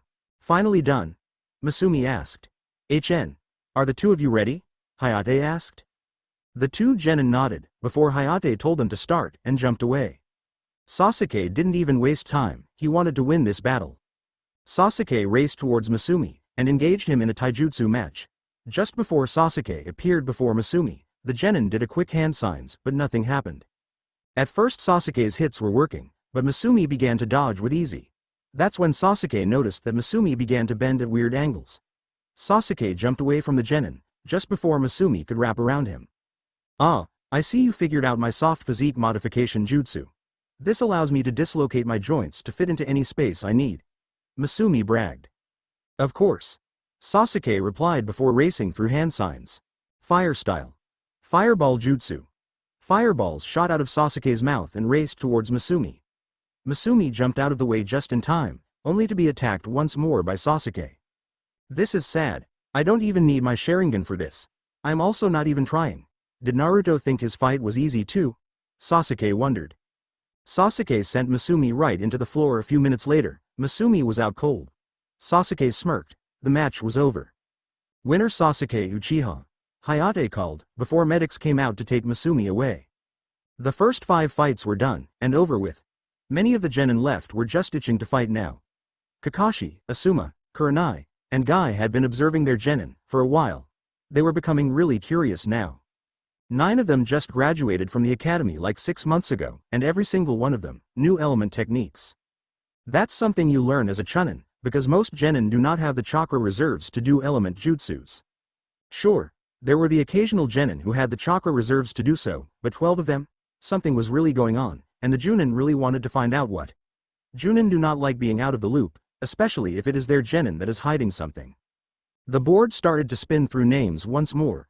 All of the genin watched the screen with almost rapt attention. A second later, 2 names appeared on the screen. Neji Hyuga and Kiba Inuzuka. Hayate called. Both said boys nodded at each other before heading down to the arena. Okay Akumaru, we have a tough fight ahead of us, Kiba told his fighting partner. Arf. Akumaru barked in agreement with him. Sure, normally, Kiba would be the type of shinobi that would brag about his strength, and tell them that they were going to lose. Though, since the Konoha 12 spar a lot together, Kiba knew exactly how strong Neji is. He wasn't completely stupid, as his friends liked to think. Ready? Hayate asked them, glancing between the two for an answer. You bet. We're going to give it our all, Kiba replied, as Akumaru barked along with him. Kiba slid into the Inuzuka Taijutsu stance, waiting for the match to begin. Neji just nodded, before he did the same and slid into the Hyuga Gentle Fist. Begin, Hayate said before jumping away from them. Kiba knew this wasn't the type of battle to jump straight into. He was kind of glad that Naruto had them switch sparring partners and play shogi once in a while with one of the geniuses of the group. In the long run, it really did help. Not that Kiba would ever tell Naruto that. Neji headed straight towards Kiba, hands positioned to plug some of Kiba's tenketsu. Kiba quickly flew through a few hand signs before shouting. Earth style. Stone spikes. Earth-like spikes shot out of the ground. Neji was hit in the side by one of the many spikes, sending the Hyuga flying away from Kiba. Alright, it worked, Kiba cheered, but stopped when Neji came at him once more. This time Kiba crouched and got into the Inuzuka Taijutsu style. Fang over fang. Kiba and Akumaru were now spinning towards Neji at a fast rate. Neji knew how fast Kiba was, and Neji was quite glad he was used to fighting Lee, who was the fastest one of the Konoha 12. Just as Kiba and Akumaru were about to make contact, Neji used Kaden and spin a circle that created a chakra-type barrier. Kiba and Akumaru were sent flying into a wall behind them. Kiba got up as fast as he could. Neji wasn't going to wait for him because the Hyuga appeared in front of him. Neji began hitting the tenketsu in Kiba's arms as fast as he could. Neji was just about to land another hit when he was hit from behind by Akumaru. Neji was sent flying away from the Inuzuka. Thanks Akumaru. Kiba chirped to his dog. Akumaru barked to him in reply. I am not going to last much longer, I am going to have to end this, Kiba thought. Neji got back up from being tackled in the side by Akumaru. Fine, I didn't want to use any elemental jutsu yet, but I have to win this fight. Naruto needs me in the third round, Neji thought. Wind style. Great breakthrough. Neji shouted as a burst of wind soared towards Kiba, who was coming back at him with another fang over fang. The wind jutsu was strong enough to push Kiba away and into a wall, with Akumaru by his side. The two were lying against the wall, trying to get up. Kiba sighed a minute later, he realized that he was out of chakra, and probably didn't have enough energy to keep fighting. Kiba turned to Hayate. I don't have enough chakra to keep going, Kiba said. Hayate nodded, before declaring Neji as the winner. Kiba slowly made his way back to his feet, and scooped Akumaru up as he did so. He would have to train some more after these Chunin exams. Good fight, Kiba. You did well against me, Neji said as the two of them walked up the stairs to the others waiting. Thanks Neji. Kiba replied with a shocked face. I will kick your ass next time though. We will see. Neji smirked as they made it back to the others. All of them of course commented about their fight. Just like the fights from before. The screen on the wall raced through names once more, before stopping on two pictures. Would Dosu Kinuda and Tenten please make their way down? Hayate called. You will do great, my youthful friend, Lee shouted. Yes, show the sound nin your springtime of youth, Guy added. Lee and Guy began to go on a long loud rant, like they do almost all of the time. Tenten rolled her eyes at the two, and made her way down the stairs to the arena. The other members of the Konoha 12 wishing her luck as she left the group. Tenten stood facing Dosu, waiting for the match to begin. Hopefully it would go well for her. Begin, Hayate said before jumping away from the two genin. Tenten jumped farther away from Dosu, and grabbed two scrolls from her pouch on her hip. Her weapons ready to be shot out from both scrolls at any given moment. Dosu studied his opponent, his wasn't really like him to just attack without thinking. He left that to Zaku normally. A second later, Tenten released the kunai and shuriken at Dosu from the scrolls. The weapons flew towards Dosu at various speeds. Dosu forced sound waves through the metal device on his arm, to deflect all of the weapons flying at him. Tenten began to charge lightning chakra into two kunai she grabbed out of her pouch and shot them straight towards Dosu. The lightning chakra crackled around the two kunai as they soared through the air. Dosu went to use his sound waves again, but didn't have time. The kunai reached him, quicker than he expected. Dosu managed to deflect one of the kunai, but the other one struck him in the arm, causing Dosu to be shocked by the lightning chakra. Tenten used that time to grab another scroll from her pouch, and opened it like she did the other ones. Weapons shot out everywhere once more. Dosu, who recovered in time, shot multiple sound waves from his arms. The first few waves blocked all of the weapons like the first time. The last wave made it to Tenten. Tenten's hands immediately went to her ears. The sound waves were also beginning to make her sick. Tenten could barely stand back up, and before she could make it back to her feet, she was slammed into the wall by Dosu. Tenten wasn't getting back up after that. The sound waves and the punch from Dosu were too much for her. Winner Dosu. Hayate called as the medics came into the arena to check on Tenten. Tenten was up a few minutes later. She was still a little sick in the stomach, but she was still able to get back up the stairs and back to the others. Even though she had lost, all of the members of the Konoha 12 told her she did a good job. Ino Yamanaka and Tamari of the Sand, Hayate called up to the genin. "Alright, it's finally my turn," Ino shouted as she headed down the stairs. Tamari rolled her eyes at the girl, before she calmly walked down to meet Ino and Hayate on the arena floor. "Begin," Hayate told them before jumping away once again. "Get ready to lose, Leaf Brat, you shouldn't take that long to beat," Tamari told the Yamanaka. "I wouldn't underestimate me, I am pretty tough," Ino replied. "We will see about that," Tamari replied, before taking her fan off of her back as she slid into a stance. Ino knew that close combat probably wasn't the answer at the moment, so instead she raced through hand signs. Water style. Water shockwave. Water materialized from around them, before heading straight towards Tamari. Tamari was ready to swing her fan and block as much as the attack as she could. Wind style. Weasel technique. Tamari yelled out. The strong burst of wind collided with the water jutsu, making the two jutsus disperse. Tamari acted faster than Ino could, and swung her fan once more. The wind jutsu hit Ino dead on, and was attacked by the invisible blades throughout her body. With that, the fight was over and Ino was knocked out. Winner, Tamari of the Sand. Hayate called. The medics collected Ino, and took her away to get treated fully. "Tamari is strong," Shoji commented as he munched on his chips. "She is. Ino wasn't strong enough to beat her," Sakura replied. "You guys seem to know about the same element jutsus," Asuma said to the group of genin. "Well, we do train together, Asuma-sensei," Shino answered. The senseis all shared a glance, before the screen shifted through names once more. Sakura Haruno and Kintsuchi. Hayate called out the next two names. "Good luck, Sakura," Hinata told the pink-haired girl.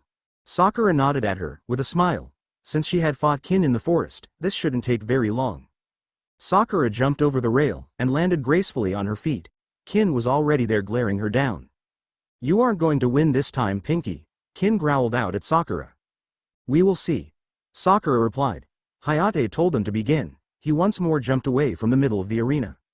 Kin decided that rushing to Sakura this time would be a bad idea, so instead she reached into her pouch to take out senbon. Sakura headed straight towards Kin, with her arm positioned to punch her. Kin quickly began to throw many senbon at Sakura. Some of them attached to bells so that Sakura could be hit. Sakura dodged the majority of the senbon, but was struck by a few as well. Sakura finally remembered Shikamaru's fight with Kin the first time around. Sakura was glad that Kin hadn't thrown any of them at vital areas, otherwise she wouldn't be able to still be charging at Kin. Sakura was just about to hit Kin, but missed when the sound kunoichi rolled to the side and away from the pink-haired girl.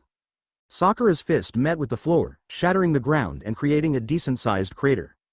Many of the ninja were quite shocked from that punch. Some were reminded of the female slug Sanin, Tsunade. Kin kicked Sakura in the side a second later and sent across the floor. The pink-haired girl got back up to her feet and raced through hand signs. Earth style. Stone spikes. Spikes of earth launched out of the ground around Kin. Kin tried to dodge as many of them as she could, though it couldn't be helped much. Kin was hit by quite a few of them.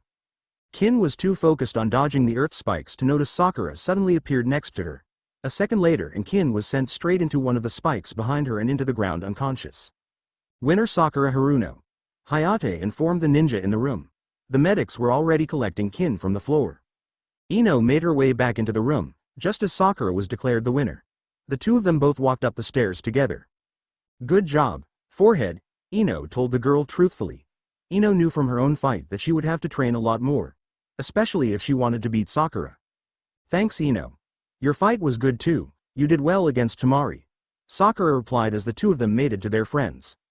The others congratulated Sakura, and told Ino that her fight was good. None of them had anything mean to say.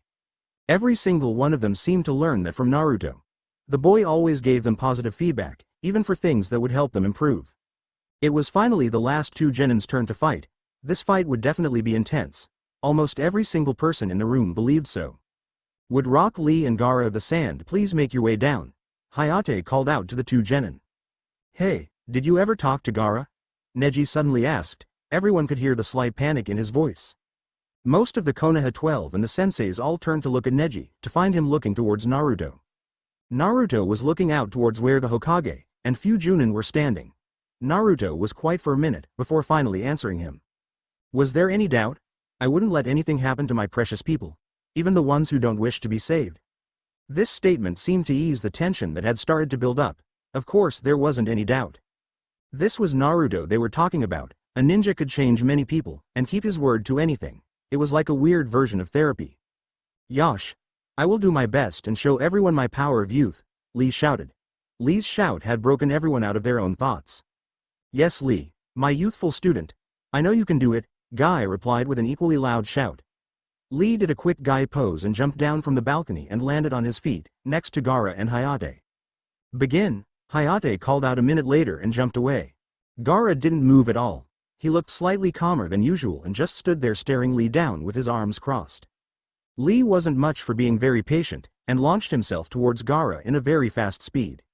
A second later Lee appeared next to Gaara, ready to kick him, but as soon as his leg was about to make contact, sand flew up and blocked him.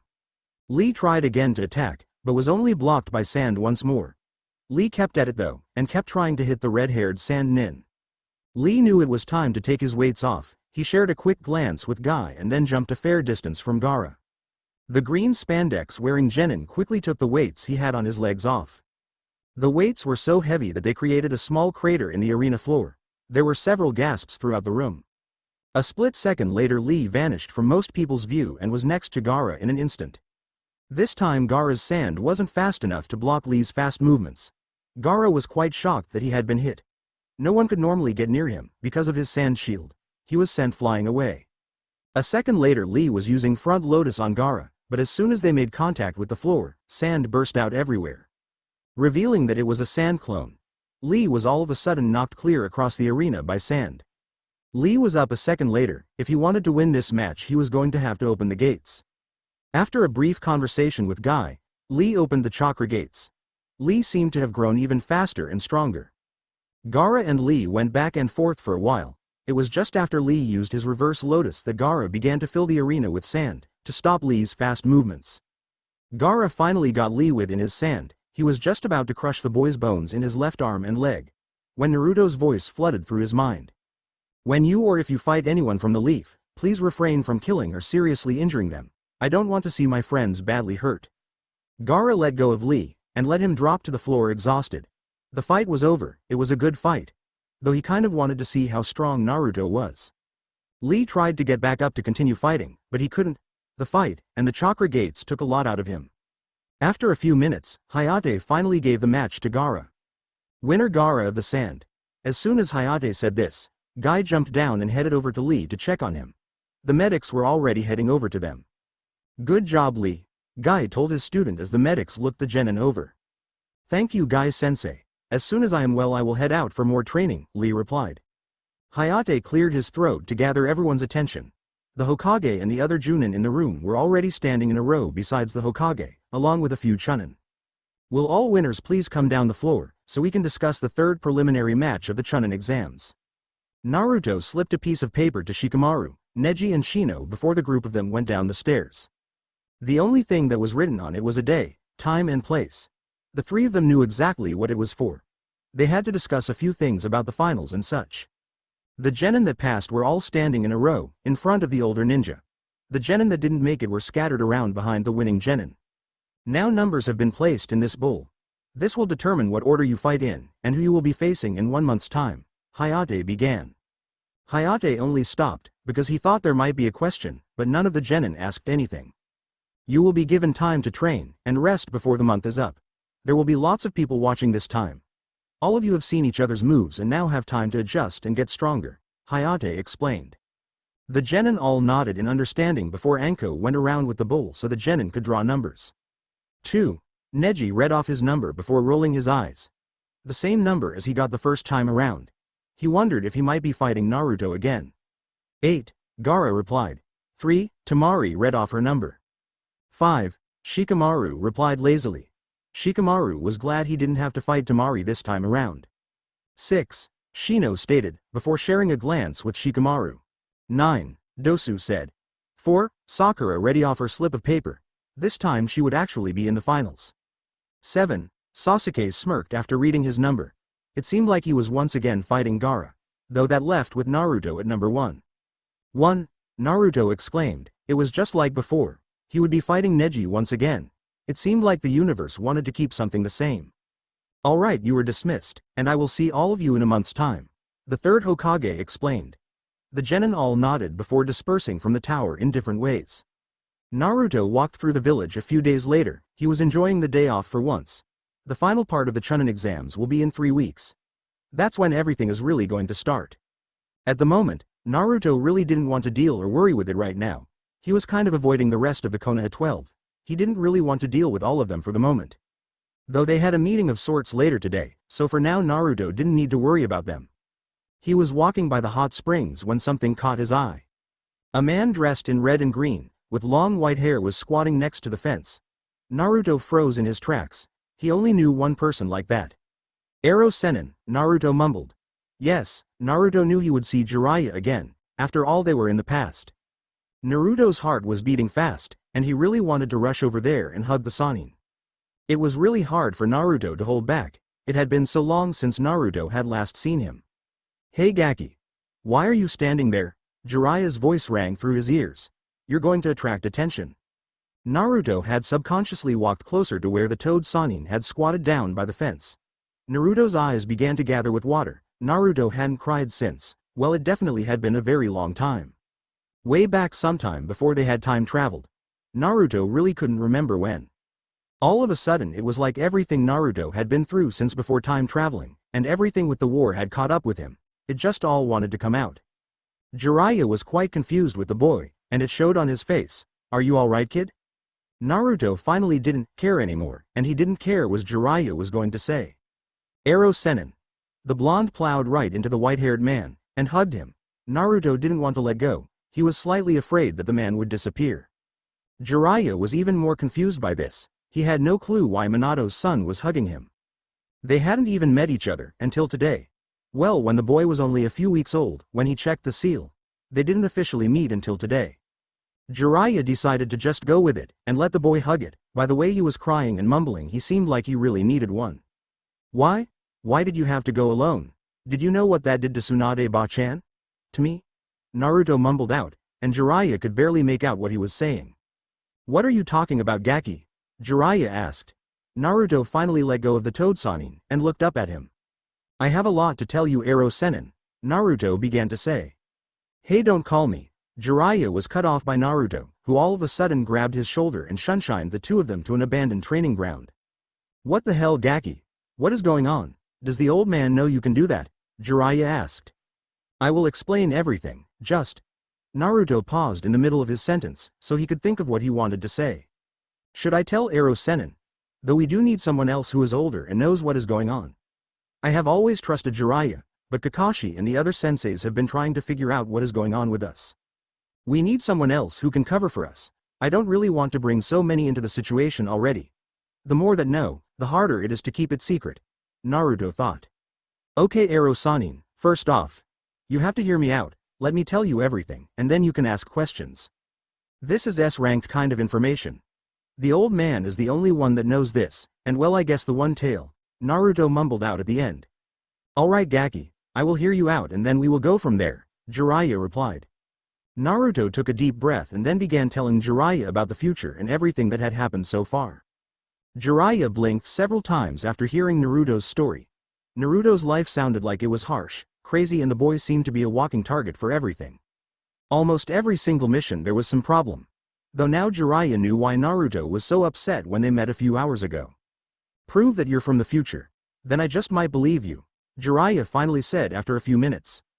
Naruto nodded in understanding and began to make a Rasengan in his hand. He then proceeded to make it bigger and headed straight for a tree nearby. Jiraiya was quite shocked by this, and was even more shocked when the blonde destroyed not one tree but a few others that were behind it.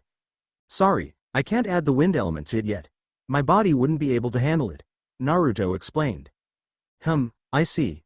Well, kid, I think I believe you. Your story checks out well, but just in case I am going to see how well you do with this. Jiraiya replied as he dug out the toad summoning contract. I was going to have you sign it later, but you seem to know what to do, Jiraiya said. Naruto grinned. He was finally getting the toad contact. He really missed seeing the toads. Naruto quickly bit his thumb to draw blood and signed the contract where his name usually would be. Okay Gaki. Summon the toad boss for me, Jiraiya told the blonde. Naruto quickly went through the hand signs and yelled out. Summoning jutsu. A huge cloud of smoke rose from underneath Naruto and expanded around the clearing. Naruto summoned Gamabunta on the first try. What's going on? Jiraiya, why did you summon me? You are still in trouble from the last time you summoned me. Gamabunta told the Sannin. Though before Jiraiya could reply, Naruto interrupted. It wasn't Ero Sennin that summoned you, it was me, Naruto told the giant toad. You summoned me? I don't think a runt like you actually summoned me. Gamabunta answered Naruto. I really did. I can summon Gamakichi or Gamatatsu if you want. I will prove I did. Naruto told the boss toad. Alright kid, summon my two sons and we will see, the toad boss replied. Naruto grinned and jumped down from Gamabunta's head. As soon as the blonde landed in a squat he began to do the hand signs once more. Summoning jutsu. A small poof of smoke later and both Gamakichi and Gamatatsu appeared next to Naruto. Hey Pops. What's going on? Gamakichi asked as he recognized his father and Jiraiya, though he had no clue who the blonde kid was. It seems like we have a new summoner now, Gamabunta answered. Yes. I now can summon toads. Hey boss toad, isn't there some test I have to do? Naruto asked. The toad boss chuckled a bit. Yes, you have to drink sake with me, but seeing that you are too young to be drinking, I will have to wait a few years. Hey, do you have any snacks? Gamatatsu asked hopefully. You idiot, you can't just ask people for food, Gamakichi replied to his younger brother. I actually do. Would you like some? Naruto asked the small yellow toad. You can have some too, Gamakichi. Naruto added as he pulled out the snacks he just happened to have from his pouch. Yay snacks. Gamatatsu cheered as he grabbed some from Naruto's hands. Gamakichi grabbed the rest of the snacks from Naruto. We will see you later kid, we have things to do. Gamakichi told him before the two of them disappeared in a puff of smoke. I guess I will see you around Gaki, and Jiraiya you're still in trouble. With that Gamabunta left in a puff of smoke. Naruto was now walking back through the village. Jiraiya had said he was going to the Hokage, so this left Naruto to wander once more. Naruto walked towards Training Ground 7, the others were probably all waiting for him to show up. They all had a lot to discuss before the third part of the exam. There you are Naruto, what took you so long? Kiba asked the blonde genin. Sorry, I ran into an old toad peeking into the hot springs. Naruto answered. The time travelers that were amongst the group knew exactly who he was talking about. Whatever, can we just get on with this? I want to train. Neji interrupted before anyone else could reply. What is it that you wanted to talk about Naruto-kun? Hinata asked shyly. Right. Well, as you guys know, the third wanted us find out about the few spies that were in the exam. We already know just about every spy that is in the exam. From what I understand, there is going to be an attack during the third part of the exam. Naruto began. What? Why aren't we solving the problem now? Why are we waiting? Ino asked. Troublesome blonde. Why don't you just let Naruto finish first and then ask questions? Shikamaru asked. What did you say, you lazy ass? I just wanted to know, I didn't know if he was going to continue. Ino shouted in reply. Ino, please calm down, you can shout at Shikamaru later, Choji told the girl. Fine. Ino replied as she faced away from Shikamaru with a pout. Anyways Ino, the answer to your question is simple. Orochimaru doesn't know that we know about the attack. We have the element of surprise. We can't let Orochimaru be tipped of that we know, Naruto answered. So what are we doing about it? Tenten asked. Us genin have a totally different plan. Sure, Hokage G has hidden Anbu and stuff, but we are all on the inside. So I am going to tell you what we're going to do. After that I think it is best that we all train as much as we can, but don't push yourselves too bad. We won't meet again until a few days before the third exam so we can go over the plan once more. Is everyone okay with this? Naruto asked the group. Yosh. Our springtime of youth is burning brightly. We will show everyone what the power of youth can do, Lee shouted. Sounds like a plan to me. Kiba agreed, followed by a bark of agreement from Ikumaru.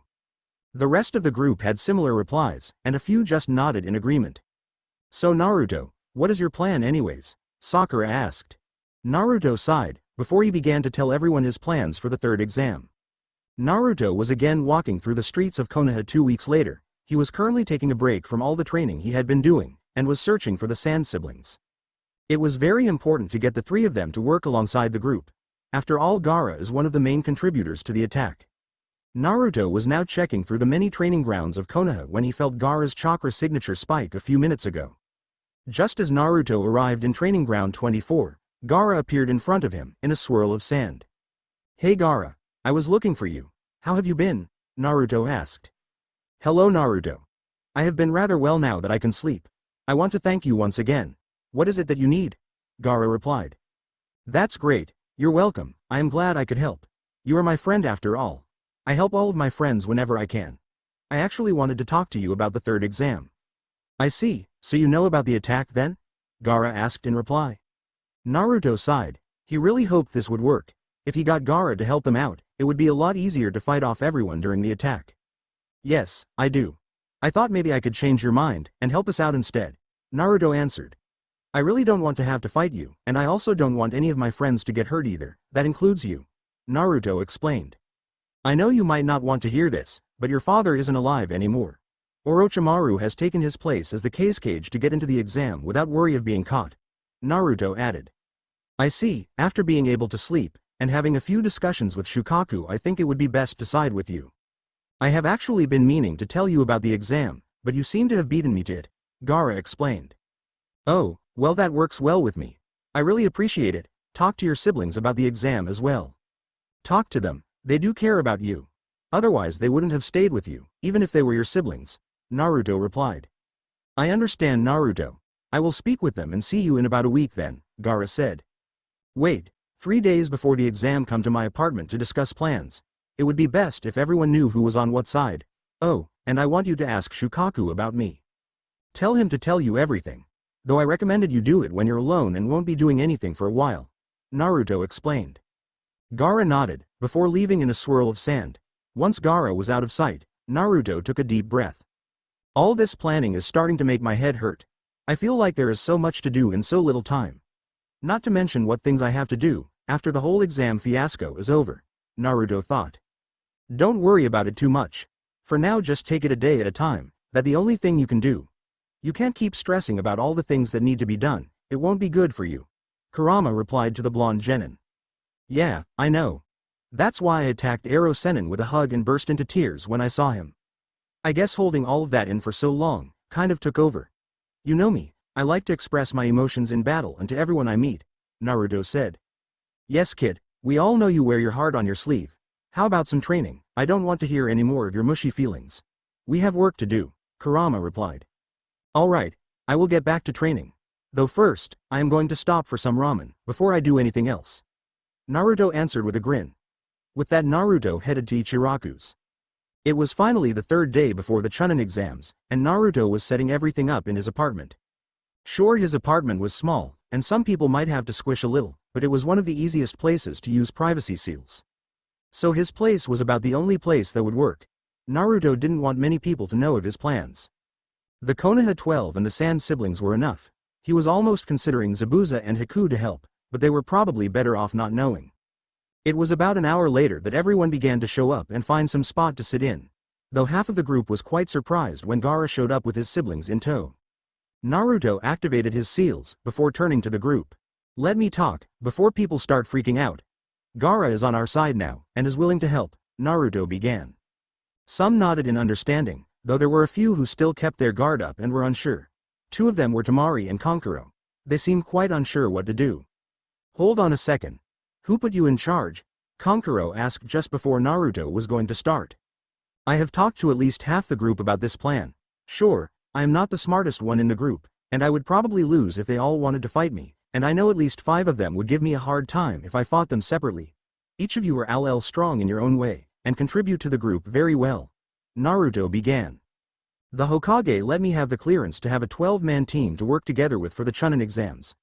I just added you guys in, to help the plan move along better. Gaara is my friend, and now Kankuro, you and Temari are my friends too. I am just trying to keep everyone safe is all," Naruto finished.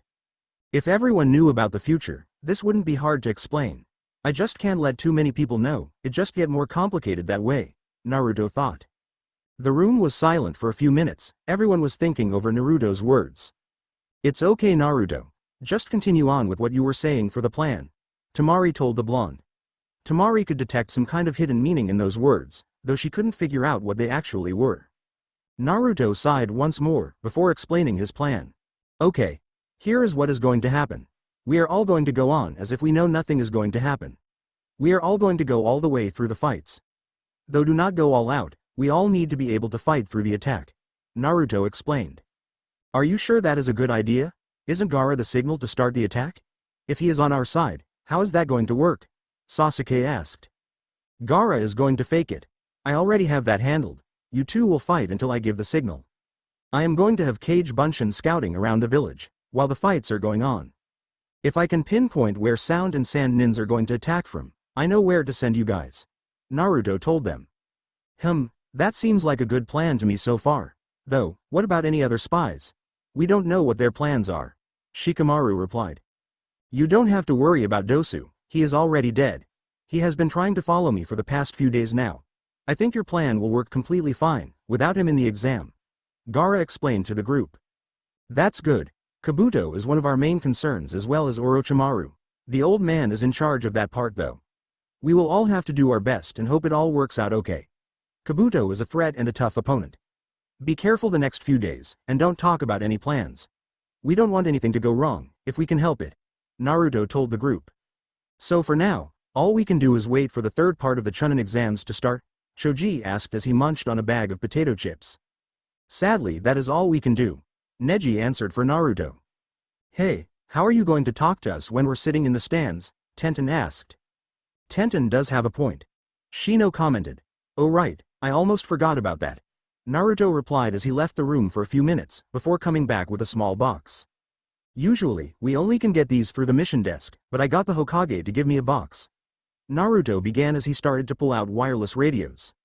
Those of you, who will be watching the exam, will each have yours on before the exam starts. They're already synced up with each other, so no one has to worry about it. The rest of us will do the same, though I would advise to be careful when fighting with them on. Naruto explained as he gave the last one in the box to Sasuke. Naruto already took his out, when he first got the box of them from the Hokage. Alright, now that all the planning is over with, how about we all go hang out for a while? I have enough food and everything, Naruto asked. Who would pass for free food? I am in, Choji replied. Yeah, let's eat and have a little fun, Ino agreed. Troublesome, I suppose it is better than going home, Shikamaru added. I agree, Shino commented. Hinata-sama, would you like to stay?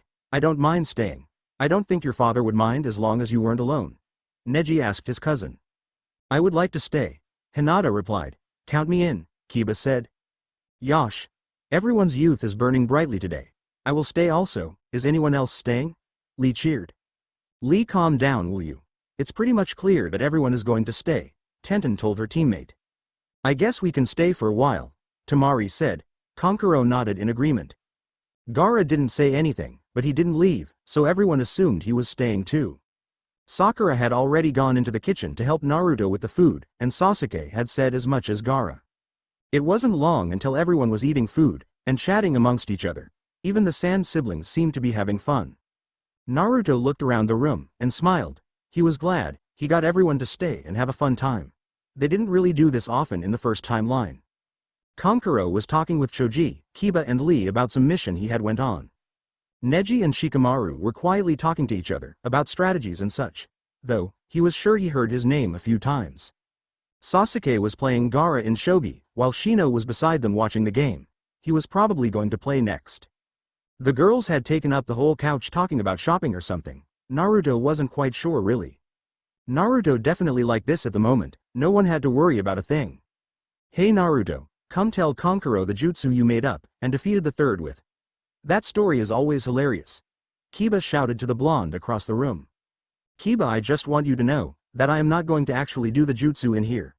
I would surely get attacked by the women in the room, Naruto replied as he walked over to them. Of course, since Naruto's apartment is fairly small, everyone heard this. You were definitely correct Naruto. I figured you would learn that eventually, it just took a few years, Sakura replied. Yeah, I know. Go back to your own conversation, Naruto said. Sakura rolled her eyes at him, before going back to talking about a new dress she had gotten. The rest of the night was filled with laughter, and everyone was enjoying their time with each other. After all, the chaos was soon to begin. Somewhere in the dark, forest of death, Kabuto, what have you found out? Not much, Orochimaru-sama. The genin here in Konoha are keeping their mouths shut and don't seem to know what is going on. I believe they all may have met up today with the Kyuubi Jinchuriki. Kabuto explained. I see. Have you had any other problems? Orochimaru asked. The one tail killed Dosu, though I don't know if anyone knows about our plans, Kabuto answered. Ku. Well, I wouldn't put it past my old sensei to be suspicious. Make sure the 4 are ready, and have 5th be ready to come to our aid if need be. Orochimaru explained. Yes, Orochimaru-sama. I will see you soon then. I still have to speak to Baki and give him an update of our plans, Kabuto explained. Orochimaru nodded in understanding, before Kabuto shunshined away. It seems like the Kyuubi Jinchuriki is trying to mess with my plans. It won't work though. Soon Konoha will burn to the ground. Ku. Orochimaru chuckled as he left the forest of death. Today was finally the day of the Chunin exam tournament. Naruto was already up and about early that morning. He wanted to be prepared as much as possible for the day. He already had his Kage Bunshin scouting around the village. Naruto was currently packing the rest of his things. Naruto had packed most of his weapons and a few certain scrolls that he thought he may need later. He had to be ready. He wanted his plan to work perfectly. Naruto didn't want anything to go wrong today. You need to calm down, Kit. It will be fine, Kurama advised. I know. I can't help it though. Last time I didn't even know about the attack at all, and not only did Hokage die, but so did other shinobi, Naruto replied. Yes, but this time you do know about it, and you're doing something about it, Kurama answered. You also have your friends, you're not in this alone. Naruto nodded, as he realized that Kurama was right. Well, the exam is going to start soon, and I still need to talk to Hokage about today. Naruto mumbled to himself as he left and locked up his apartment. In all parts of Konoha there were people talking about the Chunin exam finals. Many of those people were heading towards the stadium. The Chunin exams were one of the busiest times in Konoha. Every member of the Konoha 12 was already waiting in the stadium, well, all but Naruto, Ino, Kiba, Tenten, Choji, Hinata, and Lee were all sitting together at the back of the stadium. The 6 of them needed to be ready to move as soon as the invasion started. I just realized something, Ino suddenly said in a serious tone. What did you realize? Tenten replied, as the rest of the group turned towards Ino. Naruto was the one that kind of brought us all together. I just don't understand why though. Like what change? Why did Naruto want all of us to train together? None of us really talked that much in the academy. And sometimes, I get this feeling like, Ino paused for a second.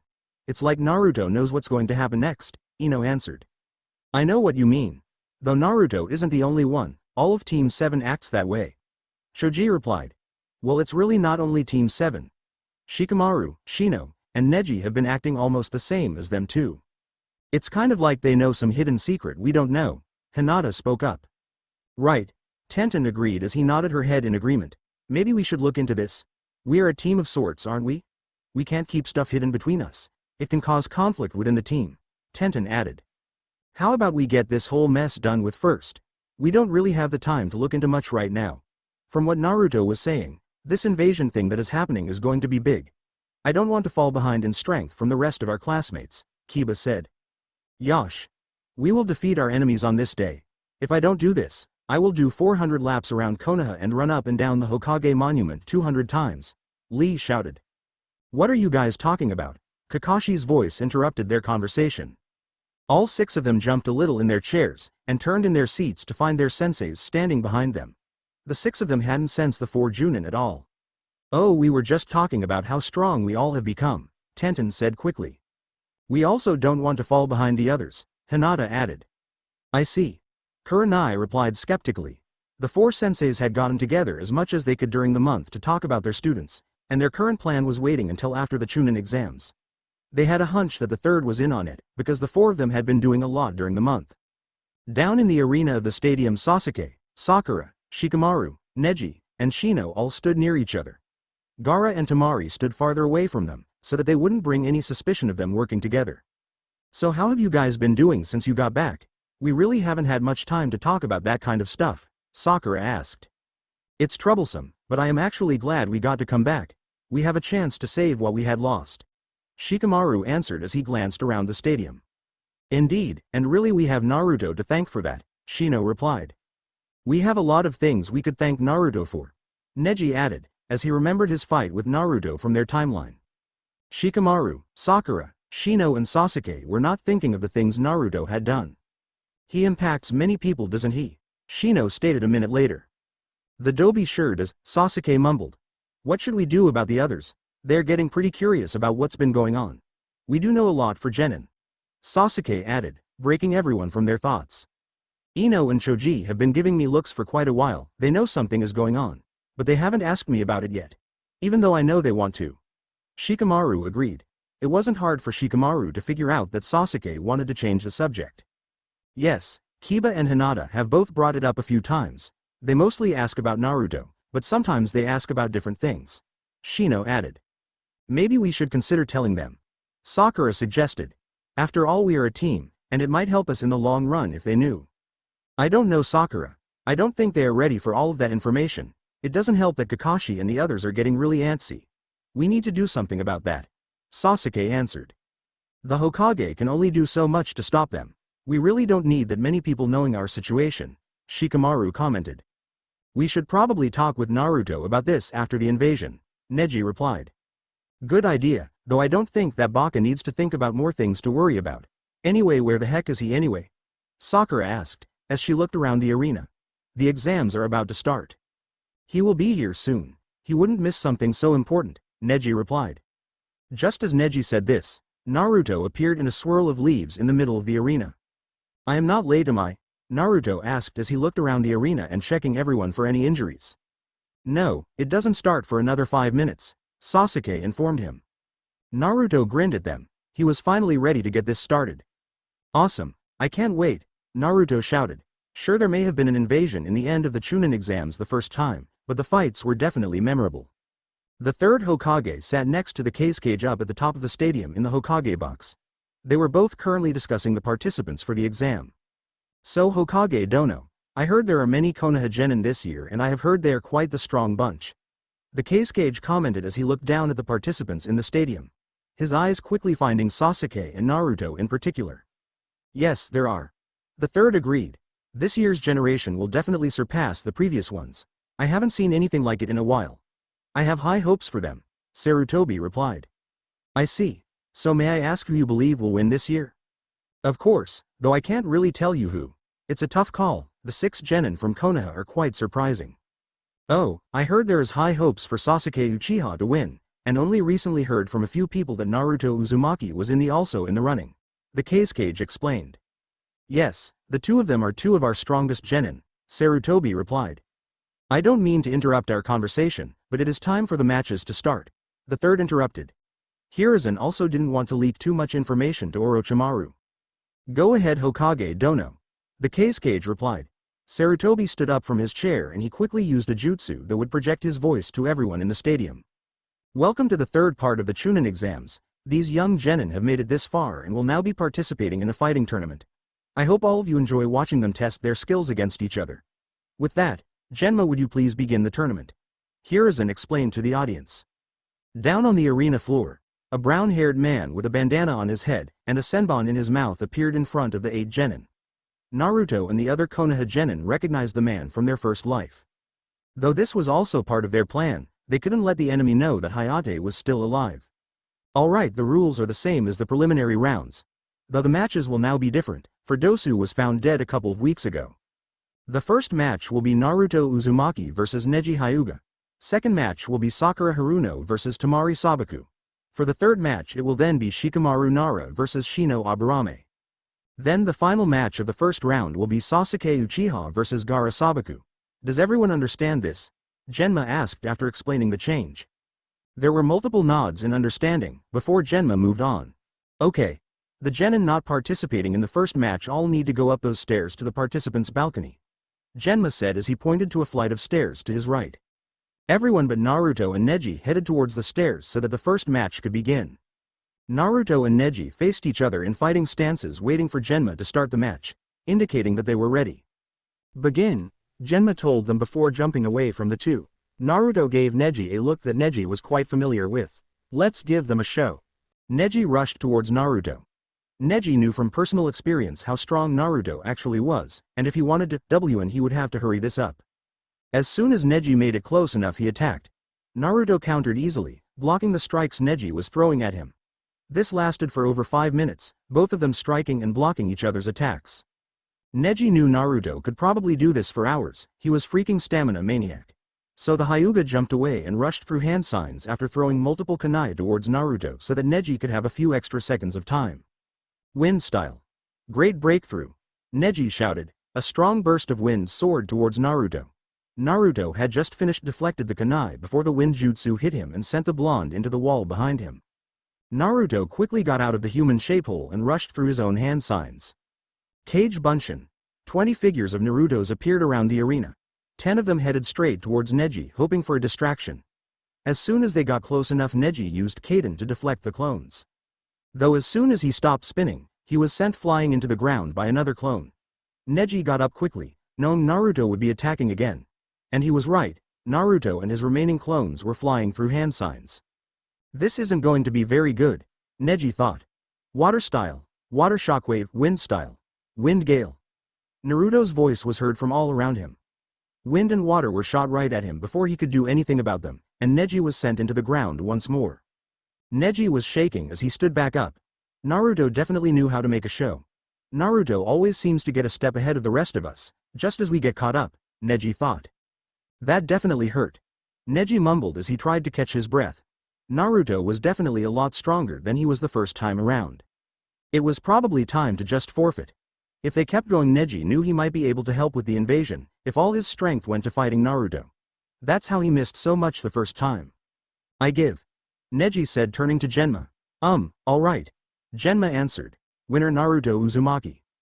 The crowd was silent for a couple minutes, before the audience began to cheer loudly.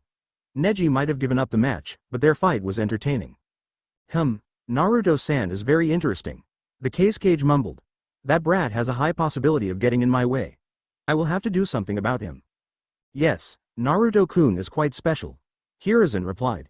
The third really didn't like relying on Naruto so much. It was hard to believe that the 12-year-old he saw actually had a mind that had seen a lot in his time. Wow, I didn't know Naruto was that strong, Tenten commented.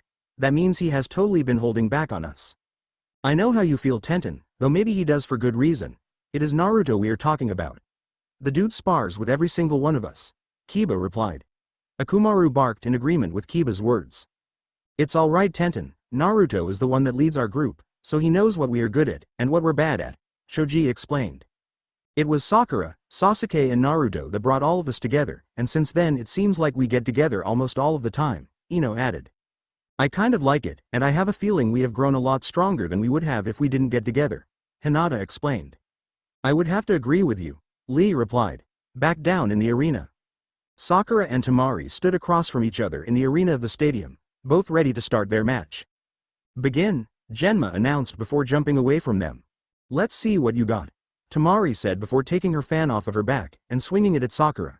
Sharp wind slices shot out towards Sakura at fast speeds. The pink-haired Kunoichi hurried through hand signs.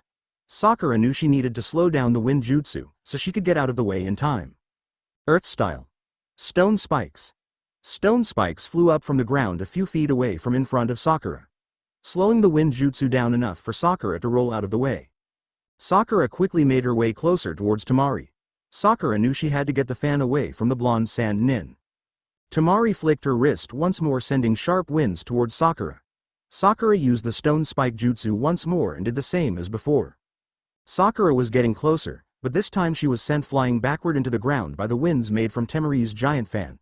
Temari had switched her battle plan and was now swinging her fan over and over. Sakura quickly got back up, showing no sign of pain, even though she was covered in small cuts everywhere on her body. Sakura decided this was the closet she was going to get to Temari if she didn't do something fast. Sakura raced towards the blonde sand nin, before flipping in the air to dodge a burst of wind and using the heel of her sandal to smash the ground around her and Temari. The ground shook a little before pieces of earth shattered into pieces and making Temari shift off balance. This gave Sakura a chance to move closer and attack her while the blonde was off balance. Sakura and Temari completely ignored the small gasps from quite a few audience members. They really only heard of Tsunade of the Sannin that had strength like that. Sakura drew back her fist once she got close enough and swung at Temari. The blonde kunoichi got her balance in just enough time to use her fan to block the pink-haired girl, but the force of Sakura's punch still sent Temari flying backwards and into the wall of the stadium. Sakura quickly followed after the girl, hoping to get another punch or kick in, but Temari was quick to get back up and swing her fan at Sakura once more. The wind attack hit Sakura dead on and sent her flying into the ground. Temari didn't stop though, she quickly sent another wave of winds at the kunoichi. Sakura didn't have time to dodge and was hit again and more small cuts began to appear. Sakura huffed as she tried to shakily stand back up. This match was going to have to stop. I give. Sakura said a few seconds later. Genma appeared between them, and gave Temari the win. The audience suddenly burst into applause. That girl was quite surprising. She kind of reminds me of Tsunade of the Sanin. The Kage muttered out. Damn, what is with all of these genin? Yes, I believe Sakura dreams to be a medical ninja just like her, the third replied. I see. The Kage replied calmly, down in the stadium. Shikamaru lazily stood across from Shino waiting for Genma to start the match. This is so troublesome, I wanted to forfeit. Blondes are so troublesome. Shikamaru muttered as Genma started the match and jumped away from the two of them. Let's start, because we don't really have the chat, Shino replied. Shikamaru nodded in understanding, and easily caught the doubled meaning in Shino's words. A second later, bugs began to swarm the area. Troublesome. Shikamaru mumbled before running through hand signs. This is probably going to be the best way to deal with Shino's bugs. Though Shino isn't going to like it much. Fire style. Fireball jutsu. Shikamaru calls out, as a large fireball shoots out and torches out the bugs coming at him. Shino quickly rushed through his own hand signs. Earth style. Terra shield. A tall wall of earth shot up in front of Shino. The fire hit dead center of the earth wall. Luckily the wall was strong enough to stop the fire jutsu from hitting him. Shino sent only a few bugs from his coat. He would have to distract Shikamaru enough, so that he wouldn't notice them. Shino noticed a second later a shadow moving towards him. The Aburame quickly dashed away and flashed through hand signs and called out. Earth style. Stone spikes. As soon as he saw that Shikamaru was a lot closer than before. Stone-like pillars shot out of the ground. Shikamaru wasn't lucky enough to get out of the way fast enough, for he was hit in the side by one of them. The two of them shared a glance, meaning it was time for them to finish up their match. The two of them needed to be able to fight during the invasion. They need to save as much chakra as they could. Shikamaru noted that his chakra was slowly dropping, and instantly knew Shino had bugs on him. Oh, I see how this is going. Guess I will just have to do what the others have been doing.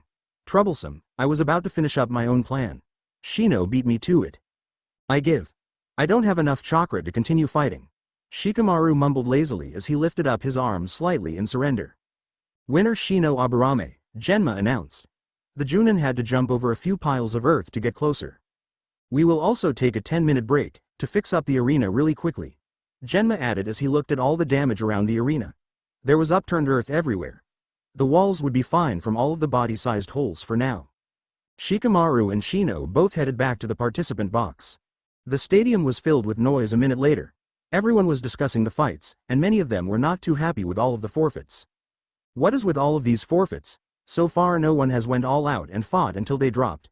Katetsu muttered in his seat next to Izumo. How should I know? When we saw the Konoha genin fight Kakashi, Asuma, Guy and Kurenai, they were pretty impressive. I was expecting a lot more from them than this. Hopefully the Uchiha's fight with that Sand Nin will be good, Izumo replied. That's true, I guess we will have to wait and see, Katetsu replied. This is so weird. Most clan heirs never use jutsu outside of their clans. Even though we have fought them before, and we have seen them fight. I can't get over this. Why do we get the genin that decide they should change up the way Konoha works? It makes everything confusing, Asuma mumbled out. Maybe it's a good thing. They would be a lot stronger if they switched everything around. Other villagers do know a lot about the clans from Konoha. If they changed it up, they would have an advantage on the battlefield. Kakashi replied as he watched a few Chunin fix the arena floor with a few earth jutsus. I guess that makes sense. Though that means we need to start stepping up as well, Asuma replied. We can't have genin already surpassing us. As a group they could be unbeatable one day.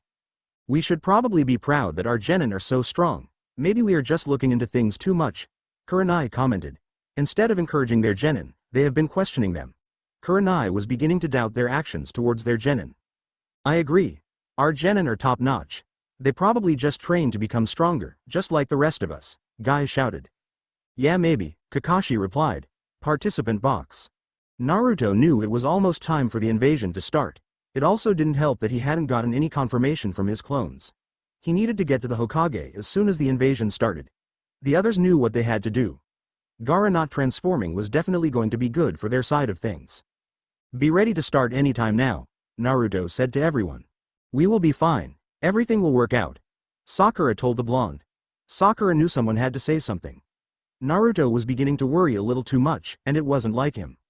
Yeah, Dobi, we're all a lot stronger than before. Sasuke added on.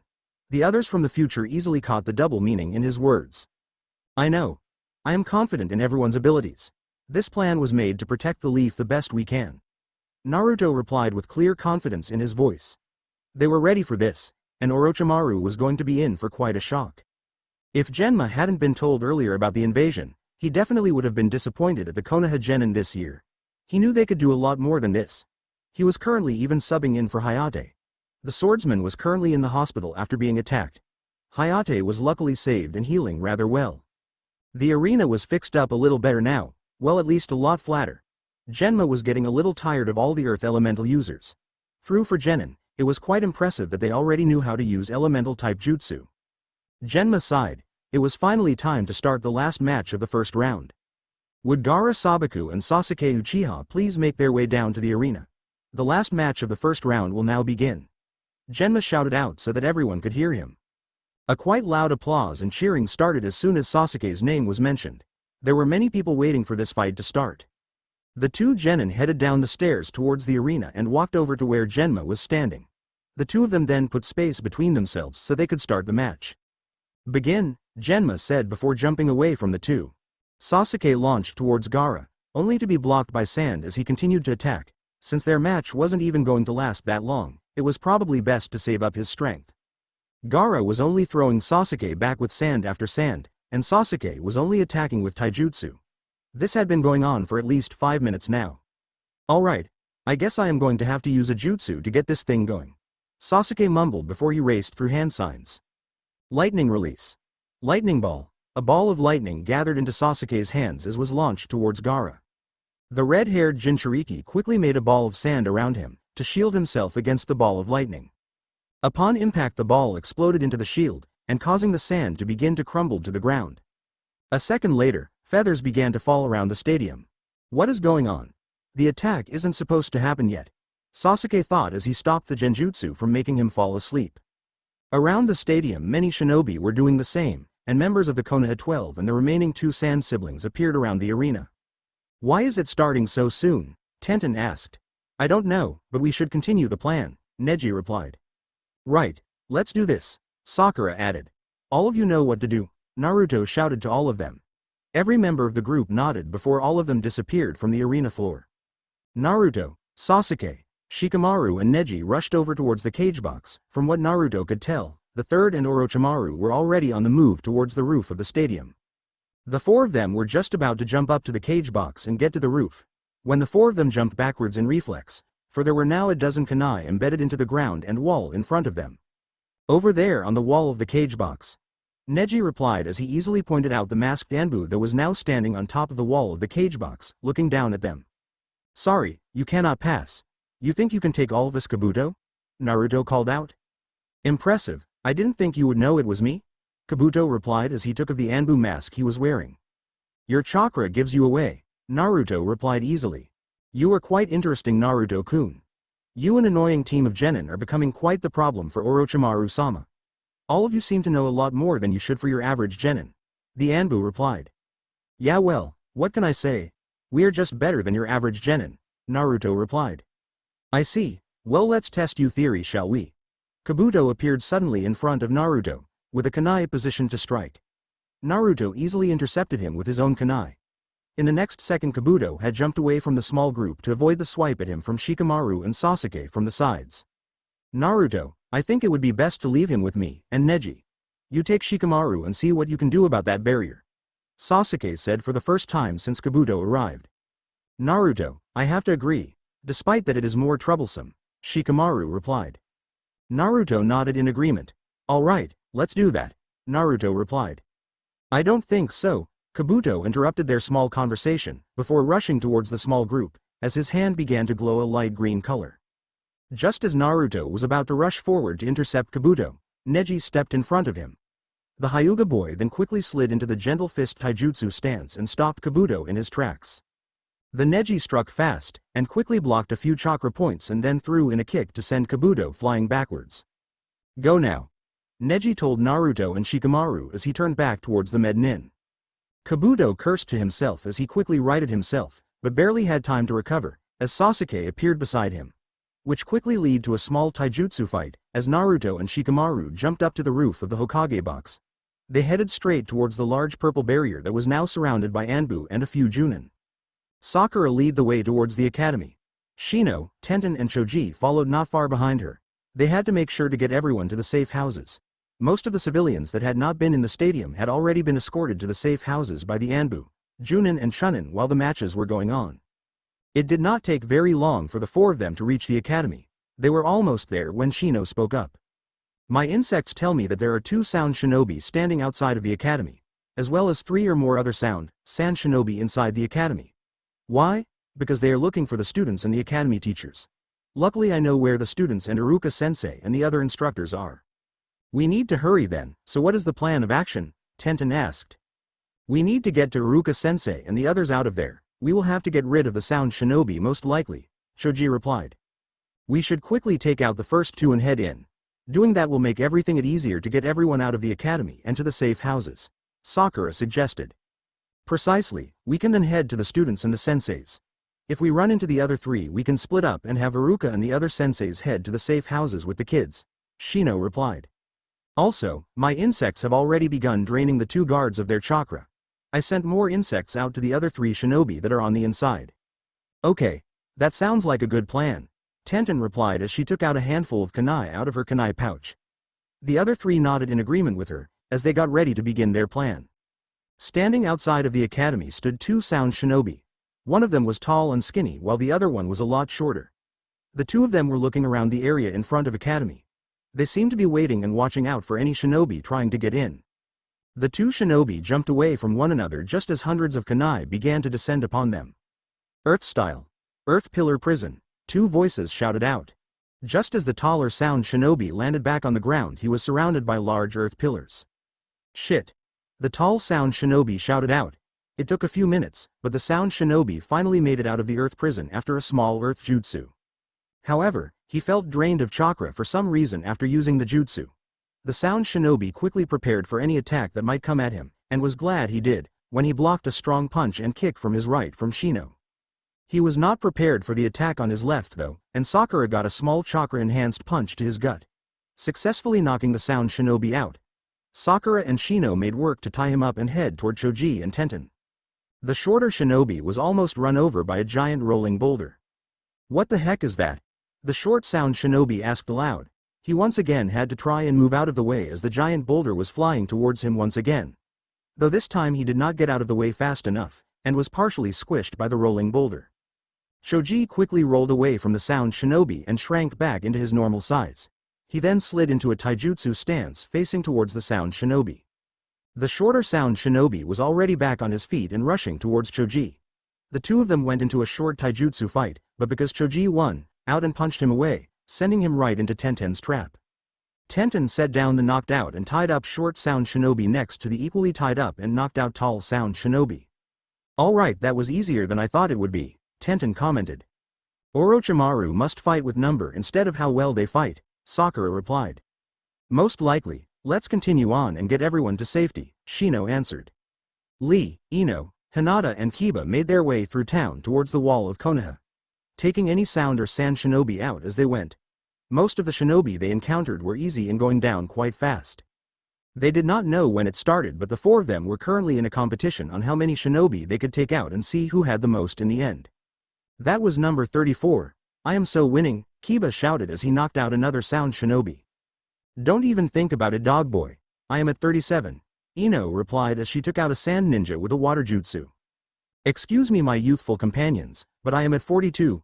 Lee shouted as he sprinted past the 2, so he could fight off another sound shinobi. I am at 45. Hinata told them. I am not losing to any of you. Let's go Akumaru! Kiba exclaimed, followed by a loud bark from Akumaru. The four of them continued for a while in the same fashion. They were just about to pass the main market area of Konoha when they found 5 sound shinobi ganging up on a Konoha Chunin who looked to be pretty injured. Guys, we need to help him, Ino said once the 4 of them stopped. The other 3 nodded in agreement before making a plan of sorts before heading towards the 5 sound shinobi and the Konoha Chunin. Water style. Water bullet. 2 voices shouted out in unison as multiple spears of water came flying towards the group of sound shinobi. 3 of them had jumped out of the way in time, leaving 2 of the sound shinobi time to get up off the ground and soaked.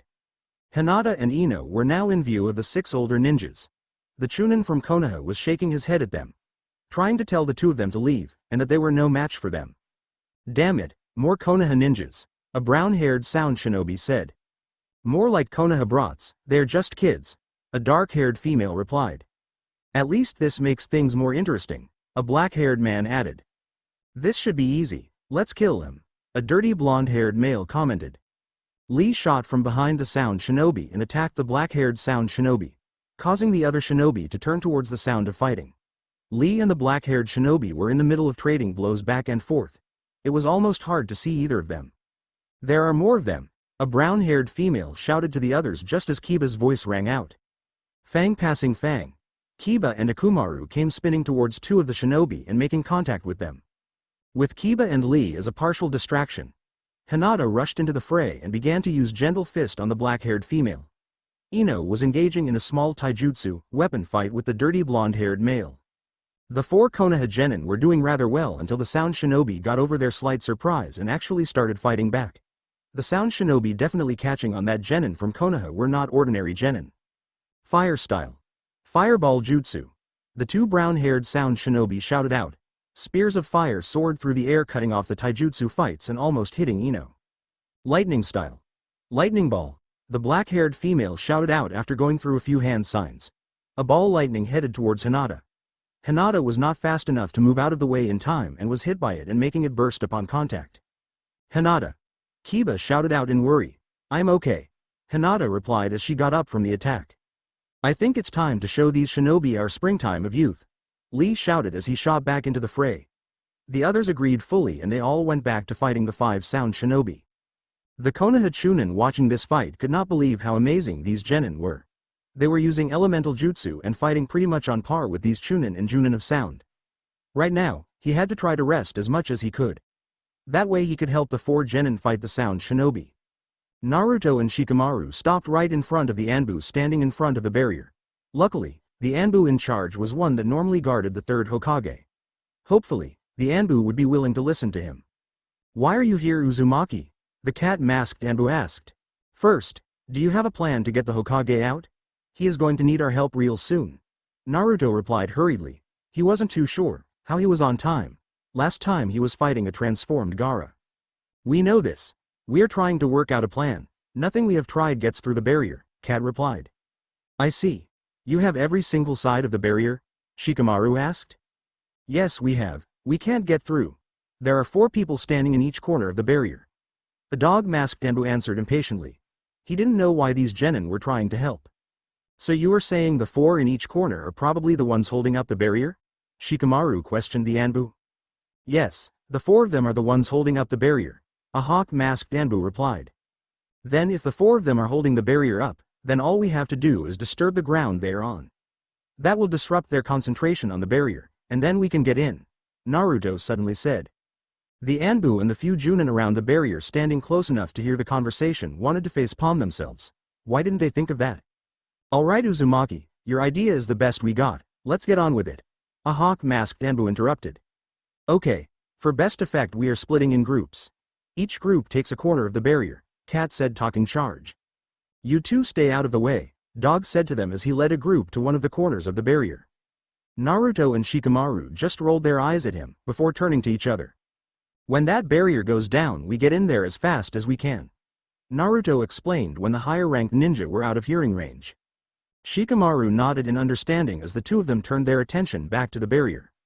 Neji and Sasuke were having a hard time fighting off Kabuto, even with their combined skill. Kabuto was a very well-trained spy, and one that knew quite a lot of information about the elemental nations. You two are good for Genin, but I think I am done playing with you, Kabuto replied. Though Kabuto knew he was at a slight disadvantage, he was fighting them in the seats of the stadium, so an earth jutsu would not be smart to use, so he was stuck with the few water jutsus he knew and some of his medic techniques. He couldn't give away everything he knew to a couple Genin, even if they were geniuses. The two of them he was facing were definitely good, and there was something weird going on with the Genin in Konoha. All of their files were a lot different from the moves he had seen them use.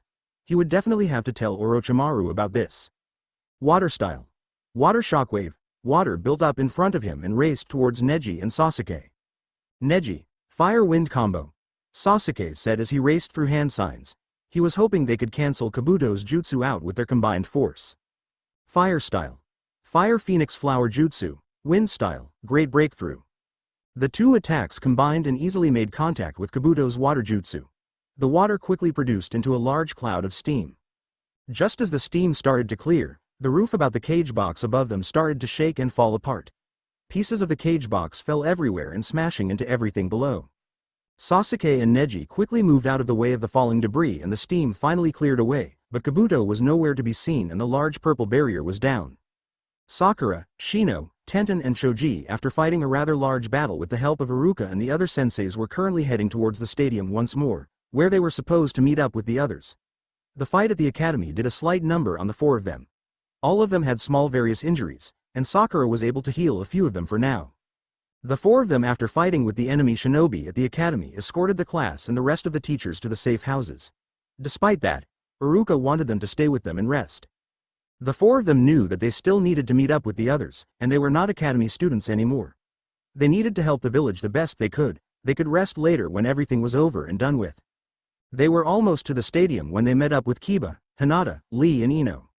The four of them were arguing about some competition, and how someone was cheating, because there was no way, there was a four-way tie. After Sakura broke up their argument, the two groups shared each of their stories. Kiba, Lee, Hinata and Ino had fought a group of 5 and winning despite that they each had quite a few injuries. The Chunin that they had saved had rested enough to help them in the end. Ino and Hinata had healed any injuries the Chunin had and then left to head to the wall of Konoha. Once they were there, they helped fight off any sound and sand shinobi. Since Naruto's clones disrupted most the summoning seals, there was a very low number of sound and sand shinobi. The group of 4 then headed towards the stadium when most of the fighting was complete at the wall of the stadium. It especially helped when Jiraiya summoned a toad to help. So as far as our part of the plan, we all did really well. Let's get going and meet up with Neji, Sasuke, Shikamaru and Naruto. Sakura said to the group. Everyone nodded in agreement and headed the rest of the way to the stadium. As soon as the purple barrier went down, Shikamaru and Naruto sprinted along with the Anbu to the third Hokage's location. Naruto didn't even question why he was jumping through a few trees on the roof of the stadium. Naruto did not want to believe what he was seeing as he approached the scene. From what he could see, the third was covered in injuries. The long sword going through his gut wasn't good either. Naruto could slightly smell the blood seeping out. Orochimaru was only a few feet in front of him, stumbling a bit and was looking just as injured. His arms didn't look like they were moving either. Naruto raced straight towards Orochimaru with a kunai in hand once he saw the Sannin in his line of vision. He raced right past the injured third Hokage and was just about to strike at the snake Sannin, but was stopped by Kabuto. Orochimaru was then surrounded by the sound 4 a second later. They must have gotten past the Anbu that broke the barrier. Anbu were now slowly beginning to appear. The medic Anbu went straight for the third Hokage, and the rest of the Anbu all began to surround the snake Sannin and his subordinates. I don't think so, Naruto-kun. I am not going to let you harm Orochimaru-sama. Kabuto spoke with a smirk. I really think you should. That snake bastard really messes up things, Naruto replied. Kabuto chuckled slightly. Ah, but that's the fun part. Now we really must be going. I am sure we will meet again, Naruto. Kabuto jabbed Naruto in the stomach with a glowing green hand almost faster than Naruto could see. Kabuto followed it up with a strong punch, sending the blonde backwards, giving Kabuto enough time to run through hand signs. A second later, Orochimaru, Kabuto and the Sound 4 were gone. Most of the Anbu hurried to try and follow the Sannin, but Naruto knew they were not going to find him. Naruto was cursing in his mind. This was not how the plan was supposed to go.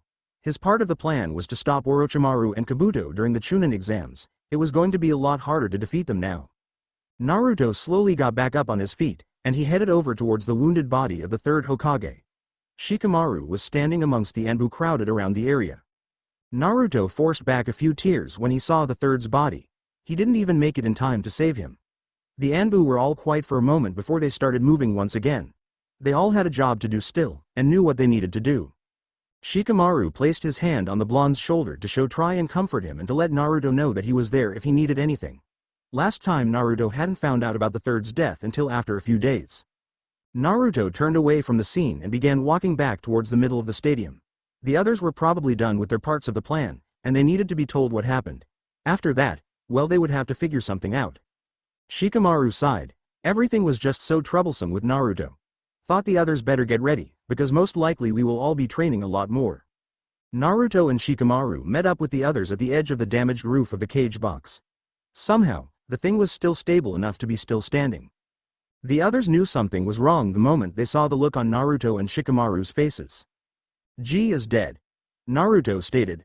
Orochimaru killed him. I didn't save him fast enough. Dobi, don't say stuff like that. Yes, the third is dead, but it is not your fault. Sasuke explained. But I could have saved him. I was right there, and Orochimaru was there too. I could have stopped him from getting away, but I couldn't even do that. I could have thought up another plan, a better one even, Naruto replied. You can't save everyone. You are only a genin, you cannot just defeat every single person you come across. Sasuke yelled. The blonde had to get out of this small funk, and fast. I know that, I know I cannot save everyone, but I am going to die trying to save everyone that I can. I didn't come back to the past just to give up and let all the people that I care about most die again, Naruto shouted. Sasuke's, Sakura's, Shikamaru's, and Neji's eyes widened in surprise and shock. It was hard to tell if Shino was surprised or not. What? From the past? Kiba practically shouted. Die again. What are you talking about? Tenten asked next. What the heck is going on here? Ino asked. The others all nodded in agreement, as they all turned towards Naruto for explanation. Maybe we shouldn't talk about this here, Naruto replied as he rubbed the back of his head nervously. The room was dead silent as everyone stared at one another. After helping with the aftermath of the invasion, the Konoha 12 had all gathered in Naruto's small apartment. Tenten was the one who decided to break the silence. So let me get this straight, you guys are all from the future due to the nine-tailed fox that is in Naruto's gut? Yeah, that's pretty much it. Sakura replied. The future must have been really bad then. Choji commented. The six-time travelers all nodded in unison. Yes, it was really bad, and we came back with a plan to change it, so that what happened in the future doesn't happen this time, Shikamaru explained. I see. I guess that would make a lot of sense, Ino replied. Yosh. I am willing to help in any way I can, no matter what the cost, Lee shouted. I agree. We can totally help change the future, right Akumaru? Kiba agreed. Akumaru barked in agreement to the dog Nin. Naruto finally spoke up. So you guys don't care that the nine-tailed fox is sealed within me? Of course. Not. You are Naruto-kun and the fox is the nine-tailed fox. Hinata replied. Naruto smiled in return when the rest of Genin nodded in agreement with Hinata. Their reaction to the fox was one of the things that had bothered him most. Even if he knew that before, all of them were fine with it then too. So now that they know, what is the next step in our plan? Neji interrupted. Our next step will be getting the next Hokage, because that is what I remember happening next, Shino answered instead. Itachi and his partner Kisame attacked during that time too. Sasuke added in. The young Uchiha definitely remember back then. Back when his brother had come to take Naruto for the very first time. Though this time it was going to be different, he actually knew the truth. Hopefully this time he would be able to save his brother. Yeah, and we have to be careful with our next steps. One little mishap could change everything, Naruto explained. Don't worry Naruto, with all 12 of us helping out we can save the future in no time, Ino said optimistically. Yeah maybe, but it could also be our downfall, Sasuke replied. It won't be our downfall, I won't let it happen, Naruto interrupted. Shikamaru sighed and mumbled troublesome, before asking an important question. So how are we getting Tsunade-sama here exactly, and when? Ero Sennin is working on it. I am trying to get him to convince the council to let others beside myself go and get Tsunade Ba-chan. Naruto explained. Cool, this already sounds exciting, Kiba commented. You guys do know you have to act like you usually do, right? Sakura asked. Our senseis are already suspicious enough as it is. They are? Hinata asked. Yes, they've been watching us for a while now, and we have had a few close calls with them, Neji answered. Then we will just be careful. Shoji replied as the others nodded their head in agreement. Alright guys, I think we are all up to date now. So let's just lay low for now, and when Jiraiya lets me know about finding Tsunade, I will let you know. Naruto explained. Once everyone agreed, they all started to disperse from Naruto's apartment. 2 weeks later, the Konoha 12 were all training in the training grounds with Zabuza and Haku. Currently the 12 of them were facing against the former missing Nin and his apprentice. You Gakis have been getting a lot better, even when I use the mist. Zabuza commented as he blocked attacks with his sword, and then kicked away Lee, who was trying to attack him from behind with a kick. Though it does definitely give me a nice workout. Zabuza chuckled as he continued to fight the genin off. Of course we are a lot better, we have been training. Kiba replied as he barely dodged the barrage of senbon from Haku. Don't get cocky, Zabuza said as he swung his sword at Neji, who was about to attack him with gentle fist. Just as the spar was getting to the climax of the fight, it was interrupted by a large cloud of smoke that appeared in the center of the training grounds. Everyone slid into stances waiting for the smoke to clear so that they all could attack. They relaxed though as soon as they saw Jiraiya standing there. Ero Sennin, what are you doing here? We are in the middle of a spar. Naruto called out. Shut it Gaki, this is important, and I told you to stop calling me that. I am here to talk about finding my former teammate, Jiraiya explained. The 12 genin hurried over to the Sannin, while Zabuza looked slightly confused standing next to Haku. I thought you guys would be interested, Jiraiya commented as he found that all the genin were now standing around him, waiting for him to continue. I talked to the council, they are okay with it, but will only take 4. One of course is Naruto, and the Uchiha has to come too because the council demanded so. The other 2 are up to you, Jiraiya explained. That should still work. I want to take Lee and Ino with us, Naruto answered. What? Why me? Ino asked. Yeah, why Ino? Sakura added. She had wanted to go along as well. Naruto sighed, because we might need Ino's mind jutsus and she can be the medic for the team. I choose Lee because he is really fast and a great taijutsu user, for when we run into trouble. Everyone else needs to stay here and hold the fort. Oh. Sakura and Ino replied in unison. Lee however was very excited to go. Thank you Naruto-kun. I appreciate the compliment and I will do my best to help as much as I can. Lee cried. Good, that's what I want to hear Lee, Naruto said. If something happens while we are gone, I am counting on you guys to be able to handle it, Naruto told the others. Of course Naruto, the rest of us should be fine, Neji replied. Jiraiya was slightly surprised at Naruto's leadership role of the group. Most of them didn't seem like they had a problem with Naruto explaining to them what to do. Thought that's when he remembered that half of them were actually from the future, and it made a lot of sense. Naruto then turned to Jiraiya once he was done addressing the group. When do we leave? We are leaving tomorrow morning around 8, and I would suggest packing for a couple of weeks. I don't know how long it will take to find her, Jiraiya explained. 4 of the 12 genin nodded to Jiraiya's answer to show that they had heard and understood. Since that is all dealt with, we can now get back to our spar with Zabuza and Haku, Kiba said excitedly. Both Zabuza and Haku had stood silently to the side waiting for them to finish. About time you guys finished chatting, I was about ready to go find someone else to fight with, Zabuza told them. Actually, you were saying something along the lines of that you were glad for a break against the 12 of them. They were really wearing you out, Haku interjected. That is not what I said, Zabuza argued. Whatever you want to believe, Haku replied in return. That's it, Haku, you are now on their side and you are going to pay, Zabuza said. I am alright with that, it is an even bigger chance that you will lose, Haku answered. Zabuza was about to reply, but Jiraiya interrupted their arguing. How about I give you a hand against these Gakis? Zabuza shrugged. I don't care if you do or not, I just want to win. Wahoo! This is going to be fun, Naruto shouted. You are going down Ero Sennin. You wish, kid. Jiraiya replied as he slid into a taijutsu stance. Naruto grinned. He knew exactly how strong the Toad Sannin was. Naruto himself slid into a taijutsu stance as well, followed by everyone else. The excitement level in the area was now very high.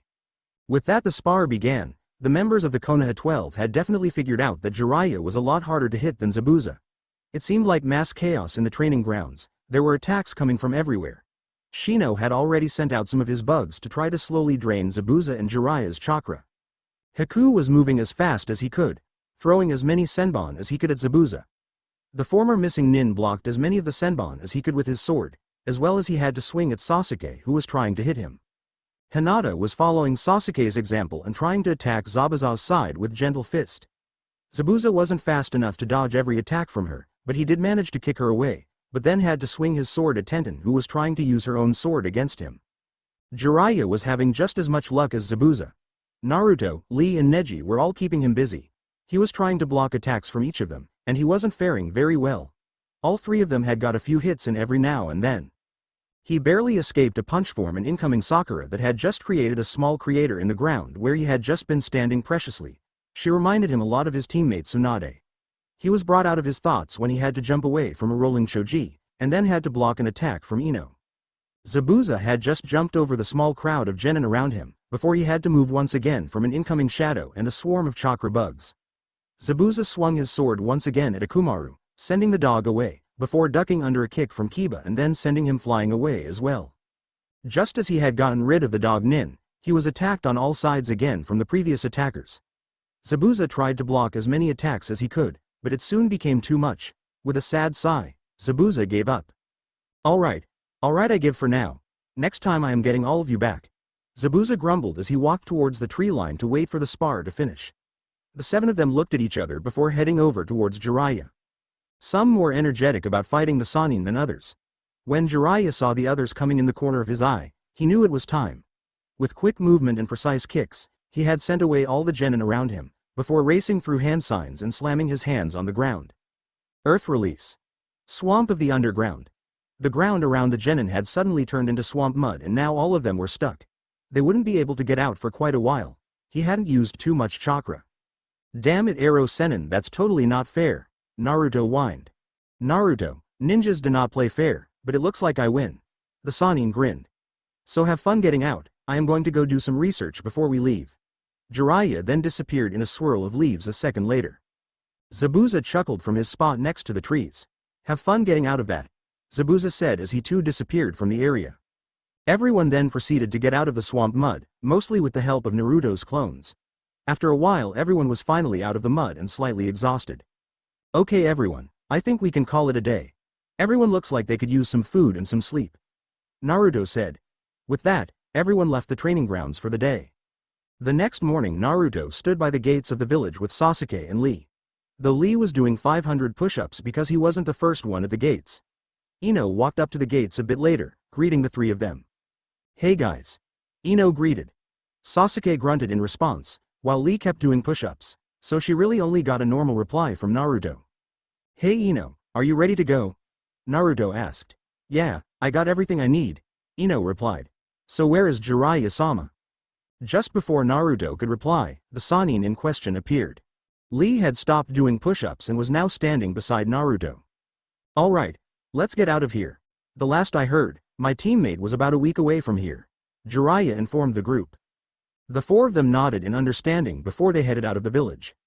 4 days later, Shikamaru, Neji, Shino, Sakura, Tenten, Kiba, Choji and Hinata were all leaving the barbecue place when a cloaked figure caught Shikamaru's eye. It was black with red clouds and the figure was wearing a large straw hat was suspicious. Shikamaru made sure to lead the group after the cloaked figure. Shikamaru deducted that the figure had to be one of the shorter members of the Akatsuki. The other members of the Konoha 12 all had been briefed on the members of the Akatsuki shortly after the invasion. Naruto wanted to make sure they all would be prepared to face them. Soon they had followed the figure out of the east gate and into the trees. Everyone at first had made it look like they were normally walking through the village just chatting with one another, but once they were led out of the gates they became quiet. Do you think they are here for Naruto? Neji asked after they talked to the guards at the gate and continued out of the village. Yeah maybe, but we only saw one of them, so the other has to be around here somewhere, Shikamaru replied. I believe Kurenai-sensei had told me that it was Itachi and Kisame that had attacked while Naruto was gone, Shino added. Asuma had told me that as well, he said that the four of them had seen them and followed them out of the village. I didn't see any of them on our way out, Shikamaru explained. We need to be very careful now, we are dealing with S-class ninja who can easily take us out. I don't really want them to chase after Naruto, Sakura said. The others all nodded in understanding, before following after the cloaked figure. Neji, Hinata, what do you see? Tenten asked after a while. I can see both of them now, but he is just standing there waiting, Neji informed them. Also the second, one is a lot shorter than the other, he looks like he is hunched over, Hinata explained.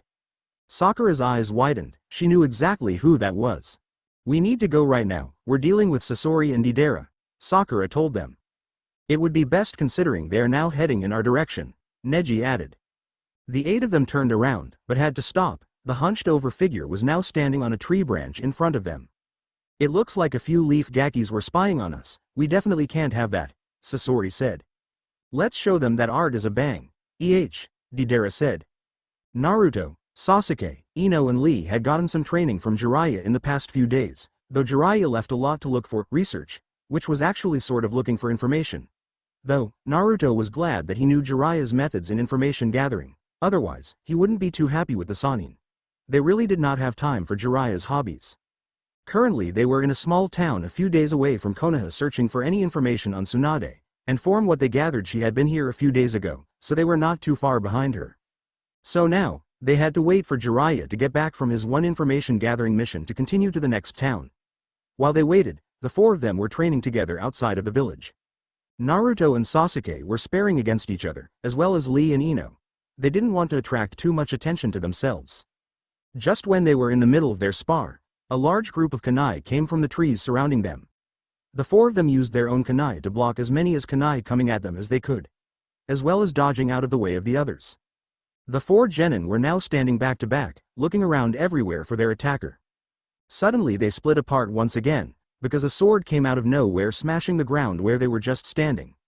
A tall blue man stood up from his attack and faced them. Sasuke and Naruto quickly recognized the man as Kisame. Both of them were now definitely keeping their eyes out for Itachi. Lee and Ino rather knew the descriptions of the Akatsuki members, so it took them a bit to catch on. I am surprised all of you dodged that, Kisame told them, as he rested his giant sword on his shoulder. We're a lot more trained than you think, Sasuke answered. Where is your partner? Naruto asked. Kisame seemed slightly surprised by that, after Akatsuki hadn't really been doing that much yet. The main villages should even know about them just yet. Kisame didn't answer, but rushed towards them at high speeds and lashed at them all away with his sword.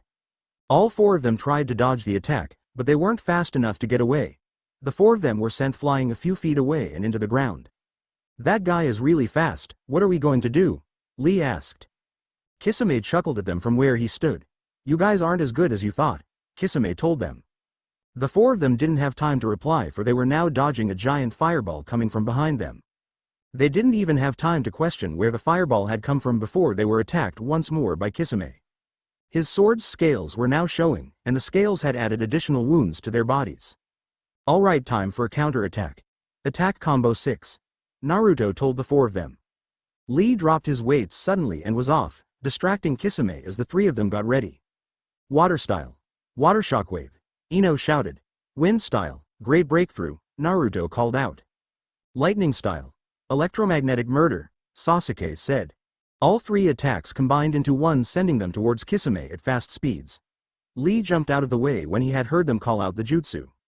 Kisame quickly slashed the jutsu apart with his sword, and then smirked at them. Is that all you got? Kisame asked them. Ino's eyes widened in surprise. She thought their combination was a lot stronger than that. How long are you going to stand and watch? Kisame called out. I was seeing how well they would do against you, a voice replied, before Itachi appeared next to Kisame. Sasuke froze up when he saw Itachi. It had been so long since he had seen his brother. His last words always remained in his head, he could never forget them. Naruto spoke up before Sasuke could say anything. We know the truth. What really happened? What really happened? What is he talking about? Kisame asked. I am not sure, Kisame. Itachi replied calmly. We need to leave, the Sannin is almost here. We will have to get the 9 tails another time, Itachi added. Kisame grumbled about it before he nodded in reply. The 2 of them both disappeared in a swirl of leaves and water. It was not even a second later when Jiraiya appeared in the small clearing. What happened? I felt a lot of chakra surges. We were attacked by Akatsuki, and luckily if you hadn't come we would have been done for, and I would probably have ended up with them, Naruto answered. They were so strong, we could barely touch them, Ino replied in shock. We will have to train harder and do our best next time, Lee responded. We were lucky Itachi didn't join in as well. Sasuke finally spoke. We will have to start planning on how we are going to deal with the Akatsuki. Yes, we definitely will have to plan for that, but let's just locate Tsunade Ba-chan first, Naruto replied. He didn't want to overload on all the stuff they had to do soon. If they took some of the things one at a time, It will be a lot easier and less stressful for the group. Jiraiya sighed. He didn't think the Akatsuki would strike so soon, but it looked like Naruto had already known that they would be. He was very calm about the situation. Alright you Gakis, let's get going already. We are losing track of time, Jiraiya said, breaking everyone out of their thoughts. Right arrow Senin. We need to hurry and find Tsunade Ba-chan. Naruto answered before he started to lead the group to the next town. Dobi, you are going in the wrong direction, that way is towards the town we were just in, Sasuke commented. Naruto scratched the back of his head and grinned. Right, I totally knew that. I was testing you guys. Ino, Lee and Jiraiya laughed at Naruto's reply before Jiraiya led the way to the next town. Sakura was breathing heavily as she dodged Sasori's poisoned tail once again. She had almost ran into Hinata, who was dodging out of the way of Deidara's clay birds. So far, the fight was not going very well for them. Neji, Kiba and Choji had gotten few good hits on Deidara, and Sakura had managed to hit Sasori when Tenten had used her weapons as a distraction, but that was the closest they had gotten to the puppet user so far. Shino's bugs had been dying out since the beginning. Sasori had gotten them to die of the poisons he was using, so the bug user had run out of bugs a while ago. Choji and Shino both now had poison in their system, and Sakura had been able to heal it enough that it was slowed down enough that they wouldn't die anytime soon, but Tsunade would have to heal the rest when she got back. Sakura wasn't that good of a healer yet. She hadn't trained up her Charka enough for a technique like the one she used on Konkuro in the past. She was also sure that making an antidote for a strong poison all of a sudden would definitely turn to many heads. Every single one of them was tired, and they were all running out of chakra fast. Even with the 8 of them, it was tough facing the 2 missing nin. Though hopefully backup would be arriving soon, because they were sure making a lot of noise and chakra had been spiking everywhere. You seem to know what the 2 of us can do quite well, and yet I haven't even seen any of you before, Sasori said as he used his chakra strings to send out kunai and shuriken at the genin. Tenten shot out weapons of her own, stopping all the weapons as best she could, and took the brunt of the attack. She had dealt with most of them, but unfortunately it wasn't enough and he had been cut by one on her arm. We don't tell people what we know, Shikamaru replied as he tried to capture Sasori's shadow, but had to move out of the way of an exploding clay bird. This fight was going nowhere fast, really. The 2 Akatsuki members were just toying with the 8 of them. If they had been weaker, they definitely would have died by now. Sakura had quickly rushed over to Tenten while Shikamaru was talking to Sasori. Hopefully she could stop the poison before it got too far like she did for Shino and Choji. The 2 of them had to stay out of battle now, and be protected by the rest of them. I see. That would make sense. How about an exchange of information? Maybe we can even let you all go, Sasori replied. If you were going to tell me that you were looking for the tailed beast then I already know, Shikamaru replied. Really, interesting. I didn't think Konoha knew so much, Sasori replied. But that wasn't what I was going to tell you. It's very valuable information, just as valuable as the information I need from you. You Leaf Genin are definitely interesting, Sasori added. Really? How'd I know you were telling the truth? Shikamaru asked. Deidara had stopped throwing clay creatures and was now on a giant bird next to Sasori. We have to go Sasori Dana, Anbu are heading this way, Deidara said. Despite that, he wanted to stay and fight more with the genin. I know this, Sasori replied as he jumped onto the clay bird. I guess it will have to wait until next time Nara, Sasori said as the 2 Akatsuki members soared up into the sky as Deidara let clay birds and spiders fall down below them and let them explode so that the 2 of them could get away. We need to take cover now, Neji replied when he spotted the clay creatures as soon saw Deidara let go of them. The genin all moved out of the way as quick as possible and took cover behind a large group of trees. Once the explosions had stopped and they had come out behind the trees, they found other trees had fallen over and rocks, dirt and tree branches were scattered everywhere. Of course that was the moment that Anbu had finally arrived to the scene, but all they saw was 8 injured and tired genin. The end. Thanks for watching. Also remember to subscribe and like this video. See you in the next video.